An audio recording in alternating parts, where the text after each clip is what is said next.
patches. I'm depending on your son.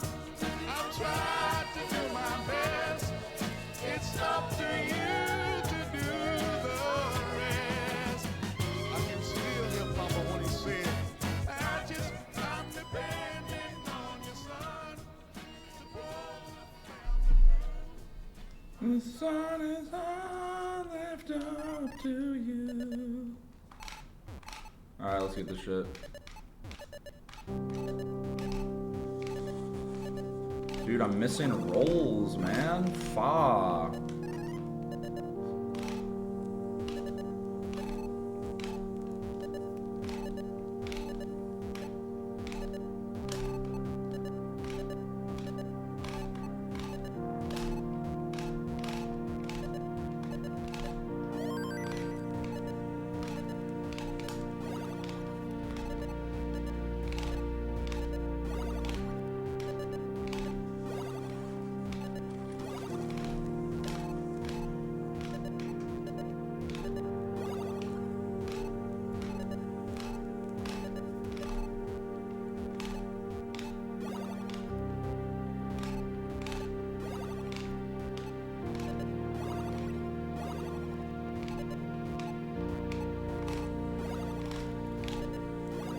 There we go.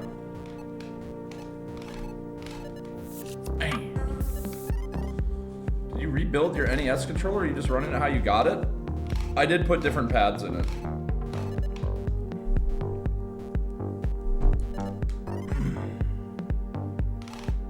This shit is such a banger.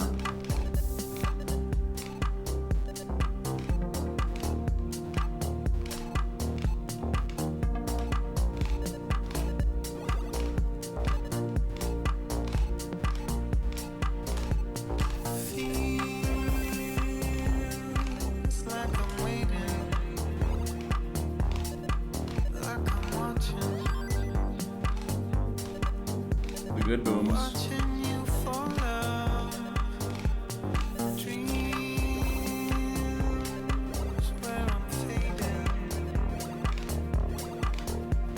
Fading.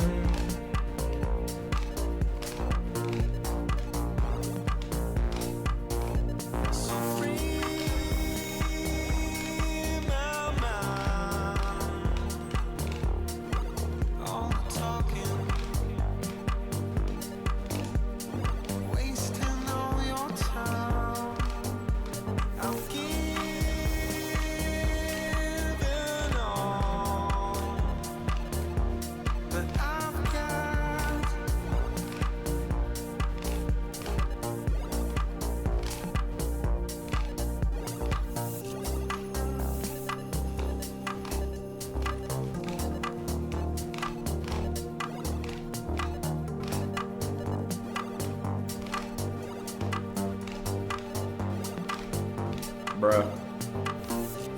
Ah!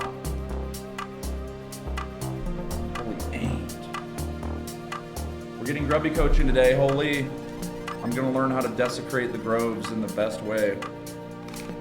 Mini F.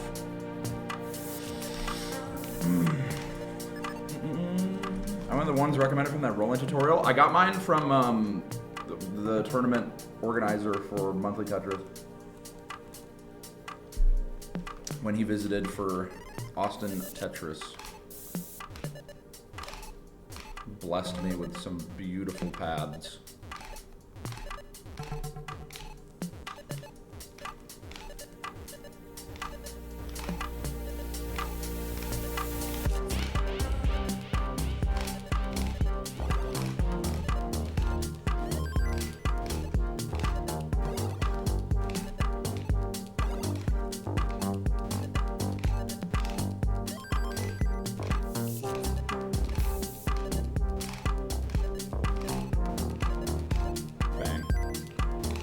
How old and unwashed are the gloves? I actually change the gloves out kind of often because I'll use it as like a napkin.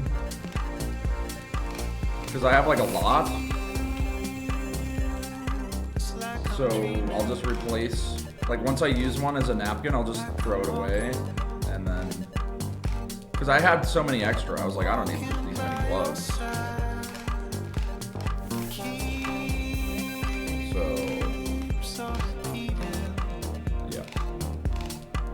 very convenient. It's not for cum.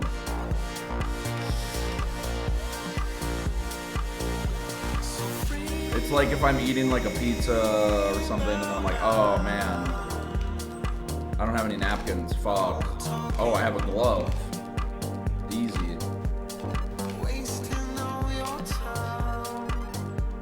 Alright.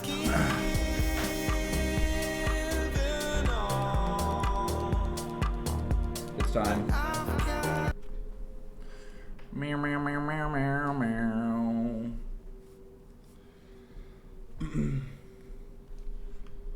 I have a dog sitter today for Boba. Nurturing him downstairs so I can fully lock in. Last time I was getting Grubby coaching, I was a little distracted, admittedly. But this time around, I'm fully locked. Fully locked, fully loaded. What up? Happy Sunday. It's the Lord's Day. Jahish's Day. Did you pray today? And happy Mother's Day. You're not going to believe it. This guy is paying me to watch his dog while he plays video games. And I mean, yeah. And I mean, bark, bark. Okay. So, where did we leave off yesterday? Pretty decent. 1073. Lost to an orc. I don't think I saw this game or watched it back. Let's see what happened. Oh, yeah, wait. This was the game where he was creeping. Let's see. While I'm waiting anyway. Oh. You can play one more if you want. Oh, okay. I'm watching a replay. Should I play one more too? 5, 6 minutes.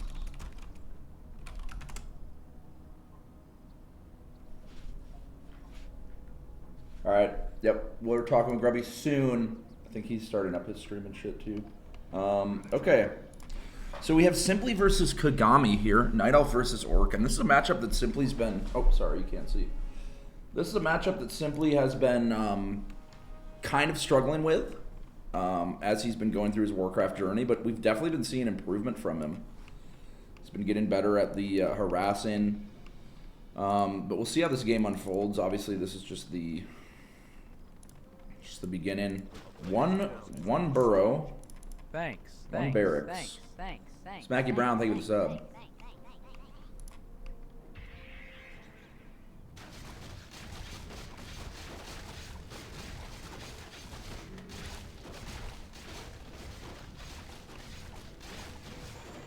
Damn, illusion creeping's pretty good. So I do my first camp and I immediately go up to this one. Trying to yoink it. I take more damage, I think, than I was expecting here. Can we get a sub train for Mother's Day? Yes. True. Dude, Blade Master is just such a cool guy. I wish I could crit like him. 2-shot at the Wisp. Actually tries to go for that camp. Already got it. Where's he going next? A player's forces are under attack. Goes for the other green. Another grunt is coming out. 4 burrows. Tech in.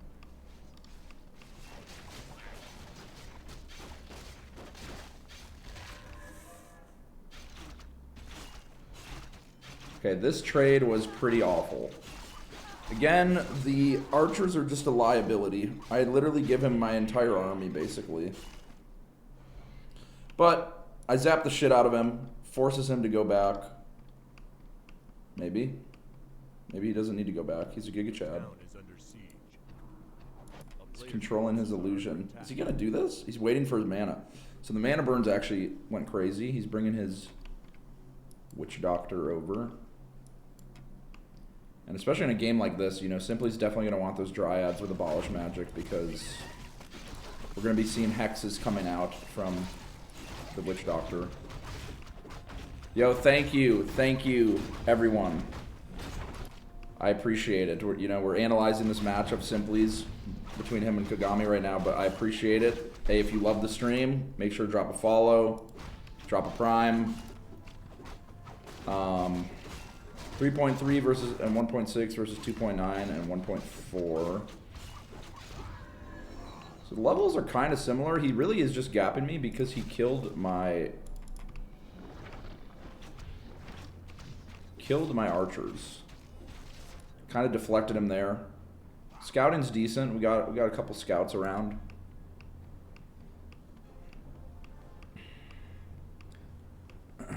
It's Mother's Day. Damn, I have to call up my favorite Dryad. What are you saying, man? Okay, he's got a Raider now. Okay, this guy knows how to creep.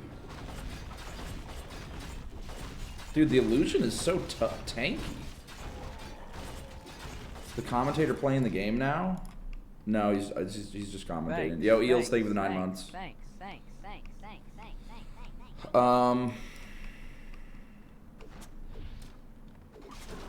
We get a headhunter kill. Cool. Then a little bit of a fight breaks out here. Actually doing pretty good damage, but I go for the teleport. Guys, Lose a Dryad. if you gift a sub during Mother's Day, I will genuinely, personally, and passionately pass on your love to the greatest lady in speedrunning. Advice? Is this T3? Tree of Eternity? What am I doing? I'm going for the red camp. He's also going for the red camp. We lose the Tree of whatever. Ancient of War. So at this point, pause. What are we looking at? He's actually sitting on a lot of gold. I actually have a bigger army. Oh, I do have the... Okay. 3 bears. Archer. Dryad. Dryad chilling at home. Are you coming? She's coming. 2 more bears in training. He has pretty epic army as well. Level 3 and level 4 versus level 3 and level 2. If I just go for the other red here, I'm probably chilling. He actually started expanding. Do I see this? I don't. Damn. What's up, Simply? I haven't been on your stream since you were hosting. Those Minecraft Speed Tourneys playoffs are today. They reminded me about you. Aw. I hope the playoffs are very pog, man. You are a bear in training? I think I'm a bear, like, fully fleshed out. Okay, and then this is just the worst fight of all time. He's in the fucking fountain. So he's getting healed by it. I'm not. And we're just getting I mean, it's just the stupidest fight of all time. Like, I don't know why I thought this was... I kind of just ran into him. I'm like, oh, like, I have bears. Like, I think I'm stronger. And maybe I am. But his hero's pretty fucking large. Gloves of Haste, Circlet. I have Doomhorn. Doesn't really do a lot. It's better than nothing. He's got the Stormwind Horn. And yeah, that's just fucking GG. If I go and kill this, I think I have level 4 and 3 just like him. And my units also are upgraded. Yeah, he eats a bear. Fucking Kodos. Probably focus Kodo here. Doesn't really matter. It's just fucking dead. I mean, it's still... And no, it's horrible. It's horrible. I'm just like, yeah. And then I think I also was due for a boba break. So, yeah. But either way, he was expanding too. I don't have my gold mine cleared. I did not catch this at all. Either way, I was losing this game. Well played. Nice job there by Kagami. Simply, you know, sometimes you got to move your scouts around, and let's not get so antsy to fight. Maybe next time, perhaps. You call us? Macroed and microed. Correct. Okay. I'm gonna just chill in the Discord. No rush. On Grubby's side. Pretty decent stuff, though. Pretty decent stuff. Is it only for me, or is Mike ass? And what do you mean by that? In what way is it ass? Night Elf is very cool. I agree.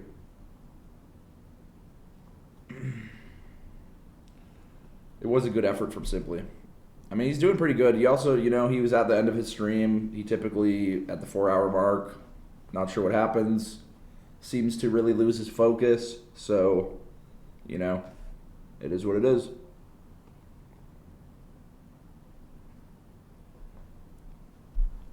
Echo, and it sounds like you are sitting on the mic.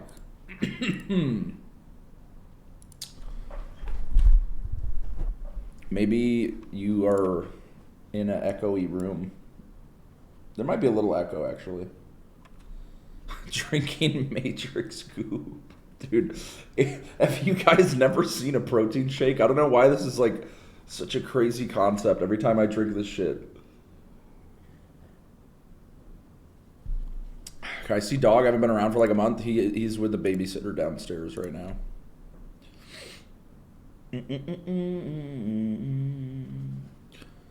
He's suddenly remembered he must apply his hemorrhoid cream with 3 minutes left in the game. Terrible time to get distracted. Yeah. Yeah, I got a babysitter because last time I got coaching from Grubby, well, actually, I don't know if it was the last time. It was the time before. I had to keep taking boba breaks. So, you got a babysitter? Why not a dog sitter? Fuck. Wait a minute. Shit. Get a dog sitter next time. Babysitting while you're in the house, just micro while playing the game with the dog. True. And that's true. That's pretty fucking true. No lie.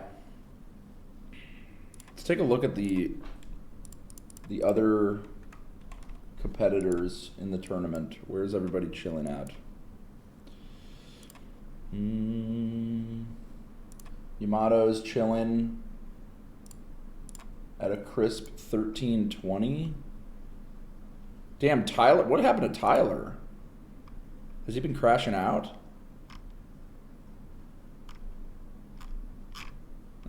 Just been up and down, chilling around 1300. Maybe we get 1100 today. That would be Pog. Really need to close the gap here. I would be, if I can get to like 1200 something, I feel like I'm in a pretty good spot.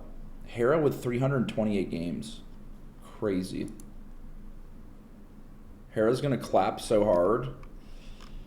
I feel like, oh my god, Mary 0-5. That makes sense though. She's doing her calibration.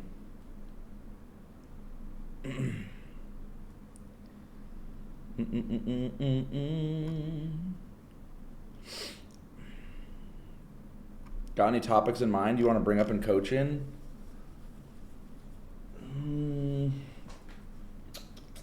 It's a good question, honestly. I mean, we were talking about the late game yesterday.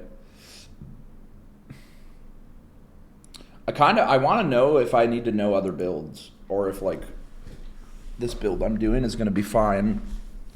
Like obviously tower rush or whatever, early harass, like a couple of like sometimes you have to pivot, do like 2 Ancient of Wars or whatever. Warden build? Nah. When is this tournament? You've been playing this game for 2 months? It's only been 2 weeks, actually, believe it or not. But yeah. And I mean, yeah. 132 games. Yeah. I like how Dante's has just not played at all. Mary with 5 games. Mary really needs to get her games up. She's got to grind. You go fan of knives, blink into enemy workers, and kill them all. That does sound really fun. It might take time for a dog to turn into a baby completely. It might get stuck in between, lose some hair. It might actually be a creature. It's possible. Yo, Simply. Grubby. Yo, what's up? How's the day been treating you? It's good, man. I just started. I got up not too long ago, took a look at a replay, and just sizing up the competition. See a lot of 1300 going on. Feel like I still got a ways to go here, but yeah. How about you? How's your day been? I've been spending some time with the chickens. I've been doing some cooking, grooming the dog, just having a good time, and then wondering how I can coach you to get another 200 MMR, because that is the goal today. Then. Yes, 200 MMR today. I suggest taking it 100 MMR at a time. Just get 100 MMR once, and then the next time you get another 100. Then you've got 200. Baby steps. Baby steps. Okay. Your trajectory has looked pretty upwards. Mm-hmm. But you have questions, perhaps. Yeah, I do have a couple questions. Mainly. You can also take it away. Yeah, go ahead. Well, yeah, I'll just ask one question and then you take it away. But the thing I'm really wondering and I'm kind of scared of is like, will this build be okay for the tournament? Like I've kind of gone back to the basics. It's like, 2 Dryad, Ancient of Lores, into the Bears. Like, obviously you pivot, if they're building air or whatever, more Dryads or more Bears. But I guess I'm just wondering, and obviously like the Ancient of Wind comes in sometimes as well. I guess that use case I'm not as familiar with, but I'm just scared I'm gonna get countered really hard because I kind of just do the same shit, Right. And have you played other competitive games I can compare it to? Multiplayer? League of It's not meant Legends. to be like an out or something. No. Like, no. I mean, I'm just thinking of different games, like League of Legends, Mario 64, Tetris, Valorant, Street Fighter. Yeah. And if you are to like announce if you're going A or B in Valorant, that would be like a big downside, right? Yes. Is there A and B in Valorant? Yeah. There is. There's the 2 sites that you plant the bombs. Yeah. Okay. Yeah. And all right. I see. So, how about we try to focus on adding a little bit of nuance, where maybe you can adopt a secondary build. I was already thinking of teaching you potentially an alternative build, if only to widen your understanding of what is possible, so that you can see the game from a different perspective. Because right now, you're always playing around the 9-minute, at the earliest, right? The 9-minute timing. 9, 10, 11, 12, but never earlier. And so it could help to make you see the game from another perspective. Yes, I think it would, for sure. It's kind of, I feel like I'm playing very limited understanding or, predictable. Yeah, okay. All right. So, let me see how we're going to approach this. Of course, I didn't know what you were going to ask for, so I haven't got it prepared. Oh, that's okay. I mean, if you have stuff in mind too, like I think, I trust you fully, Grubby, with my life. So if there's something you had in mind or, whatever, like, just say the word. Well, maybe we can try something I saw on a Dante's and Jinxie clip. Oh yeah, I saw that clip. For sure. Do you want to be the?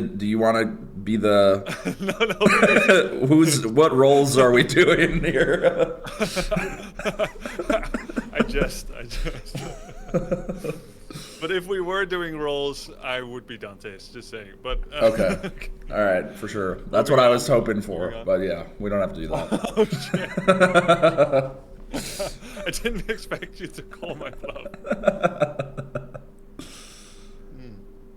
I was hoping it would be an awkward comment that you didn't know the reference to, and you would have like a, "Oh, is that what he meant?" moment tonight when you check the clip. No, I already knew your build order coming into this call. I knew exactly that. I knew you were just gonna. I knew you were gonna grab it and just want to take that role. So yeah, I was ready. thus showing the importance of not being seen with your predictability. It's full circle.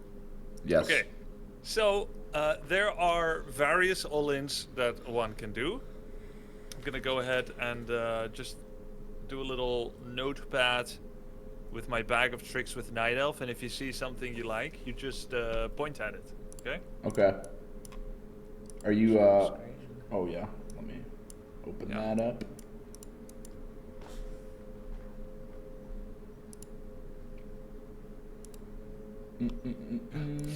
Yeah, so right now we are full on the DA Naga or KOTG train with Dryads and Bears. Usually we call it Bear Dryad. Mm-hmm. So that's something we'll always have at the moment. Then, I mean, we could also do this in secret. Oh. Do it in secret because some of it may be surprise builds. You can, but of course, I can also. You can also try everything, and then they don't know what you're gonna do anyway, right? Try a little bit of everything, and then settle through DM or private practice what you want to hone in on. Fun fact: Sun Glitters, who was 300 MMR in the first tournament, and barely won almost any game in practice. The night before the event, she DM'd me like, "Grubby, this build that you sent me, it's really shit. I can't win anything. Can you give me a cheese strategy that's really good? And I'll practice it this morning, and then I'll use it in the tournament." I said, okay. I gave her a double racked footman build, and she nearly 2-1 someone like triple her MMR. That is a tough one. I still have yet to beat that. Double racks, footman. Can be really good. So there's Platinum Hunts all in tier 1, Platinum 2 AOR Hunts all in. There is Demon Hunter, many archers, secondary TAF hero, can be almost anything, plus APs or AOWs aggressively. Okay, so you build you empty your money you try to unleash as many resources into a space as possible. You bring all the wisps and you build as many of whatever you can build. Ancient of War, Ancient Protectors. Okay, then there's Keeper plus Mass Archers plus Firelord. This is very good versus Orc with BM.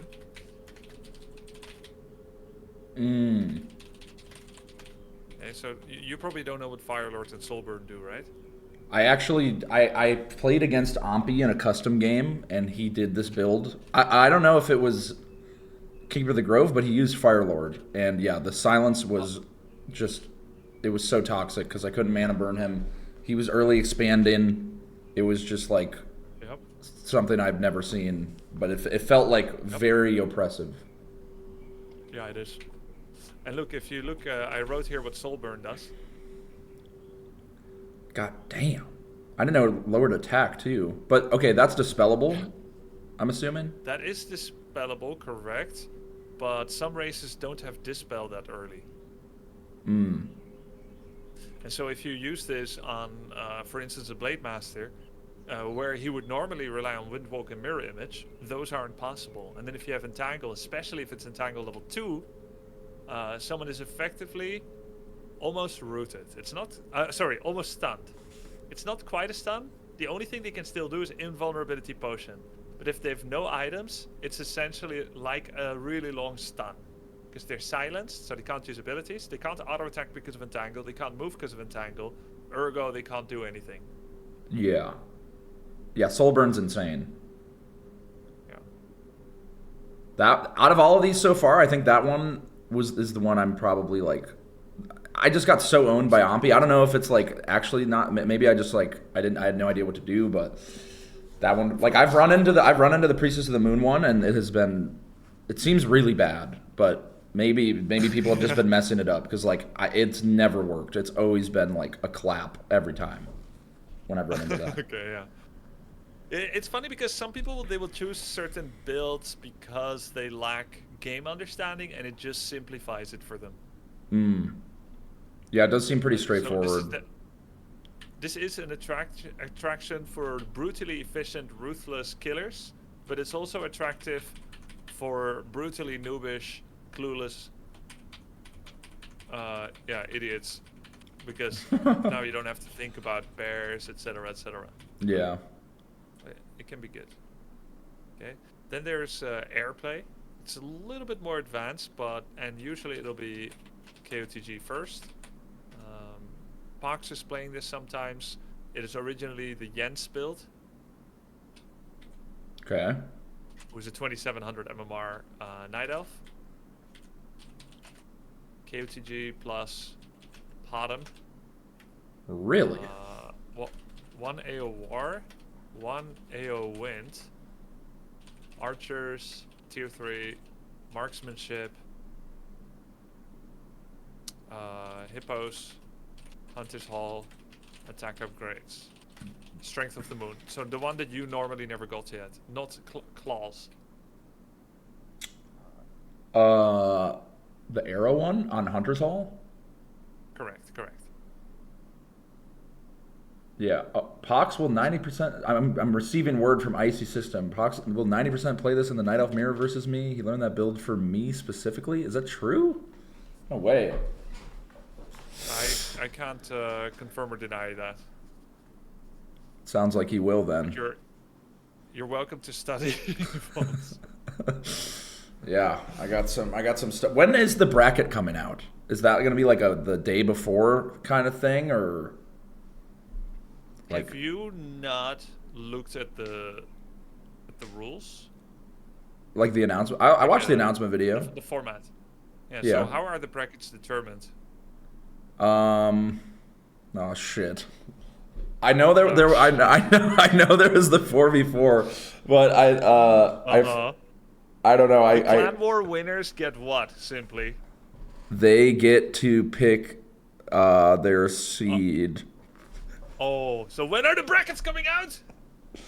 The 15th. Yeah, the Friday night. Yeah. Okay. But well, that's a valid question. Yeah. Maybe you meant when are the teams? Yeah. Thank you. That is what I meant. All right. Yeah. When's that? Busting your balls for fun. Yeah. No, you're good. Okay. All right. Let's see. So this is for Night Elf Mirror. This is for Night Elf versus Orc. Okay. Then let's see. Is there a cheese or a different build that works against human? There is Night Elf versus Human, and this is a little hard to play. This is very hard to play. I don't know if I should teach you. It's Katk, Naga, Potom, 3 Orb of Venom, non-stop archers, non-stop pickoffs with clarities, and then usually MGs. MGs. Mounted Giants. Yeah. No way. There's actually a Giants build. Yeah. But it's best on a map that's not in the pool, with a healing fountain. You can have healing issues with it otherwise. So I think we just scrap this. Yeah. My brother's been begging me to use Mountain Giants. Like, he keeps texting me. He's like, when are Giants happening? I'm like, bro, I feel like they're just ass. And yeah, I guess it's just too hard. Yeah. Mountain Giants are best against Talons for Night of Mirror. And they're also good against Undead if you get to the situation where the Undead has Master Banshees. There's a game that I can... maybe one of my mods or one of my viewers can send it to Simply. But remember, chat, that game between Life and Happy on Last Refuge, like 5 days ago, where Life gets 80 population, Happy's level 432 or something, Life is like level 54 or 55, and then Life starts killing his own bears to have more space for Mountain Giants, because he doesn't want his bears possessed, essentially. What the hell? I can't imagine killing a bear.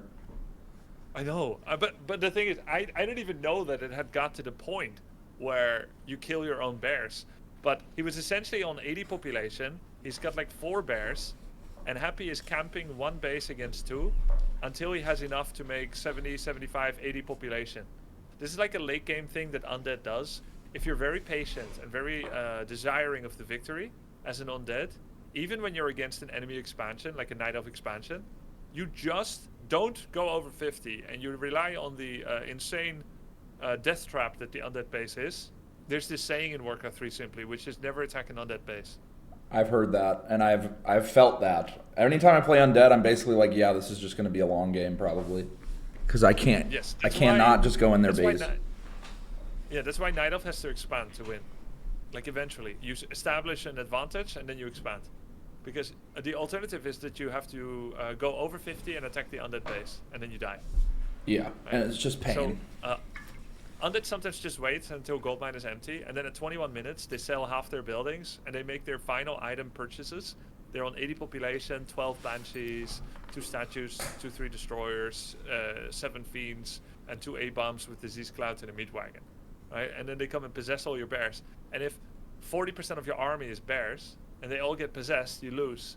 So if you have 2,000 gold in the bank and you're at 80 population, sometimes you're just like, you know what? I don't think I want to give my opponents bears.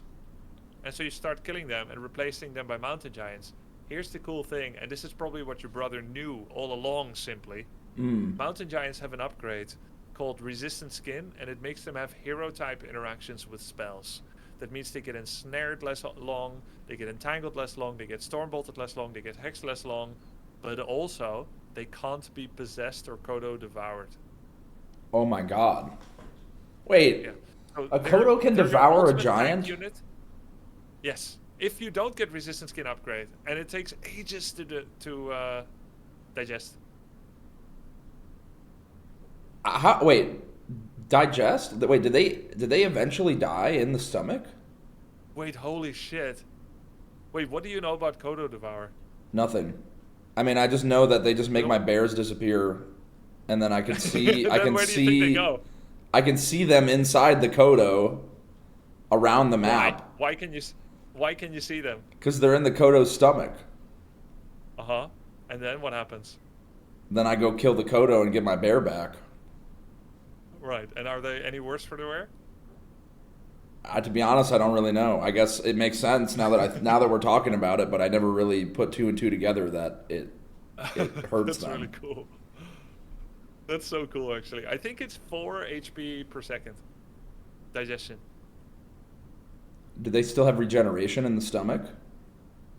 That's a great question. Yes, they do. So if they're devoured when rejuvenated, they will natural regeneration. If it's nighttime, daytime, Night Elf has no regen. Nighttime, you have regen. You know? Right. Yeah. So if they're eating at night, like, you should just never eat at night. We all know that. It's a bad idea. I personally don't believe in that. I always eat at night, and here I am, not dead. So Wait, like right before bed, or just like yeah, I always eat. I always eat right before bed. really? Love it. I mean, I love it too, but Guess what? I feel like it fucks my sleep up. Really, does it? Yeah, because I always sleep anyway. well, yeah. I mean, you'll always sleep, but like I feel like the quality of sleep, no, because you're digesting.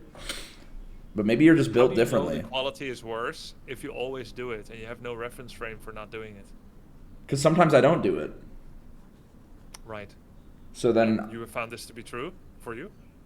yeah, like I'll wake up and I'll be. If I go to bed like kind of hungry and I wake up, I feel like I think I usually feel pretty good. Huh. Yeah. I've never tried it. I always eat before bed. Maybe you're just so used to this debuff that you don't even know it happens anymore. Oh And my you- god, kind of like playing Orc. Wait, is playing Orc considered a debuff? I feel like Orc is OP, bro. That's what Kevin said. Orc is busted. I see. Well, everyone's delusional about their own race. Makes them feel better about their own skill. Yeah, it's just the cope. But all right, what are we? What's this number 6? 2 Ancient of War into. Oh yeah, to react to a Night Elf versus human Hugh Vexping, right? So it's an adaptive to Ancient of War, and in fact, what we should do right meow is we should look at the game that was played today between Moon and Fortitude. Moon is one of the best Night Elf against human in the world. And Fortitude is the best human in the world. And they had a match today. Oh And so shit! if we look at that, I can kind of commentate it together with you, and then we can learn together. I would love What do you think that. about that? I would love that, Grubby. Let's see. What is Fex ping? Let's watch together. Yes. Fex ping, fast expanding. Oh, of course. Okay.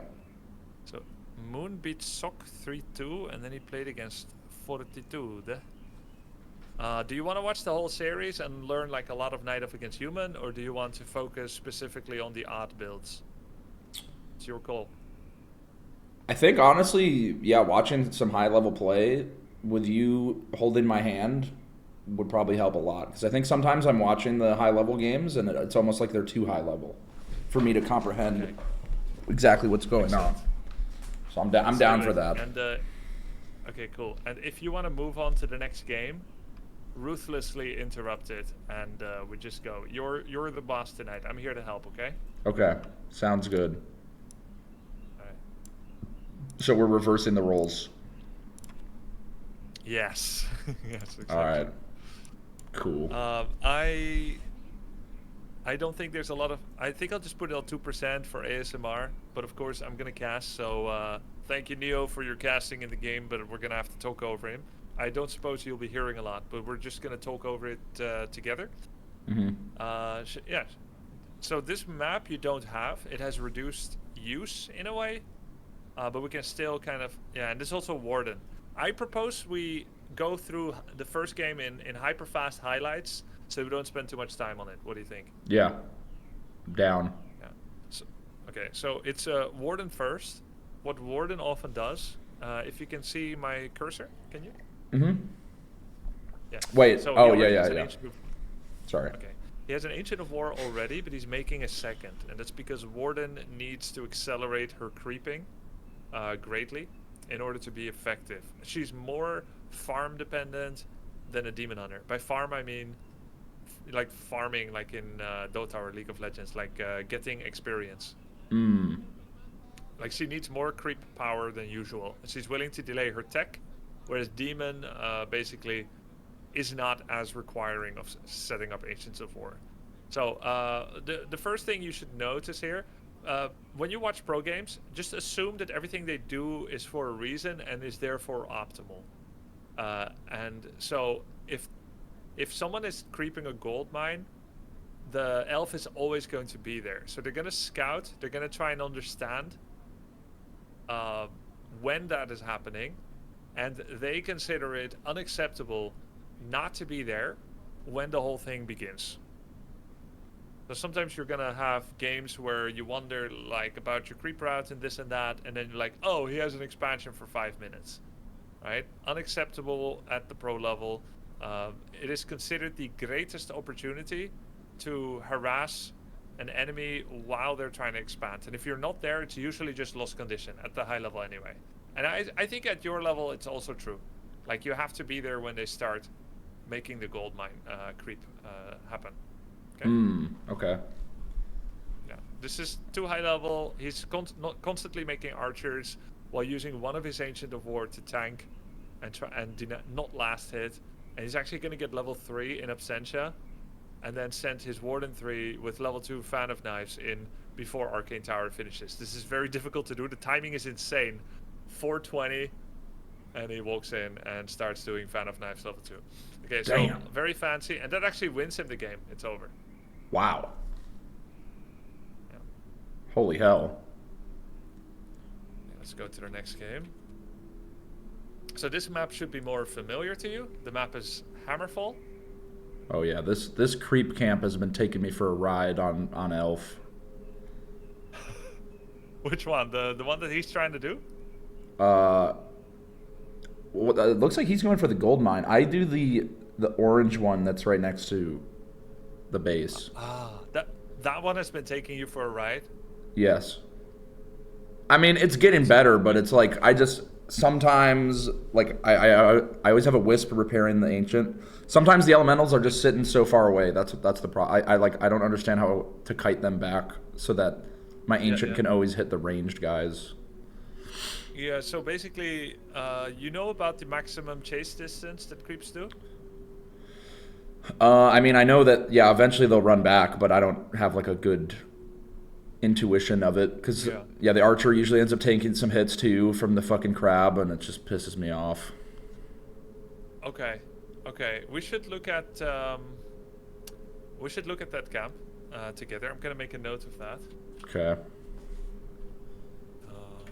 Study Hammerfall first orange camp. But basically, he's doing an alternative camp here, and this is because he's playing against human. If he's against orc and he creeps this, I'm not saying it's not possible, but it's much more dangerous. It has happened to me before that someone took this camp, and it can be very good. But basically, the human night elf matchup is understood to be a matchup where human usually expands. It's not always true, but usually human will expand in this matchup because their results with it are better. I would say it's about 60 to 90% of the time that human takes an early expansion like this. So if Moon doesn't creep his expo early, even though it's a relatively hard camp to creep, then he may never have a window to do it anymore. Because after this, human will either power build a tower or they will power build a town hall, and then their job is now to disrupt your fast expansion. And if you start creeping it too late, well, they're on top of you and they're just gonna creepjack you and everything. You see how he's thinking very economically? He's just sending his Archmage right past the Demon Hunter because he wants to cancel a Tree of Life that even now might be started. Damn, would he do it that early? I thought early expo on Night Yes. Elf is like just never the move. Yeah, especially with Demon Hunter, because Demon has no forms of CC. If you go Keeper of the Grove first, and you creep that first camp with Keeper, you get level 2, you have Entangle and Treants. If someone shows up with units, you can entangle units over and over and kill them and make them regret coming. Even if they cancel your Tree of Life, you get many unit kills out of it. But the Demon has no form of CC. In fact, the only CC the Demon can get is by buying Boots of Speed and making his speed higher than yours as a human, and that is kind of like crowd control. Yeah, I see that a lot in the high level play. The boots on Demon Hunter. This looks like right now I'm like this feel like obviously they're pros, right? And you're saying everything they're doing is like optimal and for a reason. But watching it, I'm like, I feel like he's just like running around. Not a whole lot happening. Thank you. Yeah. Could you repeat the final 5 seconds? Just saying, it's like I trust that what they're doing is optimal, but as I'm watching this, I'm like, it just looks like they're playing Ring Around the Rosie in the middle. And I guess on Fortitude's side, he's trying to just buy more time for his expansion, so it makes sense that he's all up in Moon's business. I see what you're saying. It feels random. They're constantly walking left and right past each other with murky purposes. What did you say? Murky purposes. Oh. Like obscure goals. Yeah. Yeah, that's what... Yeah. Yeah. So, if Fortitude didn't come immediately after clearing his expo, and Moon had made a Tree of Life at minute 3 upon clearing the camp, then in okay. Sorry. Yeah, that was it. If Moon had made the 3-minute Tree of Life, and Fortitude didn't show up immediately, there's a chance he would no longer have the critical damage to cancel it. So he shows up immediately. It is like a rehearsed, necessary push. And because Moon knows it, that's why he didn't make the Tree of Life. If he knew that the human would fast expand and then hang around his own side of the map for a minute, then Moon would have already made the Tree of Life. So there's a lot of mind games going on, which may not be as useful for you to try and copy. So we're not going to overthink it too much. Okay. Just kind of explaining that basically Moon doesn't have a right to make TOL that early. In other words, your initial intuition that you had before we started the session is kind of correct. It's not done. Okay.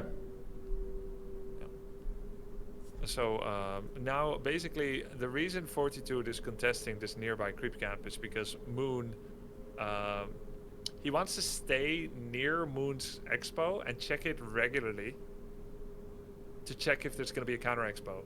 He's even sending his footmen to the Moon main because there could be a Tree of Life walking at distance and then walk towards the gold mine so that Even though it will cost him time, it's safer in a safer location.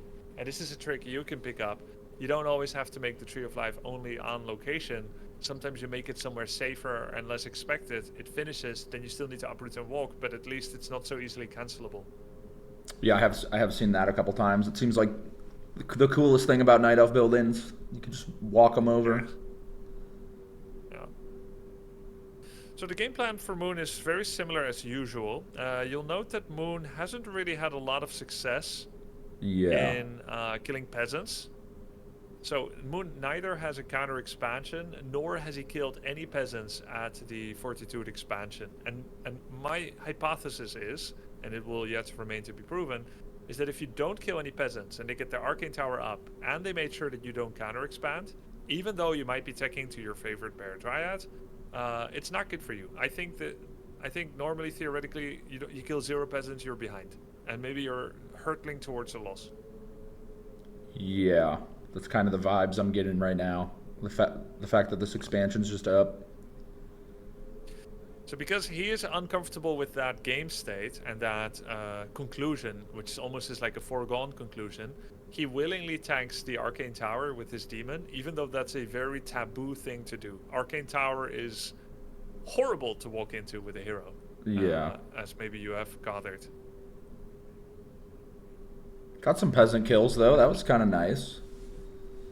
Yeah, so he just burns his immolation as fast as possible every time when he has mana, and then just tries to kill anything, because he knows if he gives a completely smooth economy, then it's not good for him.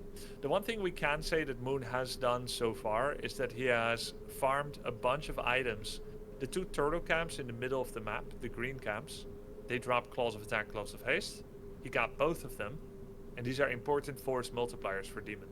So he has a Claws +5, a Gloves, and the Claws +8 is from his opening creep camp, the expansion. So the Demon is very powerful with auto attacks, even when he lost all his mana.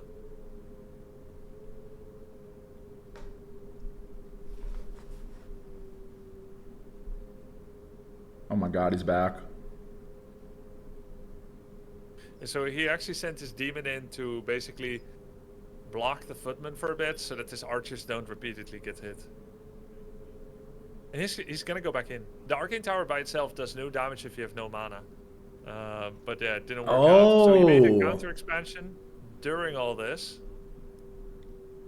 Oh, can you hold on? I'm just gonna let this play. Can you hold on for 1 second? Yeah. I need to remove a tick on my dog. Oh, no worries. So we see Fortitude here pushing to break this counter Expo, but it looks like he won't be able to do it. Not enough manpower, but the Footman coming in now.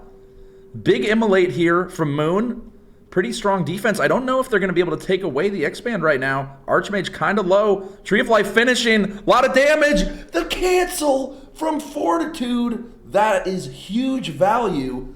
Now, the game isn't over yet by any means, but Fortitude still with his Expo. I mean, just looking at the money difference here. 1,300 gold.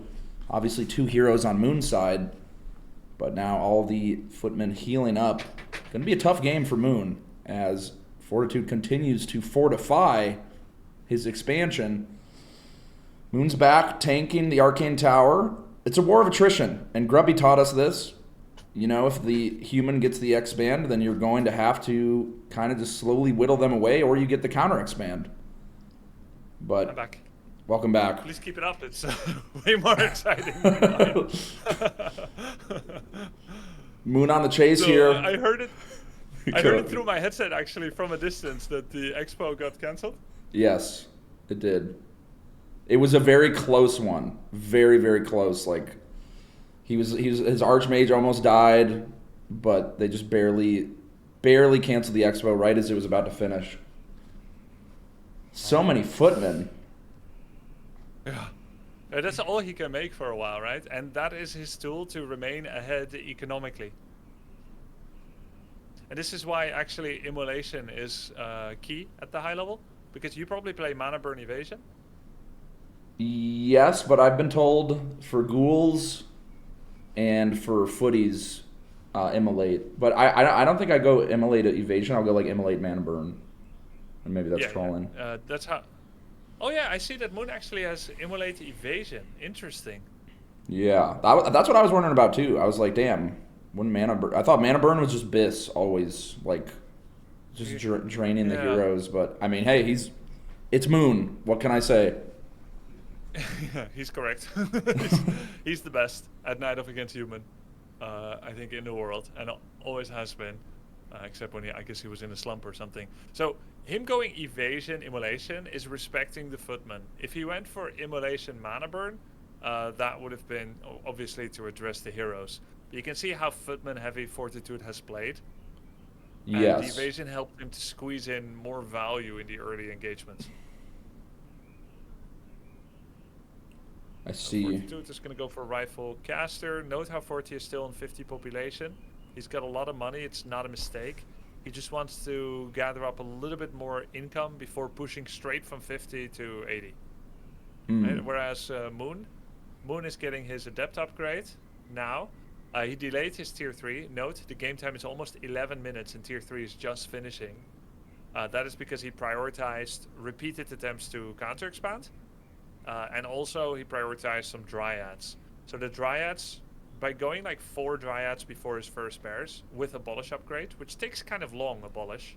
I don't know if you Yeah. noticed that. Yeah. Well, is it longer than the Master Claw or like the Claw trainings? I think it's 45 seconds. Master Claw is like a minute. Okay. Abolish is probably 45 or 60. It's definitely longer than a Dryad. So he went for Dryads to address water elementals, and then he had Immolation Evasion to address Footmen. So instead of mana burning and preventing water Elise, he just abolishes them, getting value out of them. So it's kind of smart. He And now respected he into used the mana Tome burn. Yeah, 200 gold to get the Tome of Retraining. Immolation would still be good against the 6 Footmen, but it really drops off against the mass ranged army a human can field. So he went for mana burn evasion. Okay, this is a really important moment. I'm just going to pause for a second for this.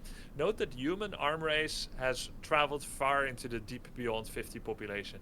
The human population right now is 68 out of 80. He has prepared the 80 cap because all the logical caps in Warcraft 3 are at the upkeep caps. First 50 and then beyond 50. If you have 2 base, you're thinking of 80 because that's the last moment where you still gather 70% income instead of 40% in high upkeep at 81 population plus. Mm-hmm. So Fortitude has begun army production. Moon can see this because he has ultra vision. And he see with his Dryads right now, they see the Breakers standing there. They see the Sanctums having the little animation that they're currently in production. So he knows we're well into over 50 pop territory. But what is Moon doing right now? Moon has 2 over Moonwells. He's at 50 out of 70. He's making a 3rd over Moonwell, which you can see on the right side of the screen, the production tab, which is in this overlay. He's getting Wellspring. He has 1 attack upgrade. And he has his Master Claw training ready. Currently he has only 2 bears. And he's not producing, even though he has 750 income. This is how important upkeep management is in Warcraft 3. He's trying to aim his production explosion to start and complete by humans' attack time. Makes sense. And if he starts too early, then he will fall short. And he will grind to a halt at 62 population. Because he didn't save up any money. And then slowly step towards 68, 70. But if he waits just long enough, he too can get to or near 70 or 80 population. And so the defender is always allowed to hold a little bit longer because they don't have to travel across the map. And human is the natural attacker in this matchup because they got their expansion earlier, and therefore it makes sense that they reach their bigger army earlier. Yeah. And so let's say if this was you and you played against a human and they fast expanded, if you manage to get a counter expansion, you should never want to fight an all-in in the human base. You will fight the all-in in your base. Make sense? Yeah, because they're hurting. Like right now, he's at 140%, and Moon's at 200%. Yeah. Like economy. Yeah. Yeah. And you want to make sure that your final reinforcements immediately join the fight, because you're behind in income. Right. And that's only possible if you're defending. So what's the plan here? What is Moon going to do? Get a little peon, a couple peasant kills, perhaps? Well, the peasant kills don't matter that much, because all the money has already been earned to go to 80 population. So we're here more for positional reason. The most important thing for you to see is that the person that is 50 pop is the guerrilla warfare guy that does agile stings with mobility. And I kind of talked to you about that yesterday night when I was watching your stream after mine. Yes. What shows the agility of Moon? The fact that he has a town portal and is positioning in the enemy base before someone positions in his. Yeah, he's ready to get in and get out. This is not an all-in. Yes. Yeah. Yeah. If he had no TP and he did this with only bears against sorceresses, he can get caught in a fight that he can never get away from. But because he has town portal, he can always get away. And even if he had no town portal, he could just abolish any slows and run, and he will only lose 1 unit to Stormbolt. Which is not great, but better than everything, right? So what he is here to do is to maybe address the production. If he can break a farm, he can get in. He can kill the gold mine peasants and all the lumber peasants, and then you're actually preventing your opponent's reinforcement capabilities because you've actually dented their economy. It's not enough to kill 3 peasants because it just addresses the lumber, but if you can kill like 9 peasants, now you've basically put your opponent all in, because it will take a while for them to replenish their peasants and to restore their economy, which gives you more than enough time to get to 80 population yourself. Alternatively, if you can catch some reinforcements, rifle, breaker, let's say they were rallied onto the map, and you can pick off 2 or 3 units, that's a great way to slow down the enemy's capability to reach 80 population as well. Right. Okay. And the key here is that he has town portal. And that's because he is second to expand, so he needs to have town portal. Because at any time, and because he's saving up on 50, he has to have town portal. And what's more, you can afford to buy town portal when you're on 50 population, right? So now we're going to watch and see what he does, and I'll commentate it. He's going to see, are there any reinforcements? Can I get the breakers out? And well, let's see. It looks like he's actually going to creep his Naga while using his Demon and Dryads to prevent reinforcements from joining the human army. So he's still in some way preventing an 80 pop attack because he's cutting off the reinforcements who are forced to be rallied. So if Fortitude wants to do an 80 population attack on Moon, then he first has to go back home to bring out the invaders. Then he can rejoin his entire army. Look, he's even getting a rifle. Oh, the staff back. Wow. Yeah, so this is Fortitude saying, I don't like that you're forcing me to send my 60 population army to get the rest of my 20 population. So in refusal to play your game, I will instead just send back 1 hero, which may look like a town portal to you because I put it on my keep. Maybe you'll just leave without thinking. And maybe the hero himself is enough power with everything else I have to drive you away. This was a misjudgment. Yeah, he's getting absolutely shredded right now. Oh, man. Oh, man. Oh, man. Get the surround. Come on. Surround his ass. Mountain King stun. Yep, there it is. The mana burn. Okay, the army's here. Uh-oh. Might be time to back off. Pick off a sorceress. Beautiful. Chain lightning on the peasants. Can we get one more? A peasant kill. Did he lose anything there? I don't think he did. Nope. No, this was incredible by Moon. Right? So he killed a rifle to begin with, then a Sork and a priest. He removed a lot of mana from both. I think the human even panicked and used to consume to keep his Archmage alive. And during all that, Moon crept his natural and started production at home. Because he has been greedy enough. He's been on 50 pop for more than a minute longer than Fortitude. That gains him another 180 gold. He's chonking away on his upgrades. And he's gonna be able to get to 80 population almost at the same time, despite expanding 5 minutes later, which is exactly what upkeep is for. It's a comeback mechanic against someone that has a Expo. Beautiful play by Moon. Beautiful. So note, the 6th inventory slot on the Naga is full, but Demon has space. Try to also do this in your games, that your melee hero always has space for 1 slot. This is for your save consumes, and it's also if you creep something that you can pick it up without having to mess around with your inventory. Oh, Naga's shit. buying TP. Moon is saying, I'm willingly base trading because my base killing DPS is better than yours.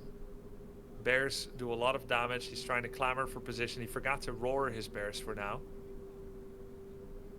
Wow. He's gonna lose This everything. army is insane. Oh, no. Uh-oh. I don't think he's killing that in time. Oh! Yeah, he is. Okay. He did the estimation. So Wow. now he's forced human to be back on 1 base. And by the way, it's very difficult to remake expos when you're already on low upkeep. Because, he has 70% income, but you have to pay the same price for an expo. And the power building costs active money. So by killing that expo when human is on low upkeep, by accepting the trade, he has basically ground humans' army size increase to a halt for the next 2 to 3 minutes. So whatever unit Moon can crank out now is just gonna make the gap of the army size difference smaller and smaller. Damn. Meanwhile, upgrading. Upgrades are very, very good against human. Thunderclap and Blizzard bypass it, obviously, because it's just spell damage. But every rifle sork damage, all the rifle sork damage is getting blocked a bit.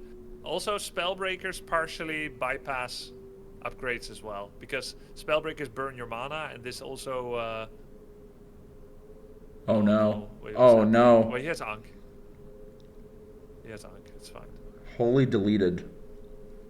But yeah, upgrades are very good in Night of Mirror and against human and undead. Yep. Damn. Oh, no, not the bear. No. Gotta be willing to give up like 1 unit if the position is bad. He's doing that very well. Better than trying to save the next unit that gets bolted over and over. The important thing here is that he is going in early, then using mana burn or potions or Staff of Prezi to basically start with the enemy heroes on 0 mana. Night Elf always wants a jab before they do a follow-up punch. The jab is you going in, burning, and then Staff, and then you have the real fight. Because now both heroes have no mana, which is a really nice game state. Ooh, the heal scroll's coming out. Yeah, I feel like Moon has a big advantage just with both heroes being on 0 mana. Bear goes down, though. It's still hard, though, which is kind of crazy. Yeah, I feel like all the slows is just, it's so hard to deal with from the human. Oh no. The demon is full again. I suspect Moon this time might try to send his Dryads to the backline to snipe casters. Rifles are a counter to Dryads, but Dryads counter casters. And with only 2 rifles, I think Moon can just shove his Dryads in. He doesn't need to play front to back where Dryads are only hitting Spellbreakers, in my opinion. Oh yeah, that's exactly what he's doing. The focus firing. Well, right now the Dryads are still hitting Footman with Defense, so this is a mistake because he's overburdened by trying to save his Demon Hunter. He's now deliberately targeting Riflemen, you see? Because he just basically shift-clicked those 2 rifles. Because once those are dead, Dryads have no counter. And see, now he can shove his Dryads in deep. Oh my god. Oh my god. There's no more you position and me position. We are inside of each other, is what Moon is saying. Oh, this is gorgeous from Moon. Yeah. They really are inside each other. Damn. Damn, forces the TP. And Moon double expanded behind this. So both trees are finishing now. Holy shit. 40 expanded again as well. So they're on 3v2 base now, but Moon is down in population. Yeah, and he's got to wait for the gold mine. Gold mine on that one, the wisp on the other one. Surprised he's Go ahead. I was just gonna say the Dryads being so low there in the middle is scaring me. They're like 1 tap. Yeah, that's true. He's sending them back. Yeah. I mean, he's managing fucking 3 bases. It's like when you're a Twitch viewer and you're watching and you're like, oh yeah, like why is he doing that? Like I would be doing something else and he's doing like fucking 10 other things. Yeah, I'm surprised he's that bad. That's fair. Oh no.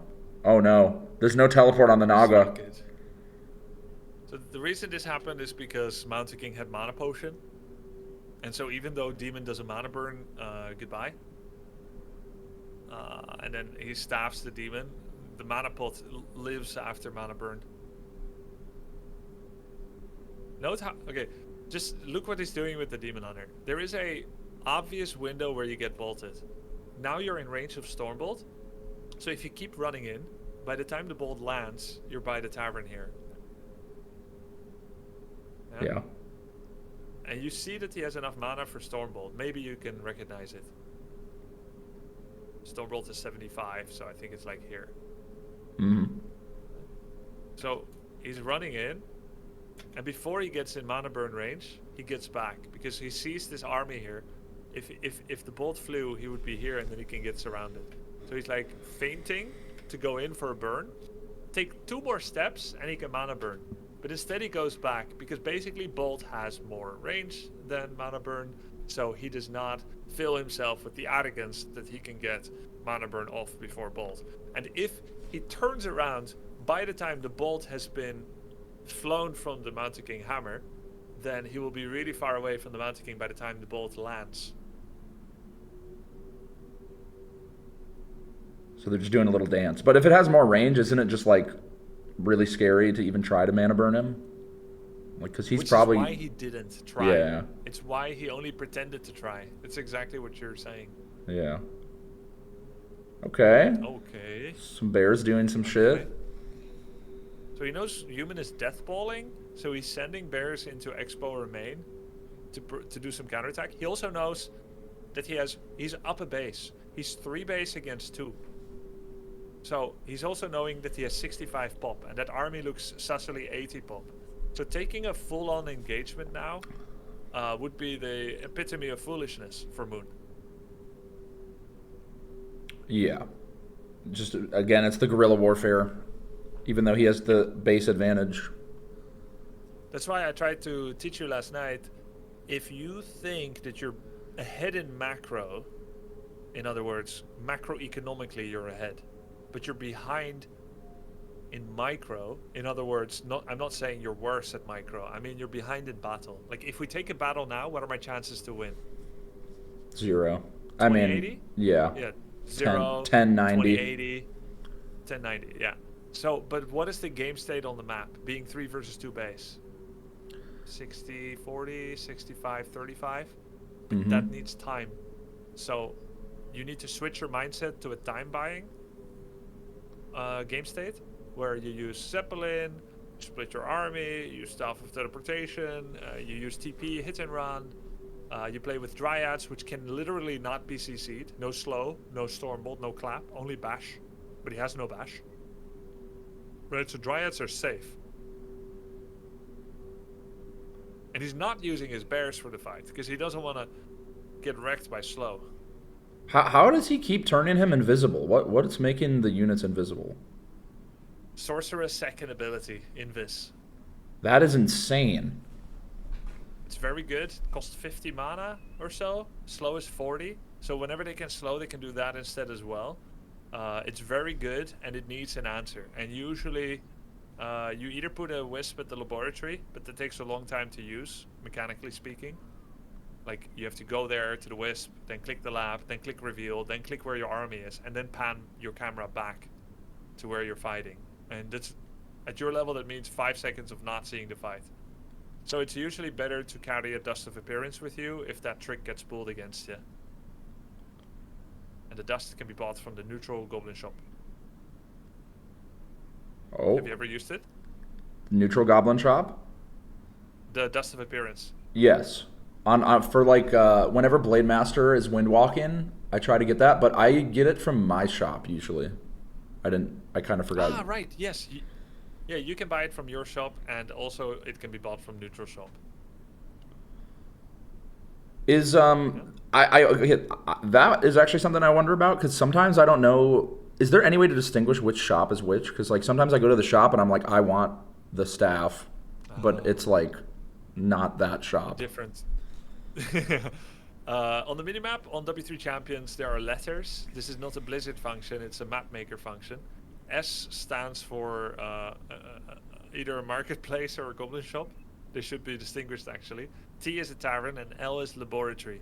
So anything with an S, you can sell things.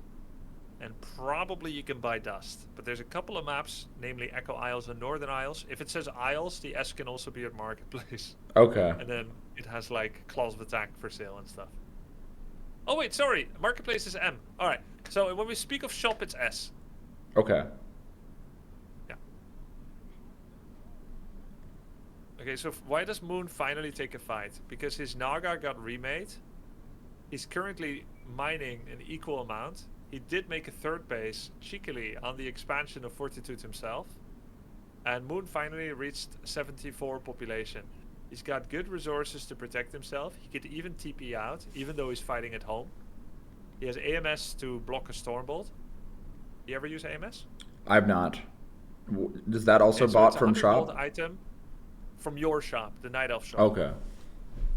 100 gold. It is dispellable by Destroyer, Priest, Shaman, etc. Right? If someone does a dispel on your demon, it's removed.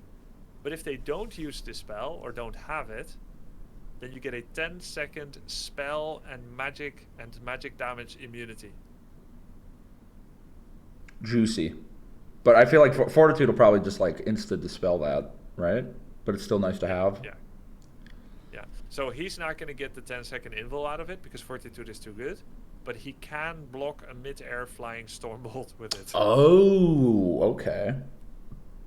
It's like a parry. And theoretically, yeah, like a parry. Theoretically, and I've never seen this, you could throw a Stormbolt on the demon and synchronize it with a dispel. I've never seen it though. Yeah, that's some very very tight timing we're talking about. Yeah, it's Street Fighter stuff that you can do in a one-on-one battle. Yeah. You can do that kind of parry block, but with so many units, it's hard. So Moon finally takes the fight. I want you to look at his Dryads and the bridge. Fortitude is using the bridge. There's Spellbreakers in front. A couple of rifles do good damage to Dryads. Moon does not like the position and just walks away. He splits his army. Dryads are in control group 1. Bears, Demon, Naga are control group 2. Or vice versa rather. But either way, Dryads are in group 2. Bears and Heroes are in 1. He loses a bear. He staffs a demon. He heals up. Look at the Dryads on the minimap. He's sending them to deal with the Shredder, but he's also sending them around. Because Fortitude keeps using the bridge. There, okay, did you see it? Did you see that? There's the Stormbolt block. This is insane by Moon because the Mountain King is currently invisible. Moon can see him missing though, so knows he's invisible. So his finger is over the hotkey for AMS. Look, this is how close he is to the Mountain King. The Mountain King reveals himself at 250 range from the demon. And Moon Holy shit. Damn. So crazy. That's why he's the GOAT. Yep. Still no dispel. Okay, there it is. Yeah. And Dryads from the back. Huge. These Dryads are 2/2 upgrades. They come in from the back. There's only 3 bears. And Moon has 75 pop. I don't think all of it is here yet or something. But the Dryads come in from the back. He's target firing casters. Staffs his demon away again. Demon, it's nighttime. Demon is healing from the Moonwells now. He's finished healing. Comes back in. Breakers get killed by Naga and Dryads. The Dryads killed a bunch of casters. Naga wants to do a nice fork lightning on the backline. Gets targeted. There's a rejuve. Instant spell steal to remove the rejuvenation from the Naga. Damn. The backline has been murdered. Oh. Wow, that was Gigabrain. The backline assassination. Yep. Oh, and we're edging Demon Hunter 6. Holy. Yeah. Fast forward a bit. Fortitude fights that had found that base. Those wisps don't matter for income anymore, so he just detonates on the Mountain King to remove some mana. Fortitude cannot allow an economic advantage, so he sends his footman to kill the tree during the fight. Has no TP though, only spellbreakers. Very little damage and no mana. This is the beginning of the end. GG. Damn. Damn. Are these games like are they just playing like ranked, or are these like set up like for a tournament or something? This was a show match. Oh, okay. I think. I'm not sure. Is this? Does anyone know what this was for, chat? Sunday, more like Moon Day. A nice one, Neo. Moon versus 42. It's a show match. Is that simply? Yes. Yang Fang. Oh, it's a Yang Fang. Okay, Yang Fang is a community member that, from his own funds, sponsors show matches between top players. Oh, that's sick. Yeah. Okay, so this is game 3. Fortitude going Dark Ranger. Yeah. As human. You may not face a lot of Dark Ranger first, but it's still good for you to briefly hear what her abilities are. Mm-hmm. What do you know about her? I know she does the suck, and that shit hurts. Yep. I don't know what else she does. Yeah. She can also puke that out on teammates to heal them while hurting herself. What, really? Yeah. I did not know about that. Yeah, it's a recent change since like a year. Dante's plays Dark Ranger? Dante's plays Warcraft? Yeah, he does. Fair point, but yeah, he does play Dark Ranger. I'll be on the lookout. Actually, I updated y'all's progress highlights today. Oh? Let's see what I wrote about you. You see, this is new. Oh? Simply hit his stride in the weekend of the May 9th. Okay, that's awkward phrasing, my bad. All good. Pushing near to the 1100 MMR threshold. Let's go. I'm on the map. The people are talking about me. Dantes, after enlisting coaching from various coaches, mostly from Saul 8-Man, has won 8+ W3 Champions games with a unique style of play that has him sucking off little men with cloaks in Undead Mirror. 8+? Holy. It's so good. Very good.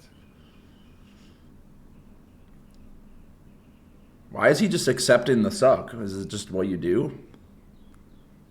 The suck costs 25 mana, and she has like over 100. It starts at range 600 and it breaks off at range 700. So if you're running in to do anything, and you enter the 500 range, he starts to suck. You would have to run to 700. Meanwhile, you keep taking damage. All she loses 25 mana, and so if you don't accept the suck, then you pretty much won't get done anything with a melee. So sometimes he accepts it if he can see that there is a kill to be made. Make sense? Yeah, that makes sense. Okay. This is looking tough. Footman rush? Is this a tower rush? Yeah, this is a tower rush. Dark Ranger from human often means tier 1 tower rush. This was developed by the Chinese players Infi and TH. And Fortitude is also Chinese. So it's a big culture there to do Dark Ranger tower rush. Wait, what? Alright, let's analyze. Okay, so this one is a good one to show because this actually treats with one of the builds that I wanted to tell you about. Number 6 on the notepad was 2 Ancients of War to react to a Night Elf versus human. Human fast expanding. And so basically what Moon did here, if we just go back a bit, Moon starts normally. He starts Demon Hunter and Ancient of War creeping, and he has a Wisp that scouts on the left. Okay, so we have a Wisp walking on the left if you can see it at the moment. Mm-hmm. And there was a Wisp even earlier that already reached the human main. Let's just go to the start. Yeah. So there's a Wisp in the middle of the map. This is the altar Wisp or so, maybe the post-altar Wisp. and he shows up to the human base soon, in about 5 seconds, and then he will see that the barracks is finished, but the altar is not. And This is what you will see if you do a altar or post-altar, like one after the altar Wisp Scout. If someone is not opening with altar hero, this is what you will see, unfinished altar. And that's because he's going for the Tavern hero anyway. 'Cause Dark Ranger's Tavern, right? Yeah, correct. Correct and correct. Tavern Hero can only be hired at 215, which means you only need to make the altar at 115, because the altar takes a minute. And if you don't have to make the altar at 5 seconds into the game, which you normally do, then you might as well make it at 115, because what do you get in return for it? You can do a big spend at minute 0 of the game, which is in this case a barracks. In other words, even though the hero is delayed, since Tavern Heroes have no training time, even though it's artificially delayed when they can come out on the field, the altar is allowed to be delayed by a minute. And therefore the barracks can be earlier. In other words, you will have 1 extra unit than you normally would with Tavern Hero. And that's true for Night Elf, it's true for Orc, it's true for Human, it's true for Undead, almost. Tavern Hero means you have 1 more unit than normal. So does this necessarily, like, from seeing this base and you're like, oh, the altar is not built yet, but the barracks is, like, is that a surefire sign of a rush, or just like maybe? Almost always. Okay. Almost always. Right. Why is it? Because everything that's not Archmage, almost everything, is worse than Archmage in the long run. But it's not worse than Archmage in the short run, per se. Why is it worse in the long run? Well, if you don't go Archmage, you don't have access to Arcane Sanctums. Technically you do, but the Brilliance Aura for Archmage is so important that Sanctum units cannot be sustained in their mana without it. So simply by not having Archmage level up and get Brilliance Aura, Human has to play around dumb units, mana-less units. Only Rifle, Knight, Griffin, Mortar Team, Steam Tank, Flying Machine. Because otherwise they'll just be drained of all their mana and just be useless. Yeah, exactly. Okay, that makes sense. So he can now not play Sorc Priest, and he cannot play Spellbreaker. Not really. And that means if you go Bears and someone has no Dispel, you just win as an elf. So with this simple scout, Moon knows something dirty is going to go down. So Moon essentially activates a build order that is the same against cheese as it is against a fast expansion. This has been a traditional response to Human Fexpo that doesn't work often enough. That's why pros don't do it.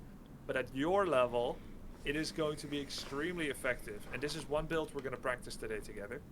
It is opening normal, but then making a Hunter's Hole and a second AO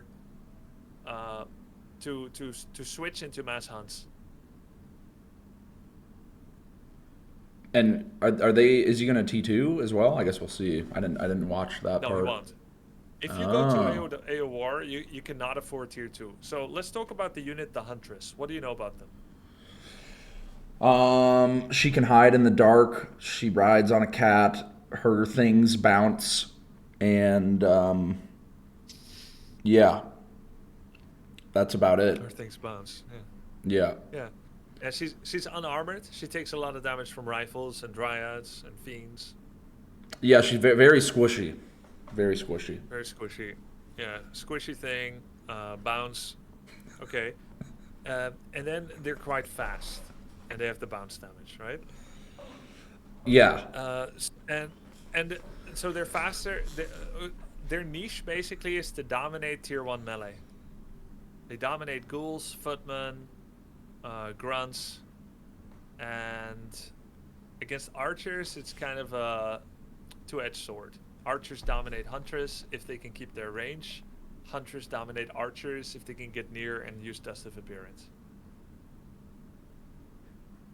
Okay. Yeah, because I think because Priestess of the Moon will go Huntresses, and the Huntresses just seem to fall over. But in this scenario, Huntresses is better than spamming archers, because it's like his T1 melee units are Russian. So what Fortitude is going to make, I think Moon already pegged him on being Dark Ranger.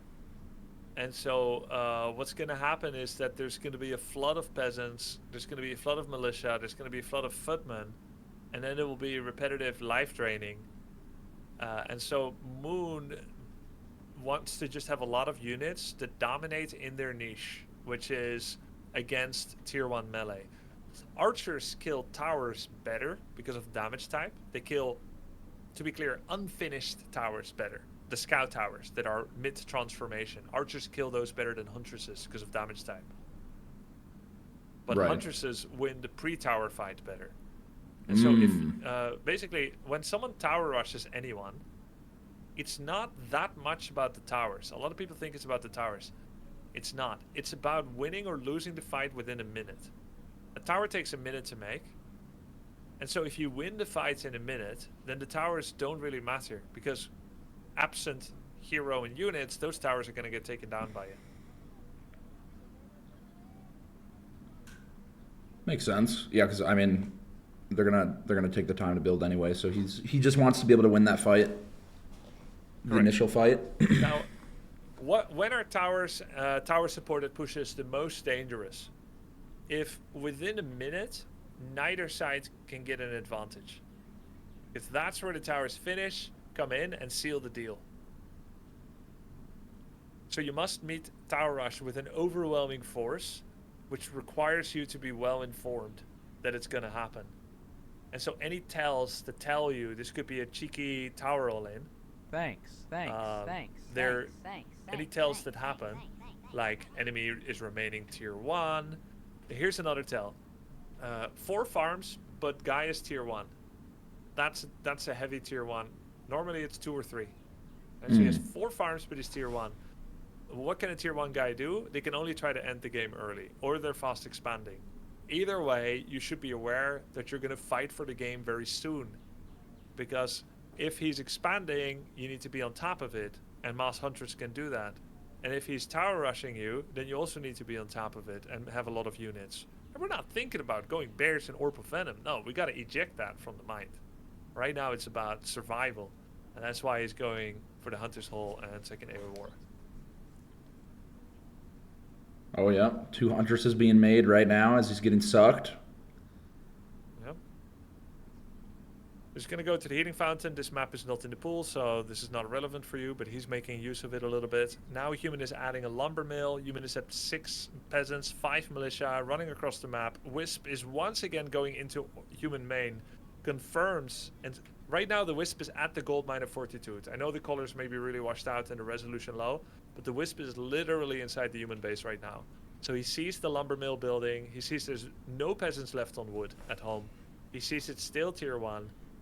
And he even has vision, I believe it's 1 archer, that's standing at the expansion of Fortitude right now. So there's literally no doubt for him. His scouting is immaculate. Sees the attack coming in.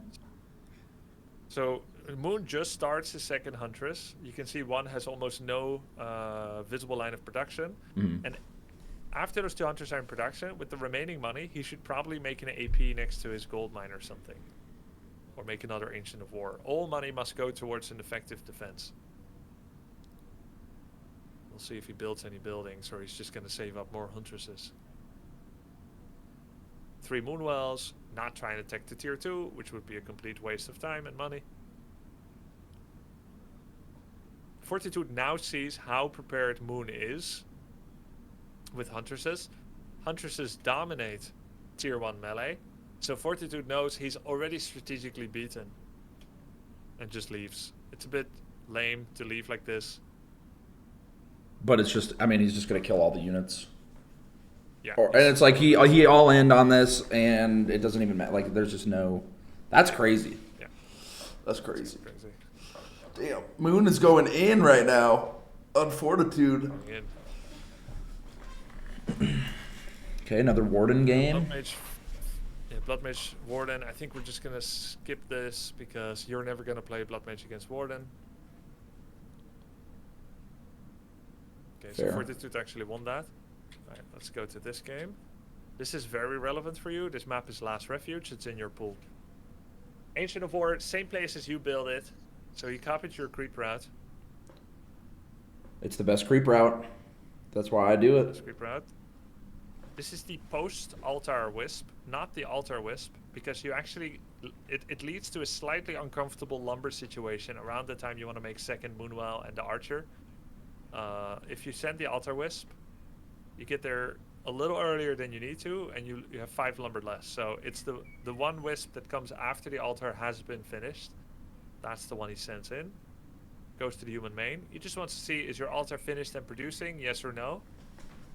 Yes, it is producing. You can tell by the fire that's burning that it's currently producing. You can see it on the barracks too, the light through the gate.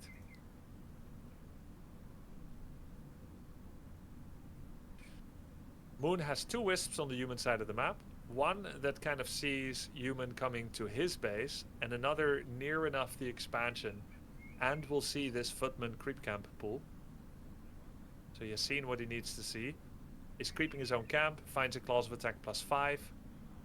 Knows Moon is doing he knows that Fortitude is doing a big creep camp that will take a while, almost a minute. So in theory, Moon could immediately creep his laboratory instead of planting his Ancients of War. But I don't know which one he's gonna do. I think Moon is making a 3rd Moonwell. Yeah, Moon is going 3rd Moonwell. Okay, so why is he going 3rd Moonwell? When you're playing Immolation first, the mana expenditure on your Moonwells to heal up your demon is far greater than when you open Evasion or Mana Burn Evasion and you don't use any spells. Yeah. You know that mana costs 4 times as much for Moonwell as HP? Yes, it's absurd. It just drains the wells. Yeah, so he's getting the 3rd Moonwell, which will basically make him more regenerative, more resilient. It makes tech a little slower, but it makes him able to power creep away from his Ancient of War better. He gets only the level 4, which allows him to level up. He made a 2nd archer during this time, and is actually with the 2nd archer, he's thinking, I think, of creeping the rock golem right now, which Fortitude is scouting, so he's hitting the footman for free. He got ensnared, so he's accidentally re-aggroing the camp. But I think he's going to uproot the AO and creep. Yeah, okay. So this is what power creeping looks like, especially on this map. He kills 1 creep that gives him a map control item, Illusion Wand, Replenishment Potion, or Crystal Ball. This also ties together the time that it requires for him to make a 2nd archer, rooting his AO after the first camp. Now with the 2nd archer, he has just enough DPS to comfortably creep the Merc camp. And the reason he's allowed to creep the Merc camp is because he scouted and saw that human is staying on his own side of the map creeping big. Now he also wants to creep big to make a fat demon hunter. And he's doing this because it's like he knows he's not he doesn't. It'd be kind of a waste of time maybe for him to go across the map and try to like harass the Archmage. Yeah, had he gone after the level 4 creep on level 2.0 and just kept making archers, that would be okay. But what would happen is that, and by the way, you can still do that. You can still do that where you get the level 4 and then leave the 2 trolls and then just go across. And what would happen is that instead of walking down, he would walk up. So let's just kind of extrapolate what would happen. He kills the level 4, now he goes up. Now the game time is 2:45, so he gets there at 3 minutes-ish, 3 and a bit. So he would be arriving in the human triangle in the top of the map right about now, when the Merc camp is already finished, and Fortitude is doing a deeply passive green camp. So the creep route here for Fortitude is big Merc camp with Militia, which is hard to stop because it's the first thing he does, and people are level 1. They don't want to send their hero across the map level 1. Falls back to a small camp, gets a little bit of extra lumber from his peasants. Then he's going to pull 5 Militia and creep his natural expansion. Right? So if Moon were to send this demon in now, it would be in between the most vulnerable times. Not during the Merc camp creep, and not during the Goldmine creep, but while he's doing a passive defensive safe green creep. So instead he's investing in the power of his own demon hunter. Can't go wrong. Always be creeping. Always be creeping. So 3rd Moonwell's finishing. Moon actually hasn't started his tier 2, which looks like an error because he has money for it. Sends his demon in, hires priest. There's the tier 2. So basically 20 seconds late for no reason. Just a mistake. It's not optimal. Yeah, not optimal. But other things are still going well. He killed that 1 footy. He's creeping a big camp. This will get him level 3 Demon Hunter. And so he's basically deciding he's not going to be on top of this creep camp. If Demon Hunter shows up here now, let's say he timed it. You kill maybe 1 or 2 peasants, drop really low because they're hitting you, and this camp isn't even that strong that it's really much of a deterrent. Because it's such an easy camp and it's being crept 3rd, the human is far more resilient in holding off some Demon Hunter harass. And also, this is a less greedy version of expanding. There's a big difference between a human going for a 2-minute 20 creep as the first camp on the gold mine, or if they do it as their 3rd camp. This simply generates less money because it's later. Make sense? Yeah. Yeah. So anything that's less greedy and more safe and more resilient doesn't need to get punished as much as the most greedy variant of things. Makes sense. Yeah. And so what Moon is doing is he's investing in his own creeping greed to match a safe, resilient creep round from Fortitude.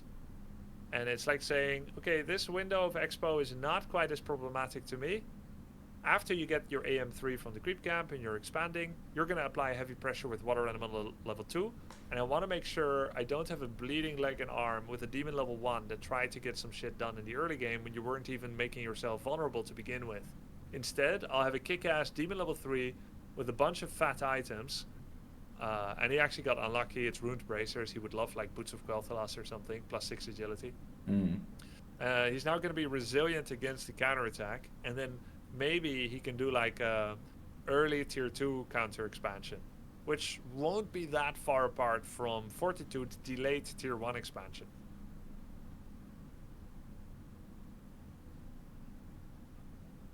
A much more passive game. Most passive game we've seen here from Moon and Fortitude. They've been going at it, but they're kind of just doing their own thing. So he's letting these 2 creeps get finished by the units. Now he needs Staff of Telly and Boots. This is standard. Because he has such a high value Demon Hunter that's level 3, and he's showing up late, he wants to be able to do both peasant damage as well as defend against the most disruptive counterattacks on his wisps. So he shows up, has Immolation level 2. Oh my which god. Looks like his, yeah, he's just going to try and hit the peasants. The best thing that Moon could do here, actually, in my opinion, is to wedge his Demon Hunter right here. Because that prevents these 3 peasants from using this escape tunnel. Forced himself. But instead he wants to kill the priest, which is a 200 gold unit. Not bad.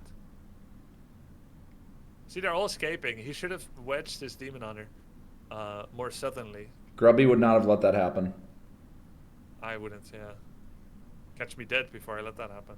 Oh, man. Oh, man. Okay.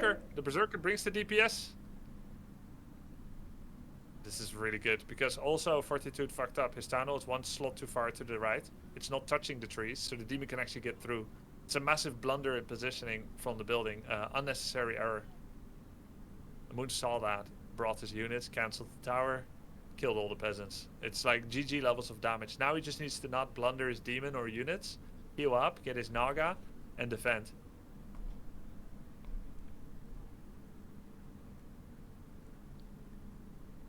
He's gonna staff on the high ground.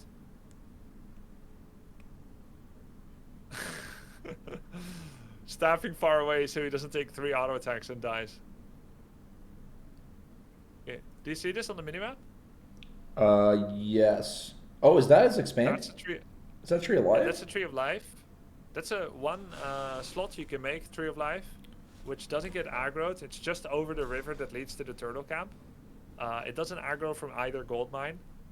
And it is the nearest spot you can make it at that isn't brutally obvious to accidentally see, which would be if you like make it here, anyone that walks at your base like so, they can just see the Tree of Life. This one requires effort to scout for. So it is the most safe nearby Tree of Life location. It's kind of cheeky. On this map, kind of cheeky. Fast forward a bit. Demon goes back into it. This is him just picking up a Tavern Hero to do some extra harass damage. What the hell is happening? It's a little advanced. This- It's like a Troll Hero in a way. Naga would be standard. I don't even think it's that good. Don't think we have to get it too far into it. It didn't really do that much. I think Moon is winning because of other reasons. Because his demon is a beast, and he did so much eco damage. Damn. This is a cool play though. Hiring a Zeppelin at the first crack of daylight, without even clearing the creep camp, and then just getting in it, and getting into the human wall off. Damn. GG. Damn. Moon is looking insane. And is the set, what is it, first to 5? It's over. It's 4-1. It's GG. It was play Damn. all best of 5. Damn. That was very inspiring. And basically, let's make a summary now for your benefit of easily actionable and easily repeatable moves that we can do. So I'm gonna change stream to display capture. All right. So, what did we learn from Moon?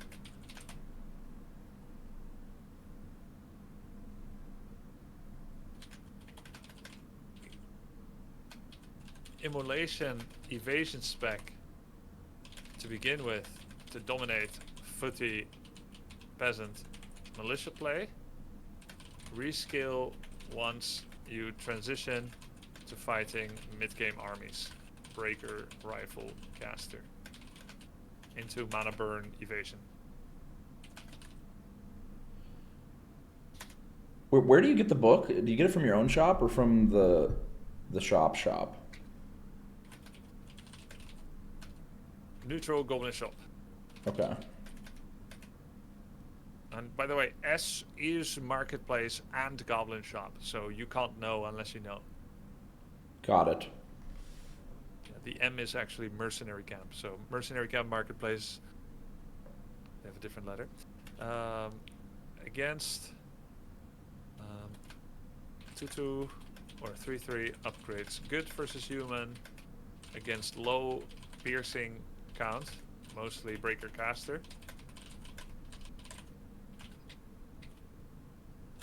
Shove Dryads in and focus casters.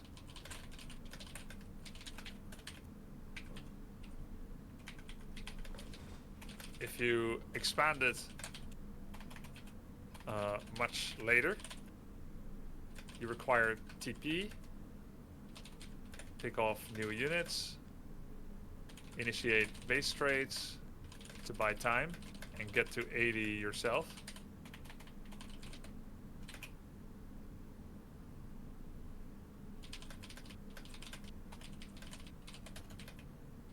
Against first Creep Camp Expo, gotta be on top of it because he's greedy. Punish owns greedy, owns safe passive, owns punish. This is something to remember for Warcraft 3. Punish owns greedy, owns safe, passive, owns punish. Okay. Yeah, punishing. I've been getting a lot of value out of. Well, I guess harassment falls under punishment. I assume. Yes. Yeah. Yeah. Yeah. Punish, like harass, punish, owns greedy. Greedy owns someone that's playing very safe and defensive because you're not getting punished. And if someone is trying to punish you, then playing resilient and safe and having your eyes open punishes that. Okay? So against first Creep Camp Expo, gotta be on top of it because he's greedy. Needs some peasant kills. Against third Creep Camp Expo, can invest in Fat Demon and then Boots Staff of Telly. Alright, now let's try and compare it to your games in order to find some opportunities and to see how closely you're following this methodology instinctively and where we can add a little bit to it. Okay? All right. Let's see. Let's see what happened. See what happens. So you're against the human player here. We're gonna just look at your vision.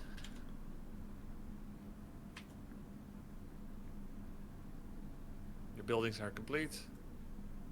Wisp scout. 3 farms, barracks, altar, everything looks normal. You try to save your wisp. Excellent.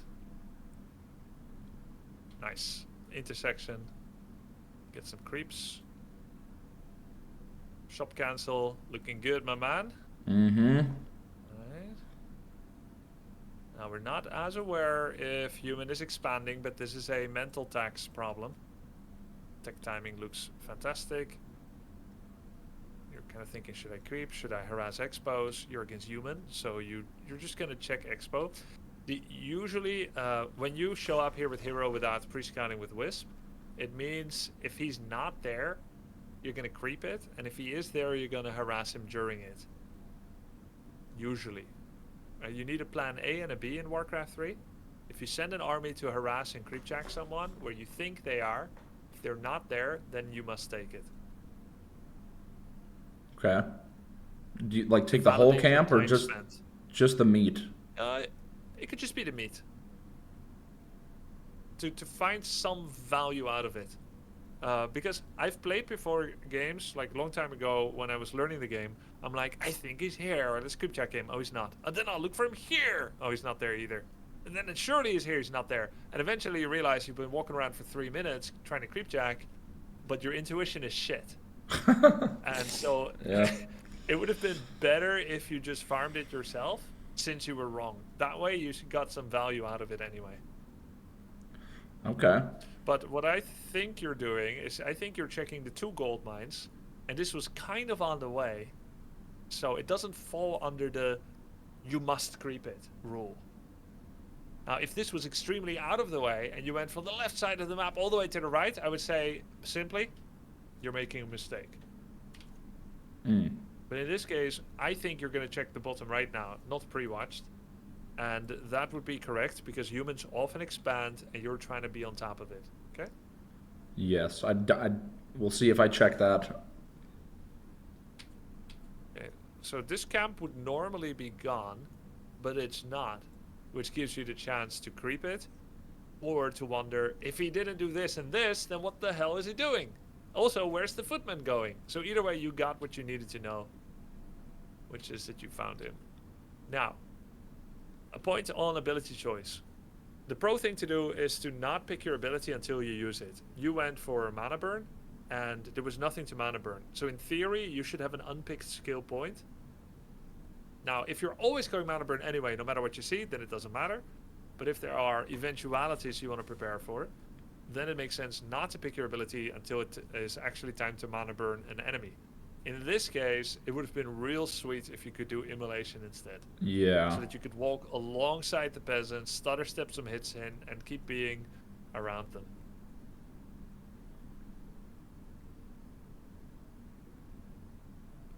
We get a crazy No mana mana burn burn works. though. Surely. Yeah. Boom. Insane Still value. It's still fine. It really is. So we get some burns. Get some burns. Problem now is he can creep the expo in your absence, but he doesn't, so not punished. So the most usual effective play would be, since you drop low, is to buy a Staff of Tele and then go heal, and then Staff to a Wisp. Or to buy a Staff of Tele, walk out of vision, go home with it and heal. Because the whole no Staff of Tele, walk home and heal, if you do this at higher elo, he knows you're going to be missing for 20 seconds to run home and heal, and then 20 seconds to walk back in if you do. That means he gets a free orange cap gold mine creep. I never think about getting the staff early, but I guess that since it's right there, and like I'm gonna want it on Demon Hunter anyway. Yeah, usually. Yeah, exactly. This camp is the loser camp. Yeah. Take it if you're if there's nothing else on the map. It's okay. I love this that you're wisp scouting this. Very helpful. Yeah, this camp is kind of bad to take. It would be better if you were taking the gold mine usually. Base layout is lovely. You see both gold mines, which is great. He's AM3. Bringing your Wisp in for Naga. Grab this. Instantly run. Alright, you really got a lot better. It's really good to see. It's just a lot of good instincts for the engagement. Oh, it's okay. You got panicked a little bit because of the attack. Sending in Wisps. Now, keep in mind, Wisps are friendly fire, so if you could detonate here, it would be a lot better than on yourself. True. You know they're friendly fire on your mana pool? Yeah, I wasn't even thinking about that. That's a good idea, though. You do get level 3. A little low on the Wisp healing on the Moonwells there. Also not using Shadow Melt, but your Demon is 3. Got your Lords coming. Good call targeting the Footman to reduce the active DPS on your Lords. Gotta be making Wisps simultaneously while defending a push, especially while you're using Wisps to detonate. Try to start connecting the act of detonating Wisp with superfluous Wisp reproduction. Okay? Noted. And if you're chancing to let a lore finish, and I think this is going to fail, you should have all 4 Wisps directly around it. Click them on the lore already so that you can instantly start mass repairing. Okay, you actually almost got... Yeah, you got away with it. Jesus. Calculated. I knew I didn't need 4 Wisps. It was the perfect... Okay. I did the math on the Footman DPS, Okay. Archmage 3, you know, crunching the numbers. Yeah. It's like, oh, he's going to TP, 2 Footman is just enough. Nice, you baited him. Good job. I would not have repaired it to full. Just repair it to enough, like 40%. Because that costs you a lot of extra money that's now costing you Dryad production. I actually didn't know that repairing costed wood. Like, I learned that this game. Oh, Because I was looking at my lumber count and I was like, why the fuck am I... what is losing lumber? So, yeah. A valuable lesson learned in this game. I see. This got killed. I think you can creep a little bigger here. This kind of camp with a level 3 demon is again kind of like a looter camp. You should transition out of creeping greens, especially since your bears are coming with Rejuve ready. You should be creeping this gold mine or this laboratory. The little green ones are for when you're pushed out of an area of high value. You're not allowed to contest it. And so you go in and you gnaw on a bone to try to get at some of the marrow, sticking your tongue in trying to get some marrow, whereas he's getting the gizzards and the liver and stuff. Yeah.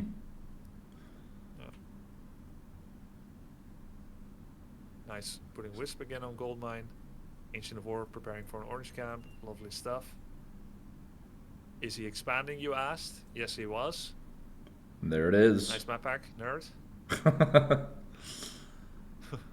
Juicy peasant kills. You got vision of him here. Not sure if you noticed it. I don't know. I think I did. Oh. Yeah, you did. Oh, yeah. Roar. Rejuve, nice. Good target fire. Looking good. Master Claw training is done. It's before 10 minutes. You just run. You decide to keep pushing. You have Town Portal. I like that you attack with the Druids of the Claw. He just TP'd out. Nice interrupt. You know about interrupting regen scroll, right? Yes, but I don't know what... No, I do, but I don't understand what humans have. Like, is he just putting separate heals on all of them, or is there like a thing that heals everyone around? Yeah, so the Orc one is 100 gold for 3 charges of 400 each. And the human one is 100 gold, and it simultaneously heals everyone around him. It's the same way a TP scroll TPs everyone. Right? Okay. But the Orc heals are 400, 400, 400 healing. So they're particularly good at healing heroes, the heal solve from Orc. Yeah. Whereas the human version does only 225 HP, which is still a lot. But Yeah. it's not as good on heroes. If an Orc or a human TP'd out and they were very, very low, and you're feeling not weak, it can make sense to immediately push to interrupt all the regeneration effects like you're doing right now on the Mountain King. Yeah, nice mana burn, 72. You have Abolish. Oh, look at that. He's using the Abolishes. Boom. There's the heal stone. You have Rejuvenate. He's doing it. Nice. He has no Dispel yet. Not making it either. He mana pots and attacks the demon. Nice Fork Lightning. Frost arrows on. We like to see. 100 mana burn on the Mountain King.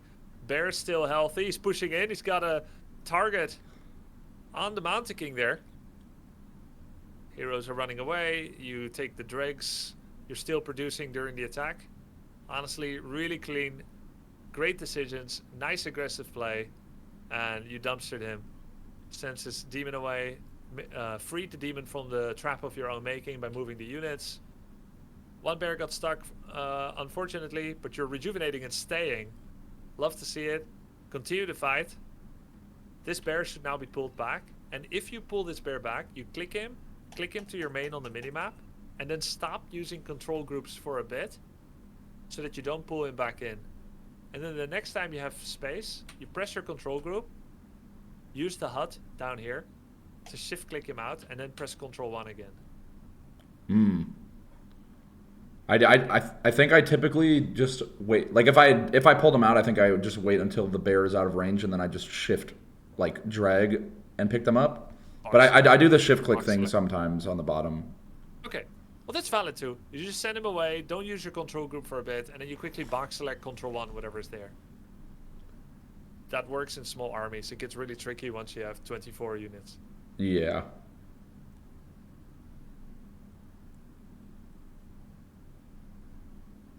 You're thinking about targeting the Archmage. He slows you. You have boots. You decide to stop chasing. Remove the slow. Really nice micro. Great aggression. Very good reading of the game. You're not going to let him get back in the game. Yeah, lovely. Great. Fantastic. I love what I saw there. Thank you. Yeah, Let's look at the Orc game. This replay. This is what I was watching before we got in the call. I'm excited to hear what you have to say about this. Okay, let's see.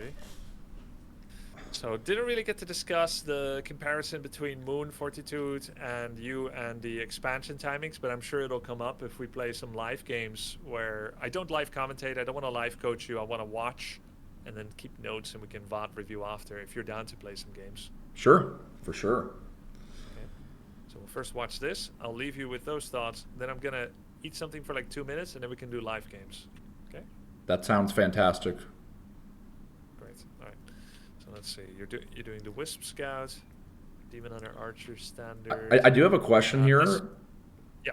So with Orc, I'm still kind of struggling. Like when I scout, I'm always just assuming Orc is going to harass, and when they don't, it throws me for a loop. So like you'll see in this game, he kind of just, I think he just ends up creeping and doing his own thing, and I'm like, what the hell? Because I'm always expecting to get harassed by an Orc.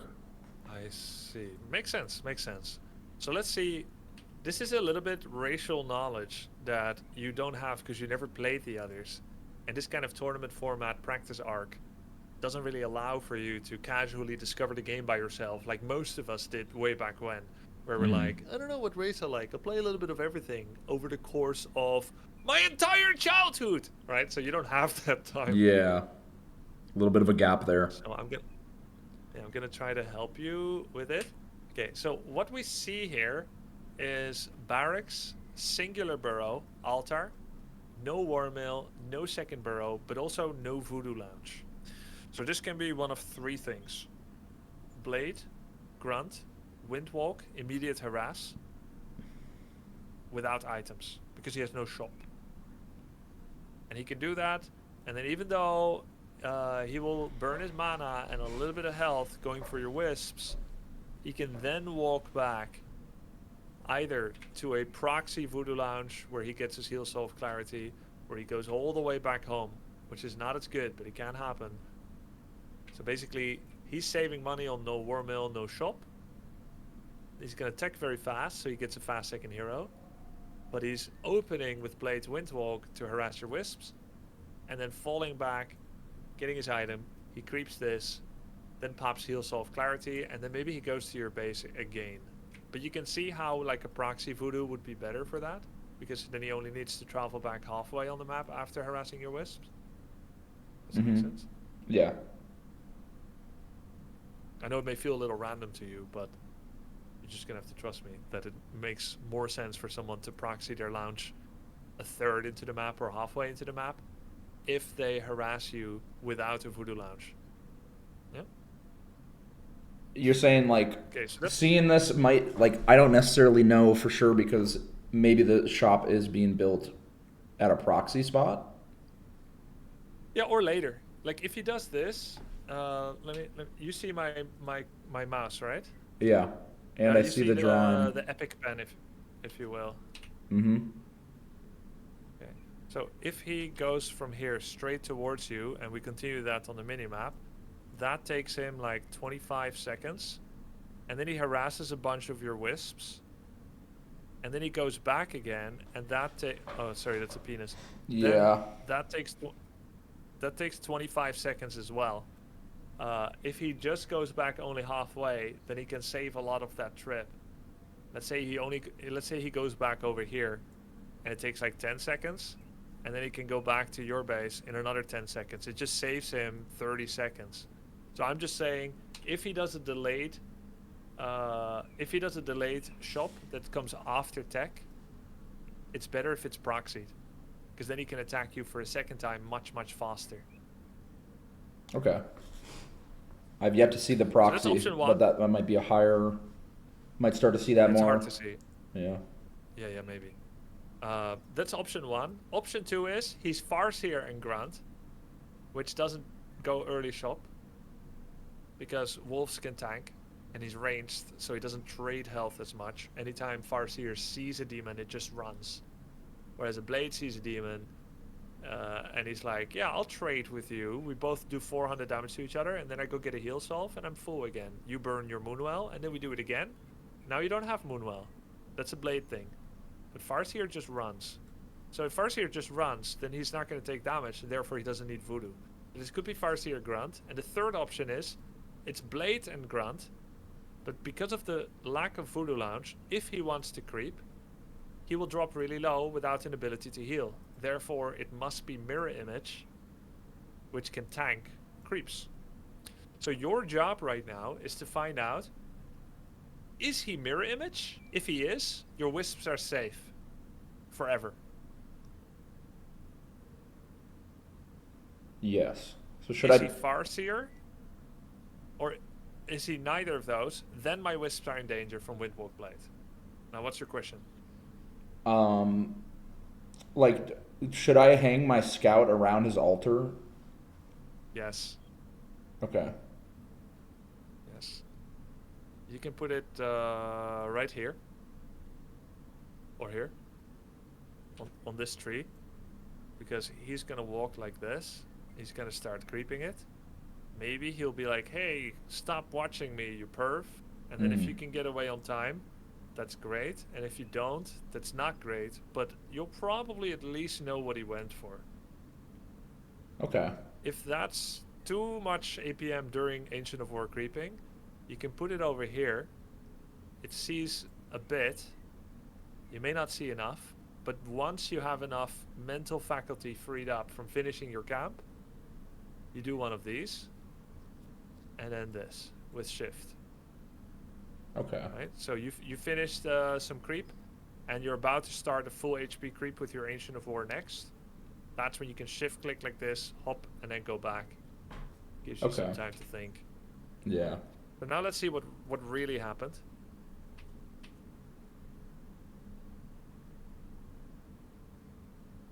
Okay. So we don't know. So this is what he actually did. Mirror image. And I will say, among what's most likely, I don't think you'll see a lot of Farseer against Night Elf. Is that true or not? It's mostly Blade.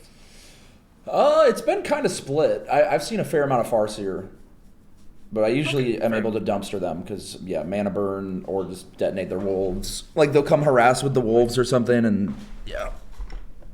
And is it more often Farseer, Headhunter, Naga, Tier 3, Blade 3rd, Torrents, or is it Farseer Grunt? Farseer Headhunter is usually So you could argue that the omission of a shop and the omission of a war mill makes it most likely that he will do blade image.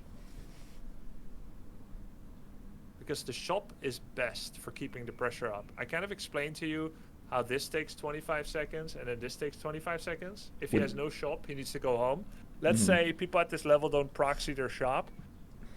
It's kind of shit for him to go with this inventory to your base. Because any mana burn you do on him, any damage you do to his health pool, cannot be healed up. Now, if he comes in with a heal salve and a clarity and another clarity and another heal salve, now we can play all day. And I'm going to harass your wisp for the next 5 minutes. Then I'm going to go out of vision, I'll pop a clarity, and I come back. Go out of vision, pop a clarity, right? So just assume that if there's no shop, your wisps are safe. okay. And if it's blade with early shop, your wisps are not safe. Okay, that makes sense. Good rule. Not necessarily like hard stop rule, but like that's. I mean, it makes sense. Likeliness. Yeah. Yeah. Okay. The night won't creep, but the shit happens. Nice tech timing. You're going for a good camp. I really like getting the early circlet dust with demon against orc, because they also like to buy circlet. It just makes you stronger and better at trades. On this shop, you can actually walk here and stand here and not get attacked. Walk just close enough to get in the purchasing range. And this is the aggro range. Oh, okay. You can stand right here and buy circlet and dust. I'm sure I won't fuck that up if I try it. No. But even if you do, if you just walk here and then shift hold position,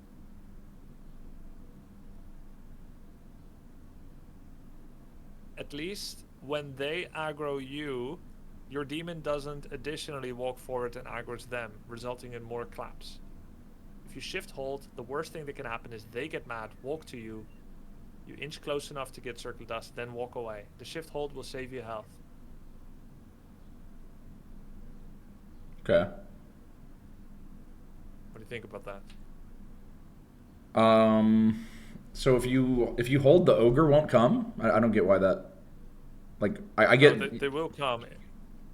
Okay, what happens if you right mouse button here? Nothing. You stay there. Yeah. What happens when a blade walks up? What does your demon do? Goes and attacks his ass. Yes, he will walk for it. He will travel to meet enemies that come close enough. These units are currently non-combative, and if you stand here, they will remain so. But if you accidentally stand here, they turn combative, and then your demon will turn combative too. So they'll actually meet each other in the middle. Okay. So it's just just So if reducing a bit of damage by just not getting deeper in there and letting them get more hits. Correct. That's what I'm saying. Okay. Yeah.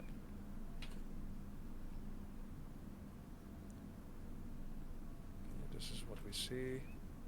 This wisp is excellent, because this is an advanced warning for your demon and archer. Nice. Yep. You're fixing archers getting hit. This is great as well. You should have already been level 2, but you denied the creep. Shit happens. Not going to happen every time. Yeah. Timing is excellent. Archer production is great. Get level 2. You're going to go back and heal. And then you'll probably take the bottom green. Wisp died, so he's near. And now, because you didn't buy Circlet Dust, he theoretically could, which makes him have 3 items, and you 2. And if you had bought it, you're 3 against 2. So it's a 2 item difference. You're -1 or +1. That's why that Circlet buy is so good. It's a 2 item swing.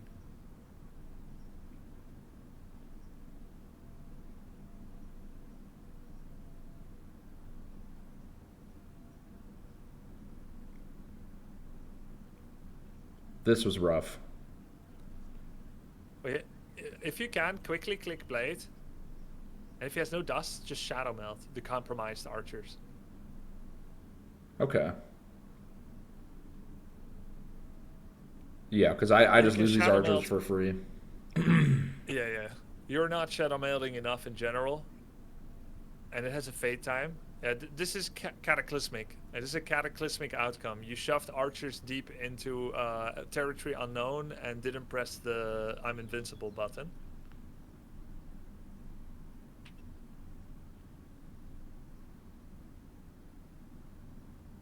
So if you still had the archers, there's all kinds of option open, but now he got XP from it, and we creep very slowly.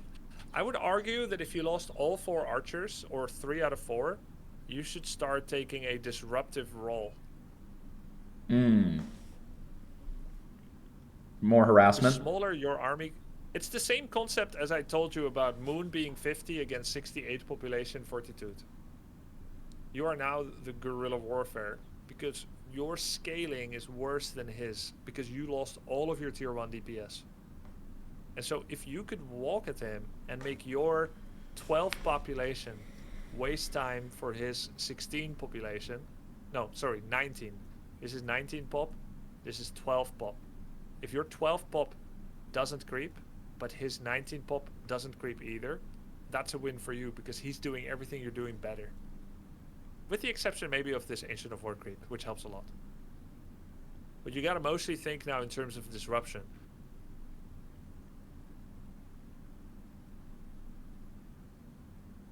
So I hope you go for it. And you do. You did get most of the creeps. So I like you're going forward here, and I think you should even be more aggressive and just actually seek him. This camp is a loser camp. We never take this. Level 3, 1. No loser camps. God, I'm such a fucking loser, man. Fuck. I keep taking the loser camps. Okay. I mean it not in real life, but Yeah. it's the one that's pushed out of value. Alright, let's talk about priorities. You are about to have bears.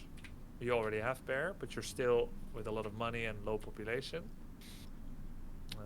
Yeah, this is not really a good fight for you anymore. By now he has too many raiders within snare.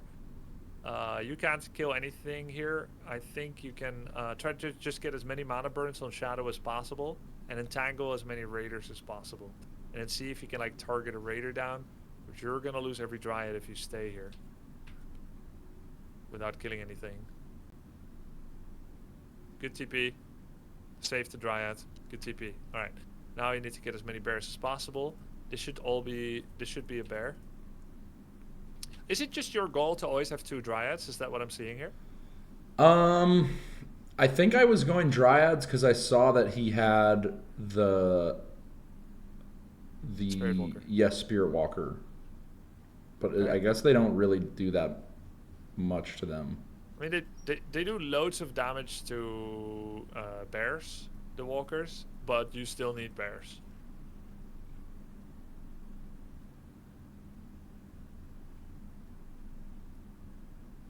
Yeah, it's really nice that you're using Ancient of War for this many camps, and that you got the red spot. You don't have a town portal, you're not at 50 or over 50, and you didn't prepare an overmoon well. You lost the last 2 engagements, so this is quite risky movement by you.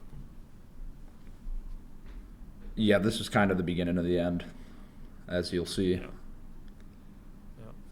I don't know. I think I was kind of I was trying to rush the finish again. I think that's a bad habit I have. Is just like, because I think it's been drilled into, like, people have said it so many times. Like, orcs are weak at this point. Like, once I have bears, I like have the power spike over him. So I guess in my mind, I'm like, okay, I have to use my power spike. It would only be true if the early game and the mid game had been decent. But because you lost 3 archers, killed nothing, and then you lost Dryad and TP and killed nothing, therefore the usual timing window no longer applies in the same way. Makes sense. Had you killed a grunt and lost nothing, and then attacked his base and mana burned his shadow twice and lost nothing, things could look very different. Well, what we need right now is for you to go back, prepare for 60 pop max, creep the shop, get an invul on your keeper, who's your weak link right now. You want invul on both heroes. Creep the shop, get invul on keeper, go down here, creep natural, push to 60 pop, and then seek a fight. All the while keeping tabs on whether he's expanding or not. Yeah, that was hard. That's insane too. The expand just out of range of the scout. It doesn't even look out of range. What the fuck? Yeah. What the hell? Is it a replay bug? It has to be a replay bug. Yeah. Never. Map is not in your pool, but never push into a healing fountain. It's not going to apply though. Yeah. But yeah, he's got the healing at his back. You can also immediately see the hero level 4-3 and you're 3-2. That's a loss. So this is not your fight. Yeah. And I mean, yeah. Yeah. Let's watch another Night Elf Orc to kind of compare why it went differently for you in another game. The game you played before it, you beat an Orc. Yeah, it's been getting better. The Orc matchup has been getting better, but I still am scared of them. Okay. So what we're gonna focus on now is what your Wisp sees, and I'll tell you what he's gonna do based on what we see. Or maybe you'll tell me. Oh wait, this game. Oh my god. Yeah, okay. This is probably a good one to watch cuz yeah, okay. Okay, what does your Elven Eyes see? So I'm seeing a shop. I'm seeing the is that called the barracks? What's the name of the grunt barracks?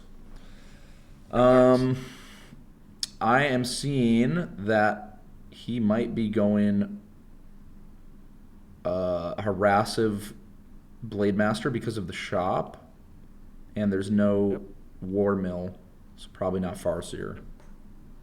Yeah, good. And how many? When will the harass come? You can tell. Probably in about a minute. Yeah, I'd say probably a minute and 15, but roughly accurate. It's not going to be straight harass. How do you know? How do you know he won't come with 0 XP? I don't. This is your hero progress, and this is also therefore his hero progress. 13 seconds left. How long do shops take to build? 60 seconds. Correct. And how far along is it, percentage-wise? Less than halfway, so at least 30 seconds. Correct. So while the shop is building, he's going to get a creep camp in, so that because he's not going to come harass without the shop, because otherwise he'd have to go back. Correct. Yeah, it would be a waste. It would be a bad shop. So he has to either take this green camp, the same one you're taking, at least partially, either just the pepperoni or the whole thing, or he gets the turtle and then backtracks 4 seconds, buys item and goes. So if he were to come immediately, it will be him arriving at 2:30. If he takes a camp first, it will be 3 minutes. So how much can you get done in 3 minutes, and how can you get prepared for it? I'm going to give you the answer. If I knew that someone is coming at 3 minutes, 3:15, I would want to be level 2 and to snatch the circlet and dust. Because that's actually the missing link of why Windwalk is so terrifying to you. Because you never have dust. So you can have these 20-second Damocles sword moments that's hanging over your head where he's going to go for a next wisp. And I'll show you how the timings work. First we'll look at him so that you understand what they're doing. Pepperoni, pizza crust, tech started, then second burrow. Shop is just finished. Finished the pizza crust, he's level 1.8. Walks to the shop, heal solves his grunt, his blade. You see him, he goes to the shop, he's gonna sell TP and buy circlet dust. Okay, he's bad. It's okay. Kills a wisp, and you show up, but without circlet dust.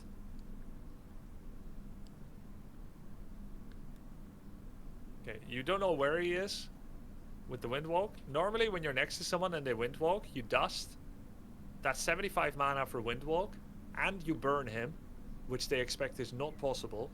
So that's minus 125 mana, and you can follow where they're going. So dust is incredibly OP against Windwalk.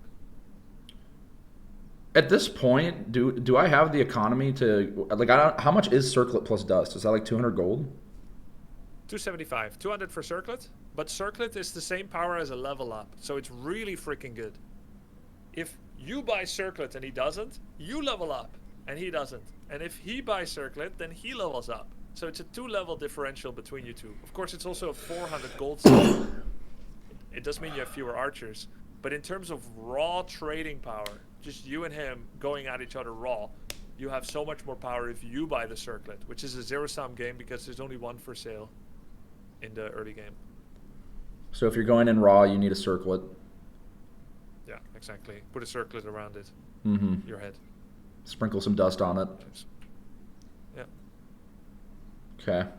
Good to know. Layout is good. You kind of try to create this quasi wall off. You're just creeping random green camps because you have no idea where he is, so you don't want to commit to big ones. This is not optimal, but it will come with time, maybe. Yeah, I think this is just a map knowledge diff too. Like I don't know what orange ones are even viable with this current army. Yeah, fair enough. Is this one in the pool? This map? I don't remember. Yes. Okay. Yes. Yeah. So if the altar was touching the trees, and then the moonwell is touching the altar, so basically how your layout should be against Orc. Altar against the trees, so one to the right, then moonwell touching the altar, and then another moonwell with one space in between. Then you have one slot here, one slot here, and one slot here. All of them are valid wisp corners, and once he gets inside, which I should use a different color for, once he gets inside, you can then escape wisps like so. You can have a mass exodus, put 3 to 4 wisps here, and he would need to walk all the way around to go there. Instead, what you have 2 opening here and 1 here. That means everyone could follow you because 2 opening allows blade. So gotta clean up your build a little bit. This is a perfectly fine layout for all matchups except Orc, where you need to escape from fatties. That's why all your wisps are dying, because you're not exploiting the escape tunnels. Yeah, I think in my head I'm always like, okay, I'm just gonna run the wisps through the gold mine like a micro champion, but when he 2-shots them, God, yeah, it's just miserable. I cancel it though, but yeah. Yeah. You're not you're remaking Wisp, double lore. Yeah, I'm actually in shock that you win this. I mean, you'll see why. I did not win this. Well, you did win this. No, well, I know I did, but you'll see. Oh, okay, I see what you're saying. Yeah. Okay. Okay, I'm very curious.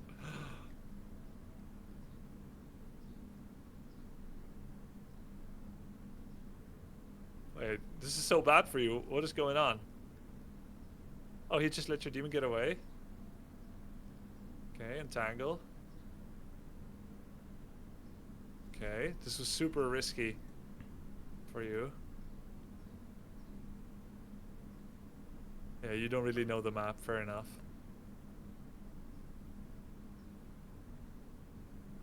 Holy crap, wait. Okay, he did forget his 4th burrow, so he's gonna be... No, not the 3 raiders. I'm crying. 3 raiders in production, 600 in the bank, no extra burrow, and he's all-inning simultaneously after a massive early game advantage with a fat Blade Master with greater heal. If he had just made a burrow... Okay, let's see how this goes. You catch a unit. He cleverly just lets it go. Fearlessly, you creep. He went somewhere. Is he just gonna go to your base from the other side? You get some nice items here. Claws of attack +8. Master Claw training. It's good that you're creeping nearby your base because he has been known to hit your base. For the same reason, it's bad that you're leaving here because he could be hitting you with raiders from the other side. Well, raiders are an excellent base annihilation unit. He generates money when he hits your buildings with raiders, and they're very good at killing buildings. So if you're against raiders, you must always have Staff of Tele and or Staff of Prezi and or TP and or Vision in the roads approaching your base. This is illegal. Yeah, he was murdering my wisps. Like, I tried so many times to scout, and every single time he got the wisps, and I was just like, bruh. Think you have the stream in your sights? I don't know. I'm not gonna say it, but it makes you think. Makes you the only participant of the invitational that doesn't.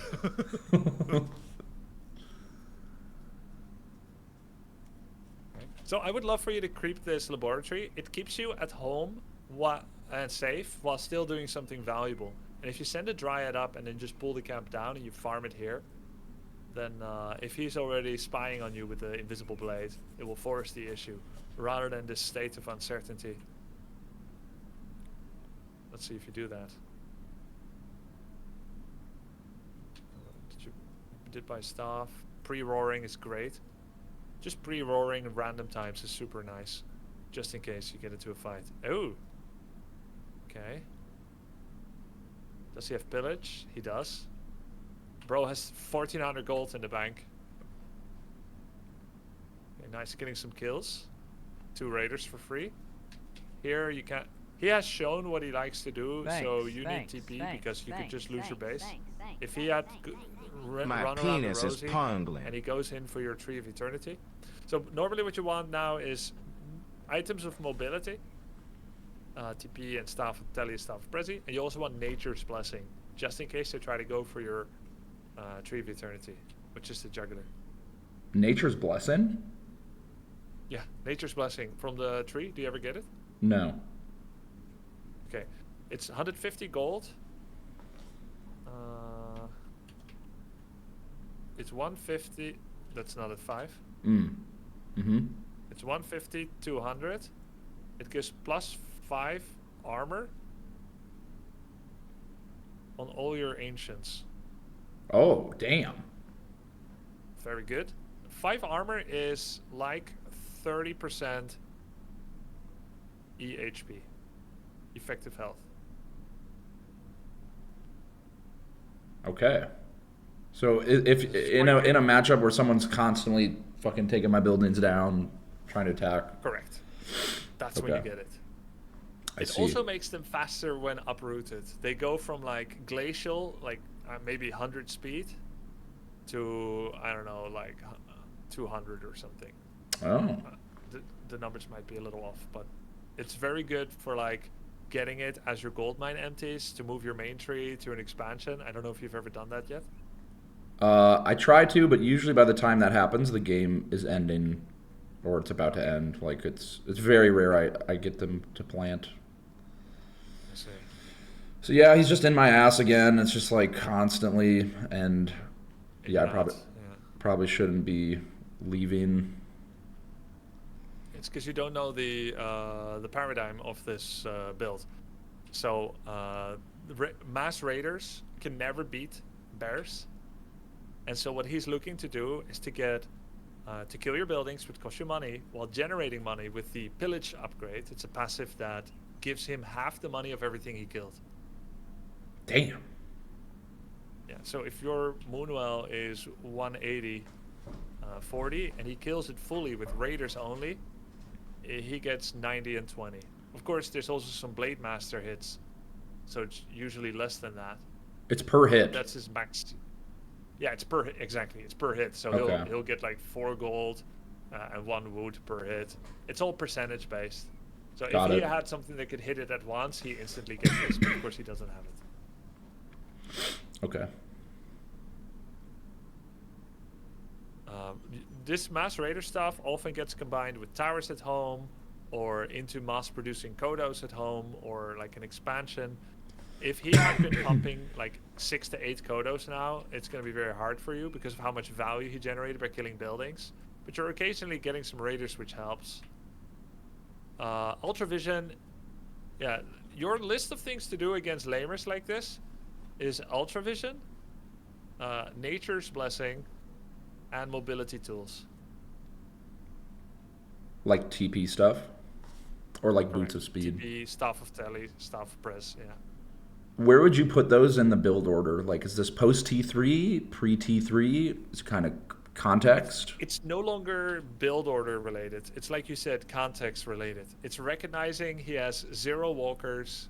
It's recognizing he has double bestiary, which double bestiary is always lame shit. It's never a legit playstyle. It's legitimately good, but it's rat-like, it's bitchy, it's lame. It's the kind of stuff you get angry about.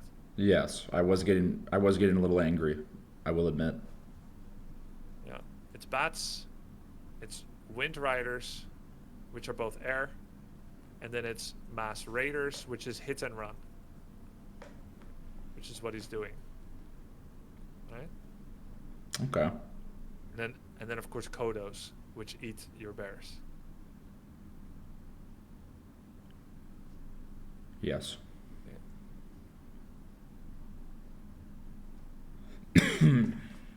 And yeah, so yeah, he said he had to go. He said he had to go. So yeah. Then he needs to play a more manly strategy, that just all ends at minute 10 instead of this. I see. Yeah. Okay, I see. All So right. I think I end up losing there. I'm not sure. It's Yeah, I think so, because he had 1,500 gold, yeah. and you have no solution for it yet. Yep. Okay, interesting. We can do some games. I think we can play ladder or custom game against people. If you have a strong racial preference, I'll find someone to custom game with you. If you would just like to further your MMR journey, then we'll ladder and we'll let the primordial chaos decide. Thoughts? Oh, I mean, I'm always tempted to play ladder. To be honest, I'm trying to get the do ladder. MMR up. Okay. We do ladder. Let's reconvene in 3 minutes. And I also want to point out, I think maybe it was too much theory and replay analysis at once without application, but you do have some knowledge gap I wanted to fill. And so hopefully, since we did treat 2 matchups with scouting recognition, orc and human, hopefully it will be applicable and it will slot into place in your head.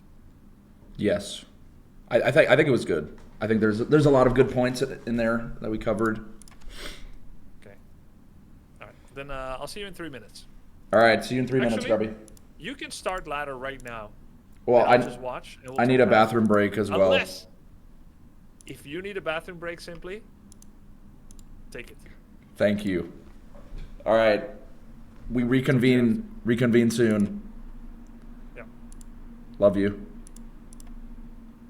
Oh, okay. Time Oh. I could do. But Sorry, I don't know why I said that. All right. I'll see you soon, Grubby. No, it's all good. I know it's early. It's too soon. Fuck. I didn't mean that. I don't.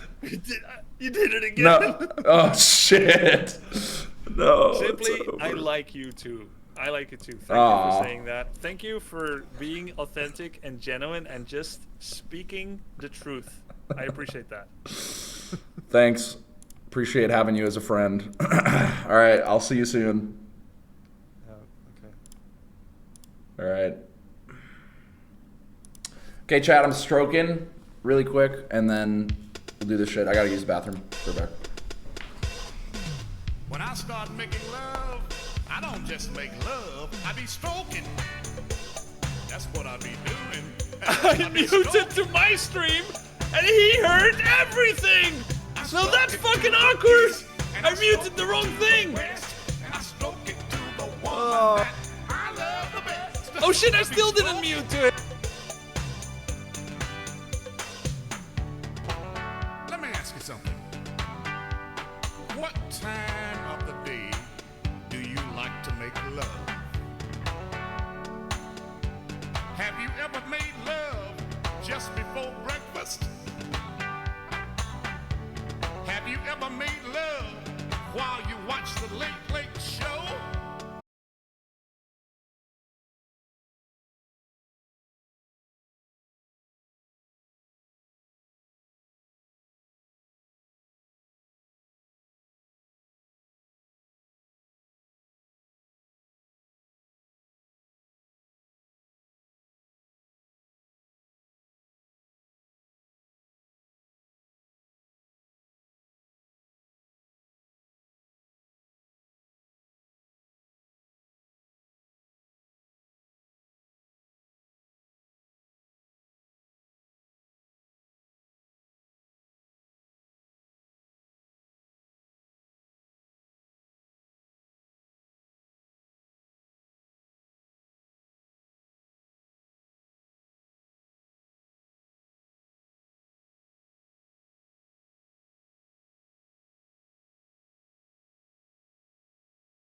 It is a 50% chance. Everybody wish sent Mom a happy Mother's Day. She is the best mom ever. Of all time. The GOAT. The moat. The G-moat.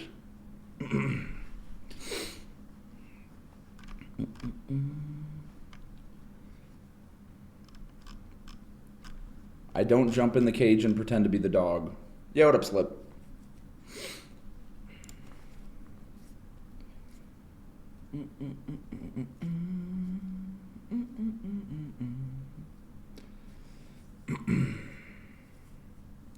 More hydrate.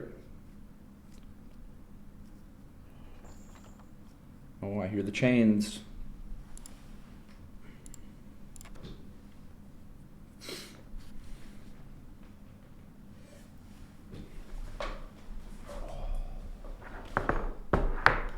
Okay. Biggest thing I'm thinking is circlet, especially if it's at orc with the dust. Wait, Grubby, I don't know if you're still here, but is the circlet thing good in all matchups, or is that more of an orc thing?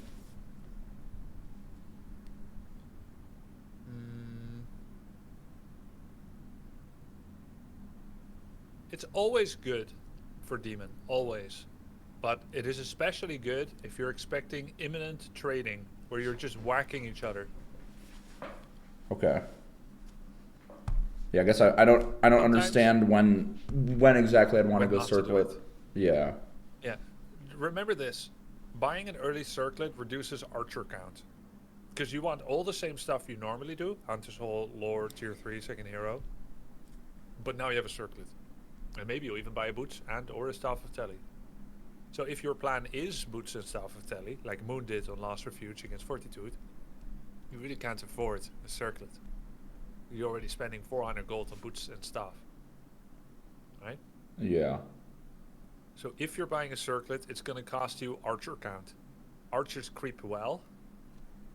They're extra bodies on the field. But the circlet is good for imminent smashing. Alright, come on. Thank you. Oh, the mirror. Oh, God, the mirror.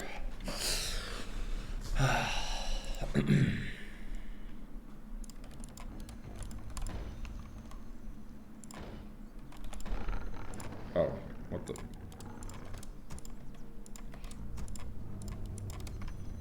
Okay, sure.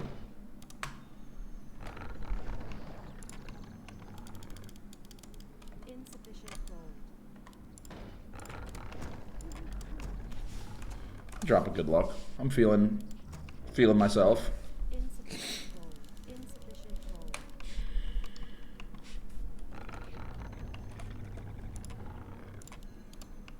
The good luck have fun counter.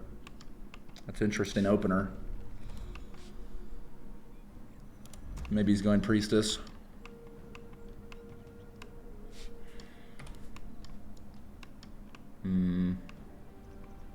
It's fine.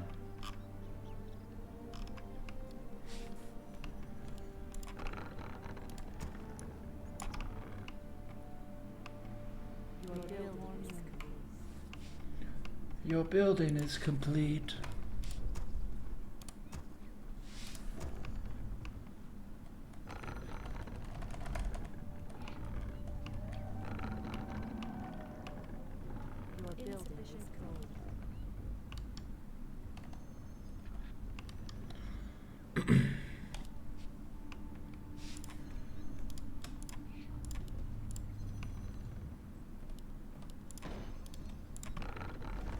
In the mirror, I feel like the scouting, I just have no fucking clue what...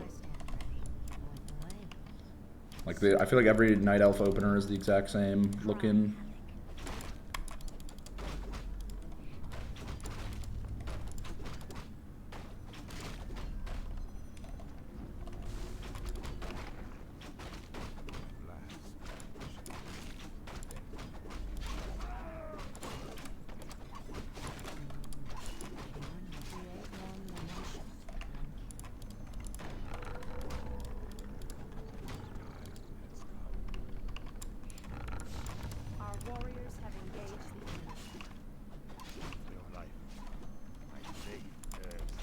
Just sit your ass down, buddy. Your building is complete. What the hell are you doing, man? Get off my tree. Wait, that is devious. What the hell?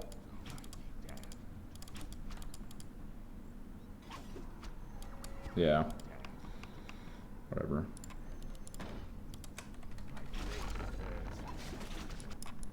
I stand ready.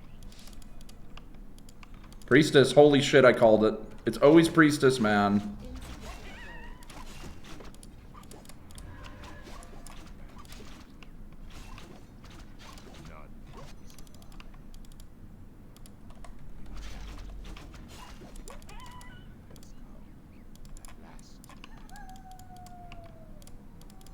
What is he doing?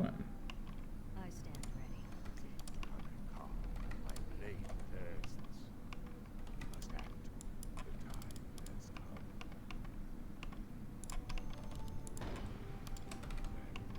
Okay, maybe I can yoink this.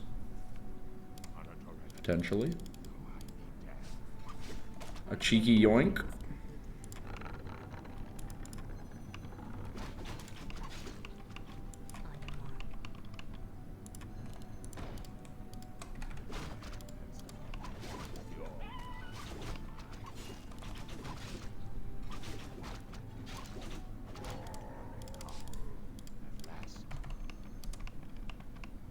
Our warriors have engaged the enemy. Okay. This might be a little greedy, but I don't know if he's gonna actually come down here. It looked like he was walking away. On your mark. Your building is. Our warriors have engaged the enemy. Away. Higher.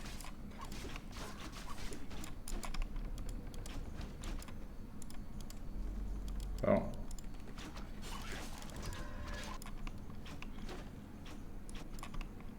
I feel like it's a TP angle. Upgrade finished. Your building is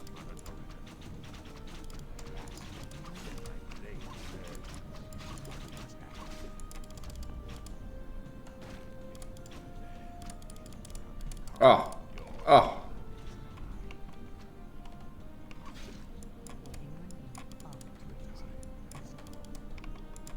Okay. It's fine. Our warriors have engaged the enemy.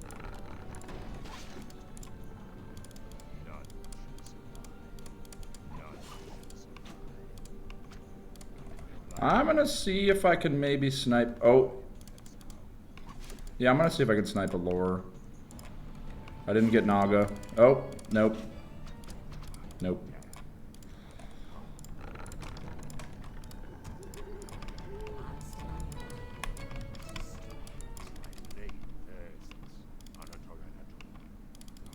Kinda want this camp, I'm not gonna lie.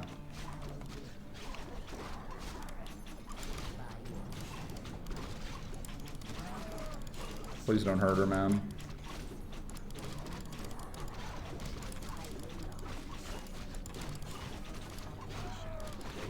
Ooh.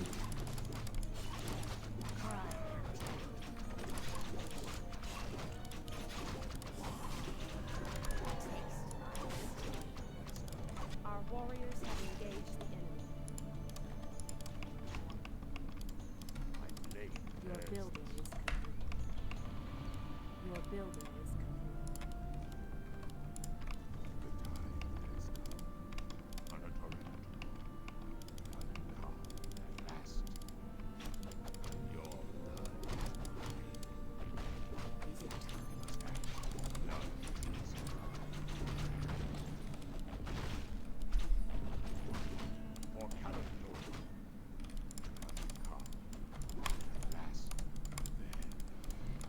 Ah, the great outdoors. Ah, the great outdoors.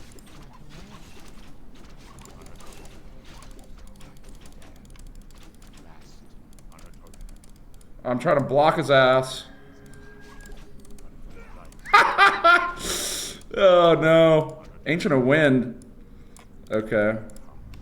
And I mean, yeah. I just Poor don't. guy. The guy's new to Warcraft 3 and you just dumpstered him. Yeah, fourth game. I mean, it is what it is. It's weird that as I've gotten higher, I'm running into like newer players more often, just because of the calibrating thing. Yep. This is your doing, Grubby. These are your people, probably. They're like, oh man, this game looks so fun. Let me go play it, and then boom, the great clapping in. They queue up This is against me. thinking back to your fourth game ever. Yes. Like, well, guys, I'm just gonna lose 10 in a row. Yeah, very much. 4 points, man. Oh my god. All right, we go again. I have a few small notes. Okay, please. You can load the replay and just go to the 345. Okay. It's mostly notes for the hypotheticals since it never materialized with what he did. Okay. 345. 345. You can also use the plus and minus that are adjacent to your backspace to control speed. Oh, how do you switch teams? By the way, I've seen people doing that. F11. Ah, okay. F11 plus minus and P. P for pause. Pause now. Alright. The play here, because you're blind, is to auto attack the camp with your demon and then take 5 steps north. By doing that, your archers can keep their back to your base, which is very important for archers. Okay. If you do what you did now, your archers turn their back to his base. And then if he showed up with Mass Huntress, which is common with bottom, your archers are cooked. Yeah. Okay. That's a good point. Pull out the camp. Yeah. Alright, go on.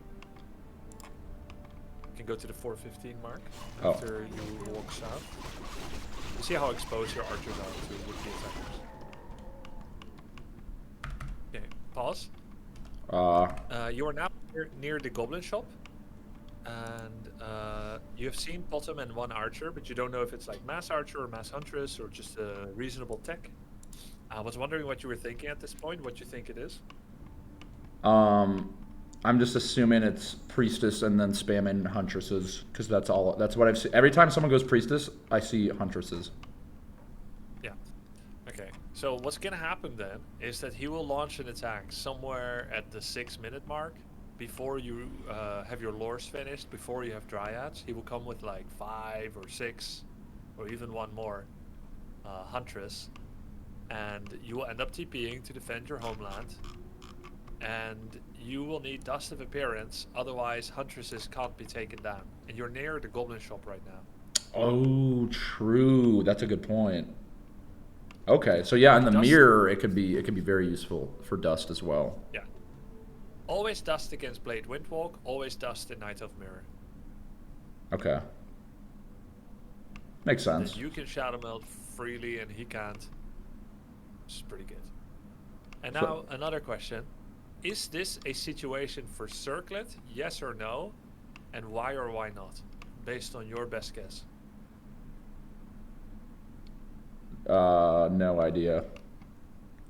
Okay. So Huntresses have unarmored armor, and your archers have piercing. That does 150% to Huntresses. Okay. Your archers do 150% to Huntress because of the armor damage time. Okay. Mm-hmm. Archers have medium armor, and Hunters have normal damage, so they also receive 150.